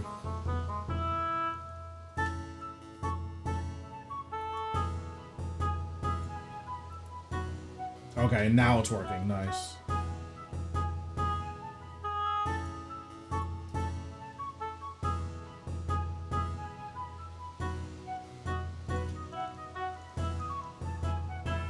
Wait, why is she so mean to me? I just freed her.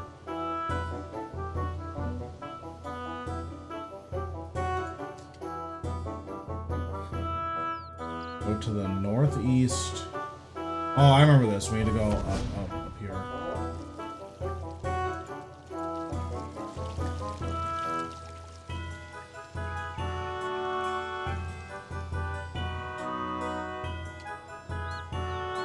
Search the statue.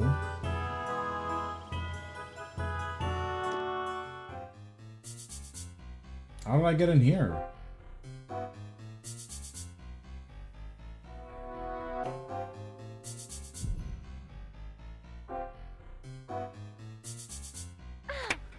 Wait, I just got blasted.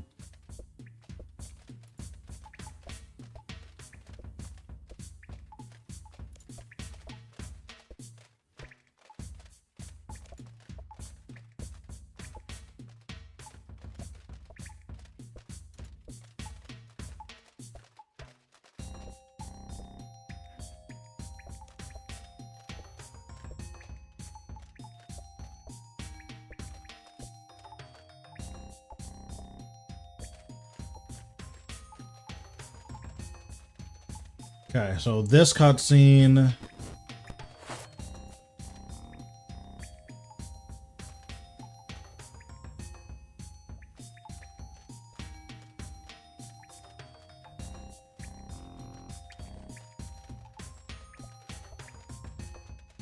Okay, so there should be a guard here. Oh, so I can telegrab this guard.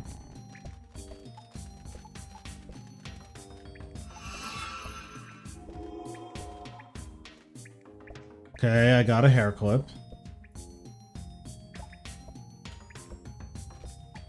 Use hair clip on the metal door. Oh god, okay.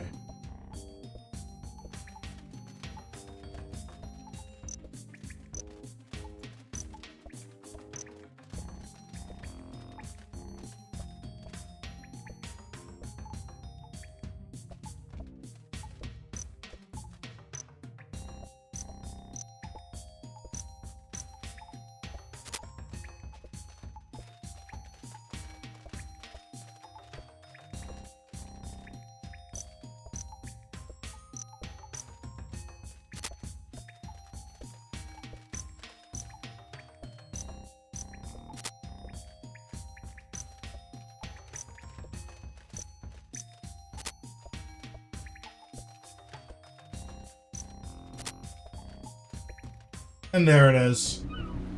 As I predicted.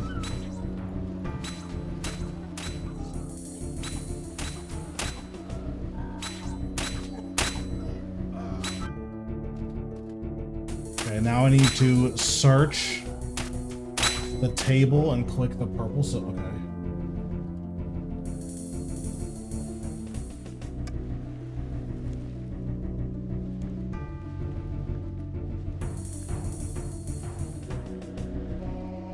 Okay, so now we go here. We go to the wizard.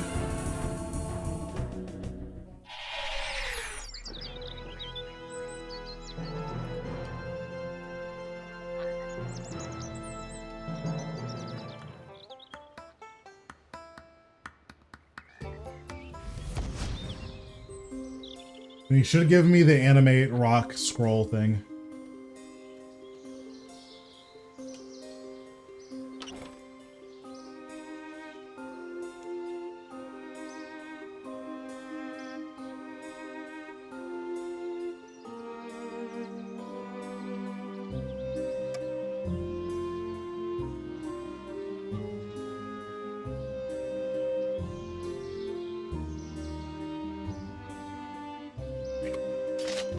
Equip these.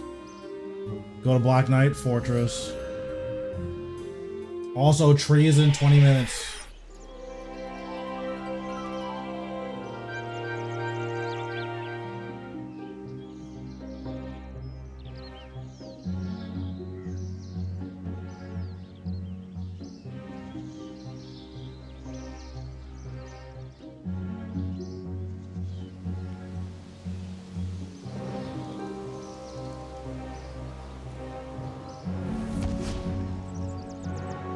Enter Black Knight's Fortress, climb down the ladder in the southwest. So that's here.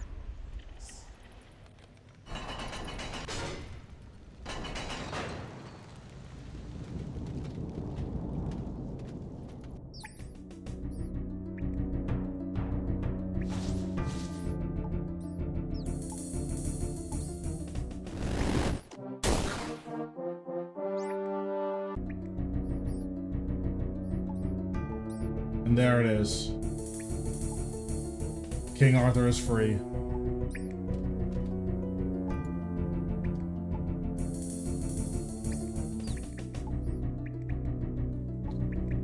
Okay, and then go to Camelot and quest complete. Nice. Easiest quest of my life.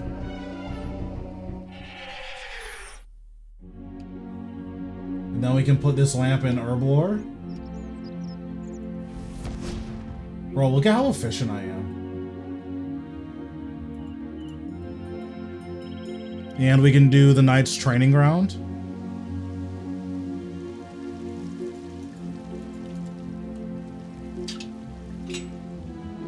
Apparently the Knight's Training Ground is like Omega free. Like you can't mess it up.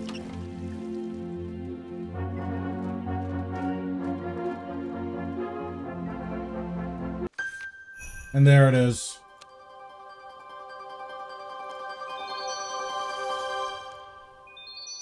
It's a lot of defense XP.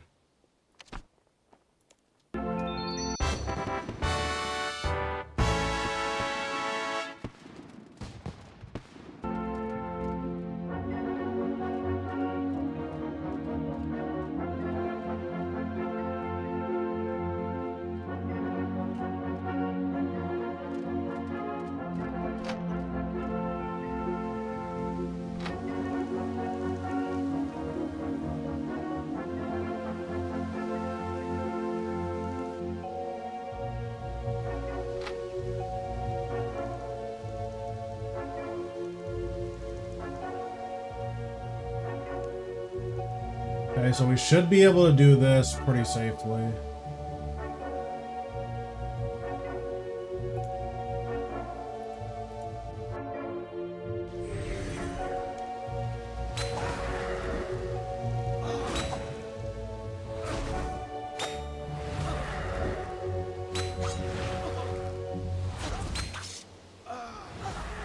Yeah, seems pretty easy.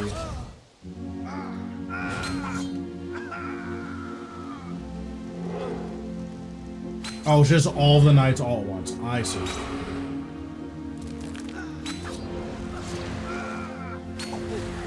Yep, and then none of the stats drains like lower necro, so you just blast all these waves.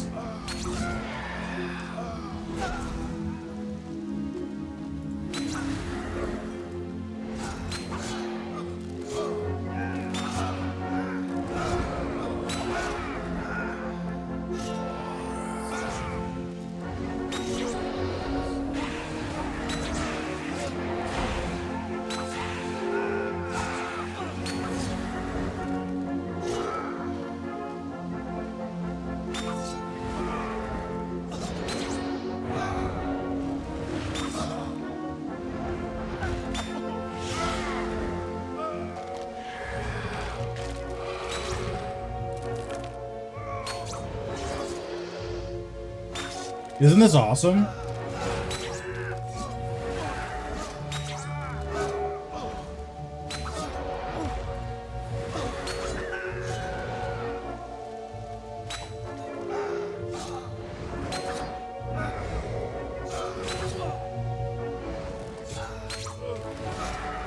Listen, I'm just glad I did it now before they fixed it so it lowers your necromancy.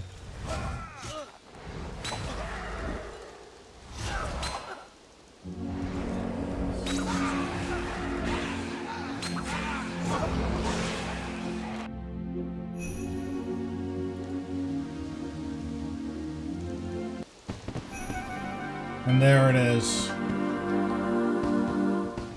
Yeah, leveled up attack, defense, range, and magic. Pretty good.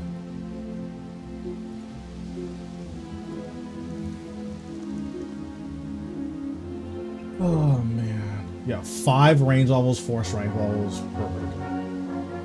So I probably have enough, what's it called? I have 1 magic. That is not good.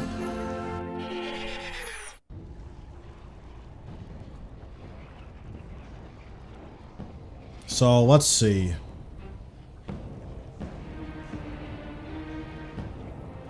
Question is, do I have 70 prayer already, or do I have to wait?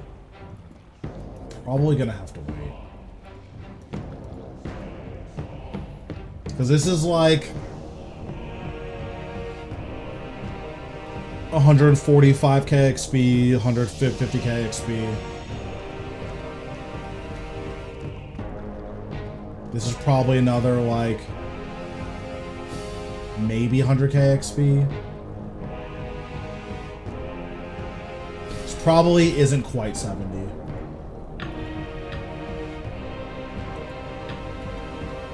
That's probably fine though.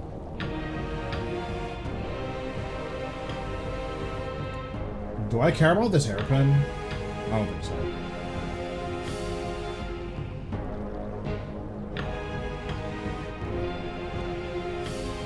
Oh, I guess I'll drink all these restore pots. They're completely worthless except for right now.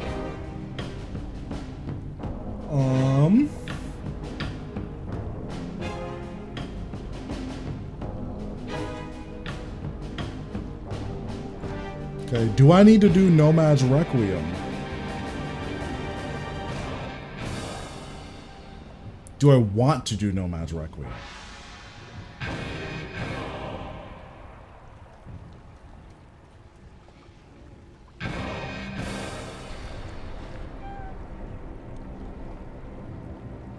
No, I don't want to do this. Okay.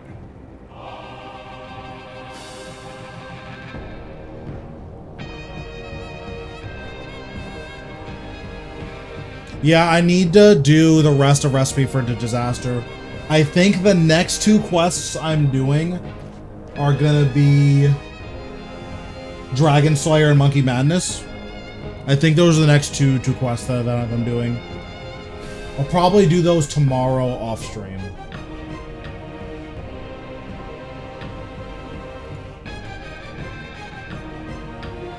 Oh, depending on how I feel when I wake up, I might just stream tomorrow anyways. So, we're just gonna wait until tree spawns. So we're probably just gonna clean all these herbs since I need to do that.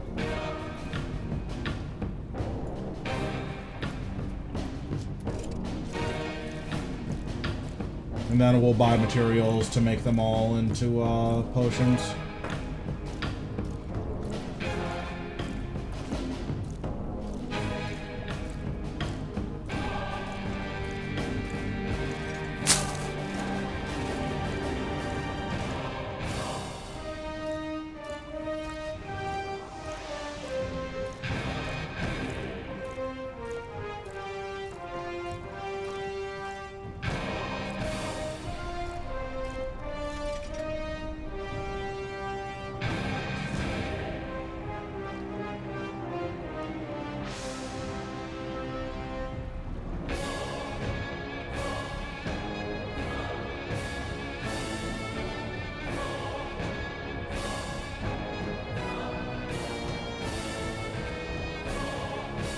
Oh, I need to do a Legends quest.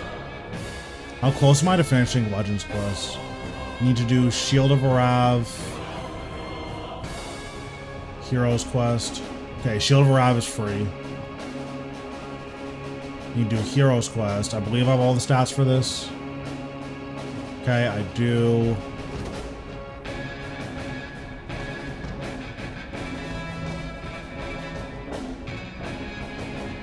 Then once I do that, I get a Legends quest.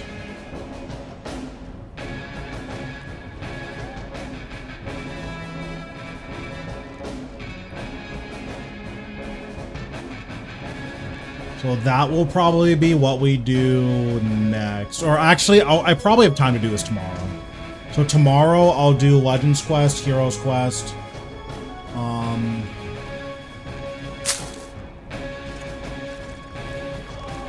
Dragon Slayer, Monkey Madness. That should get me a lot of Herblore XP. And then it will get me just really good combat levels. I'll probably get like 50 something strength from all that. So I'm a decent amount of attack. Because I believe I need 70 attack. I need 70 strength, 80 attack. Interesting. Okay.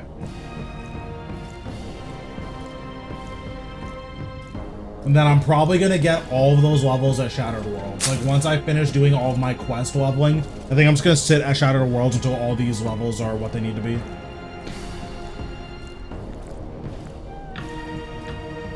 I'm like 99% sure Shattered Worlds is the best way to level in this game.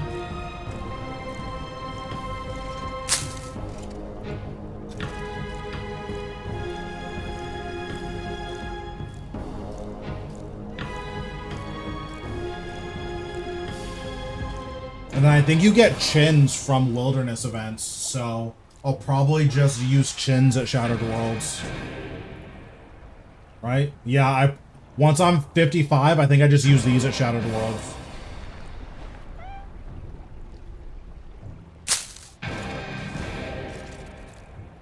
And then we just do that to 80 ranged, honestly.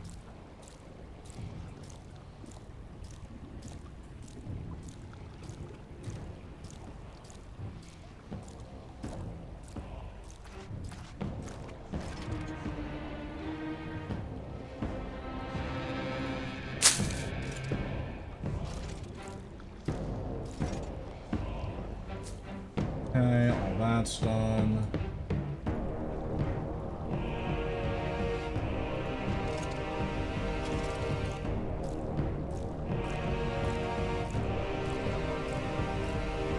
A million XP. I don't know how I'm gonna get a million XP.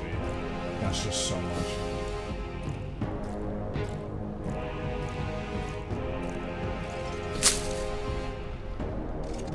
Oh, then I need to do the World Wakes also. Not like right now, obviously, but the World Wakes are this thing.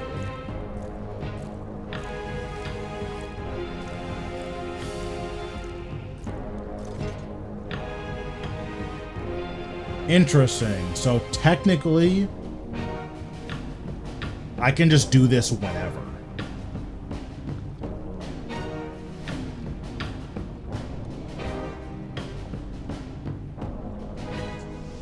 So, let's see.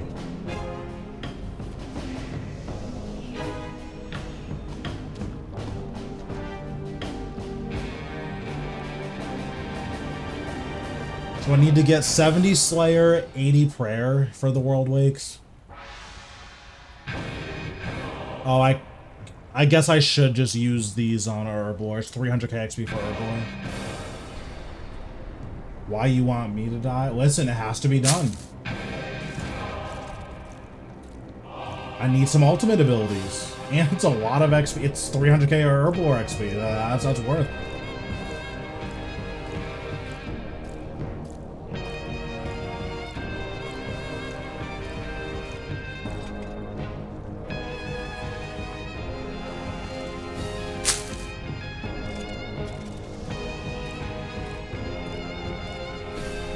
Also, Guthix is gross.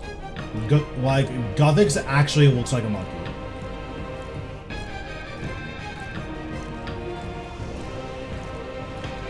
Listen, you and I both know it's true. Guthix is not cute.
So I'll have to keep track of exactly how much XP this gave me so I can have like a good estimate of like the XP per Aberrant Spectre kill. Because basically all of this is from Aberrant Spectres.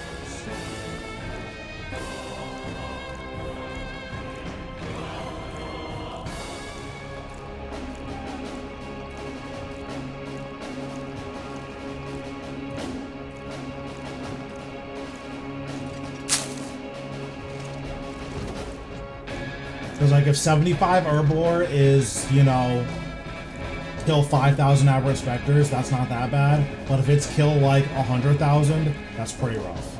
So,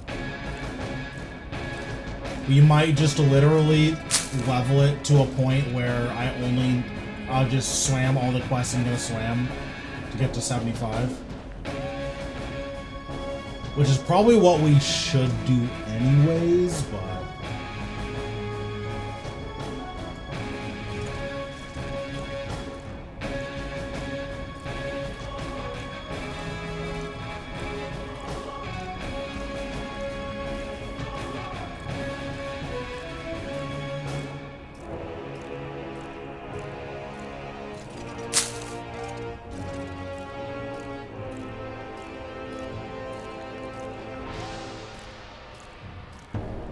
Dang, I just realized I didn't even hear any people that followed. That sucks. I don't know why my alert box is like not working right now.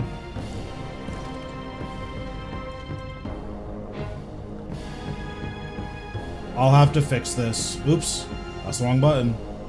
I'll have to fix this off stream. I don't know why my alert box is like working right now.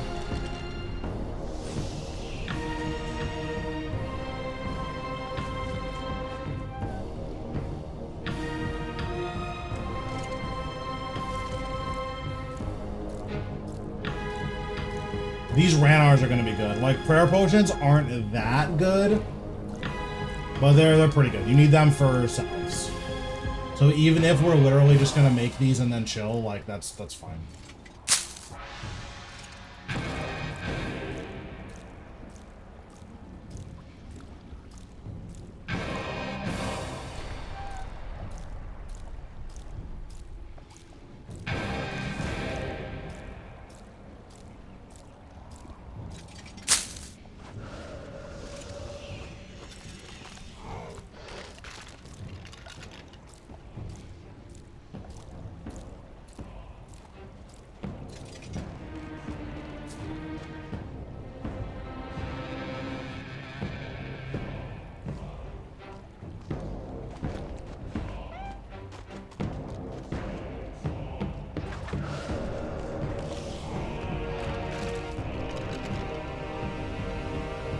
Okay, let's do some Bloodwood Tree, and then we'll probably call it a night.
So I think the only thing I like super care about getting is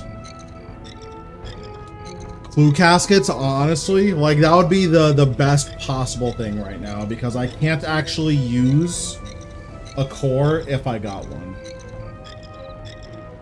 So clue caskets or like Herblore brawlers, I guess.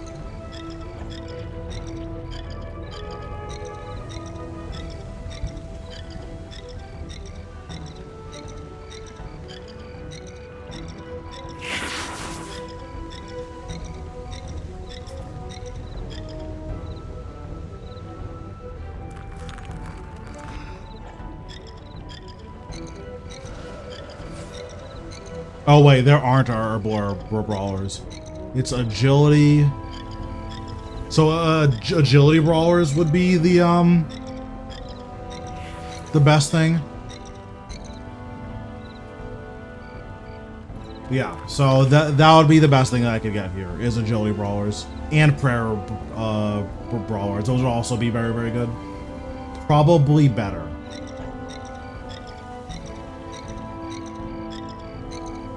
Damn, agility brawlers would be nuts. Those would be so good to get.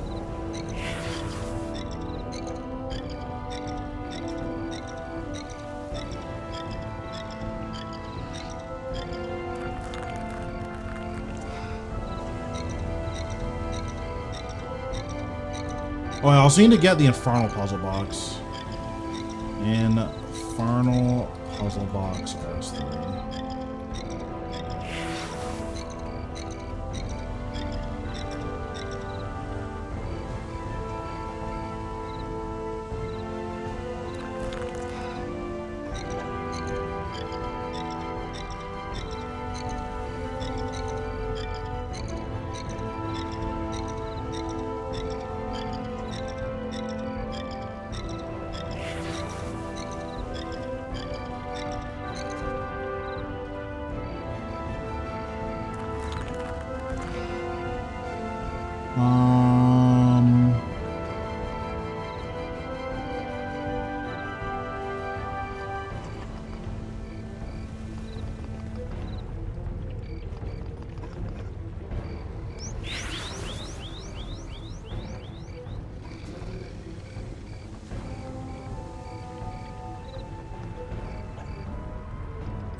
Yeah, maybe the next like mini project we do is Infernal Puzzle Box and Succession. Those seem really important. Well, not seem really important. Those are really important. They seem reasonably accessible.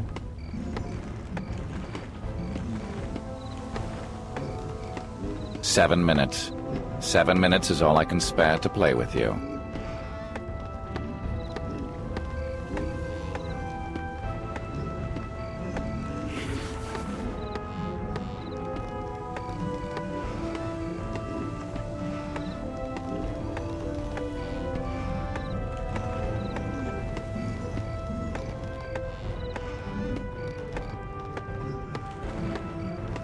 I think I have all the requirements for this too. I need 40 archaeology.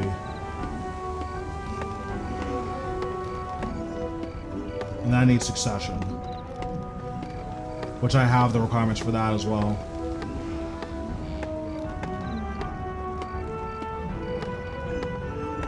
Yeah, I think I can do this really soon. Maybe after we finish the Osseous content, we will do a stream where we get Puzzle Box.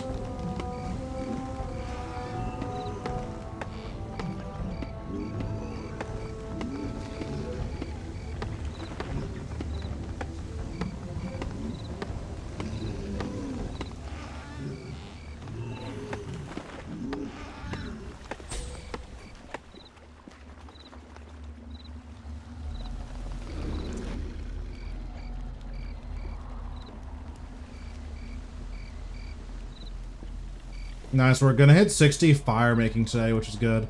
I don't know, do we care about fire making? Does this skill matter at all?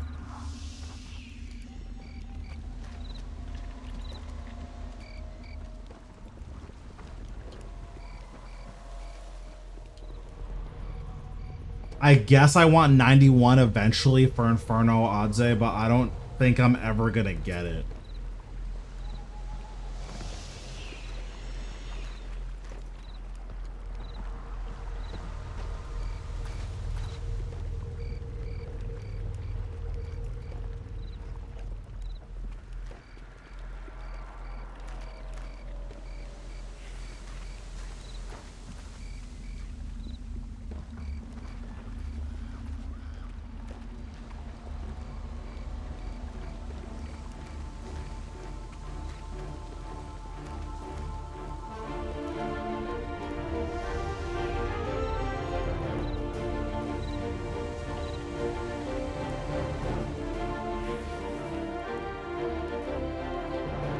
Nice, that guy's a cop. Just teleported out as soon as he got 40. Cool.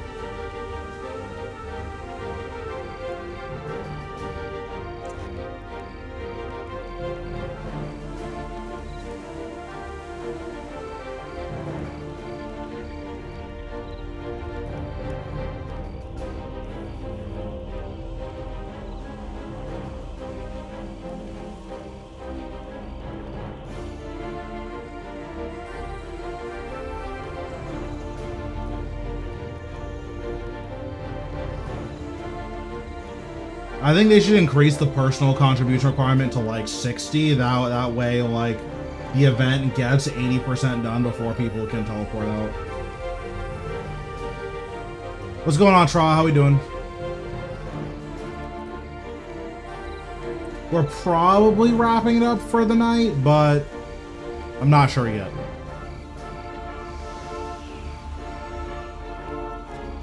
Doing okay. We got a ton of combat levels today because we did some quests, we did some Slayer, we did some Reaper tasks, we did some agility. Off stream, I'm probably going to get 75 agility, probably by Monday. But Monday we're going to be doing Osseous stuff, so that doesn't really matter as much to you guys, but yeah, we're gonna be getting agility because we should be able to get. Oh, is Osseous Tuesday?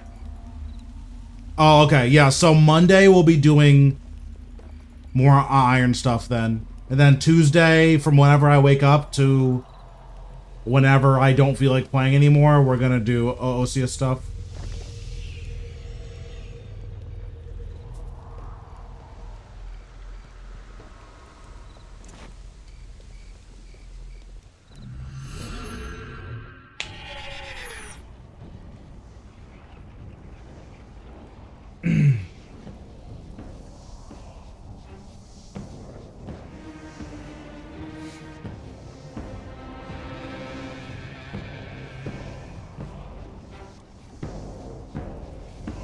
I mean, my guess is that it's the common Rex Matriarch table plus the new ring plus ectoplasm and potentially, well, and super necromancy potions and potentially runes.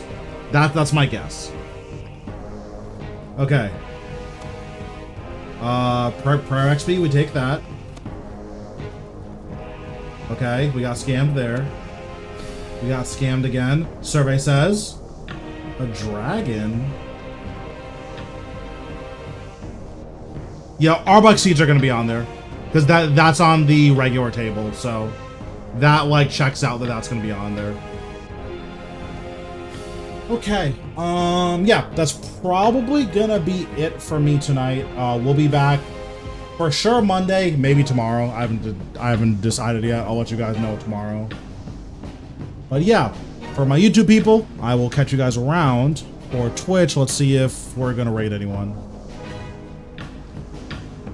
Kiwi's on, so we'll raid Kiwi and see what he's up to. But yeah, I will catch you guys later.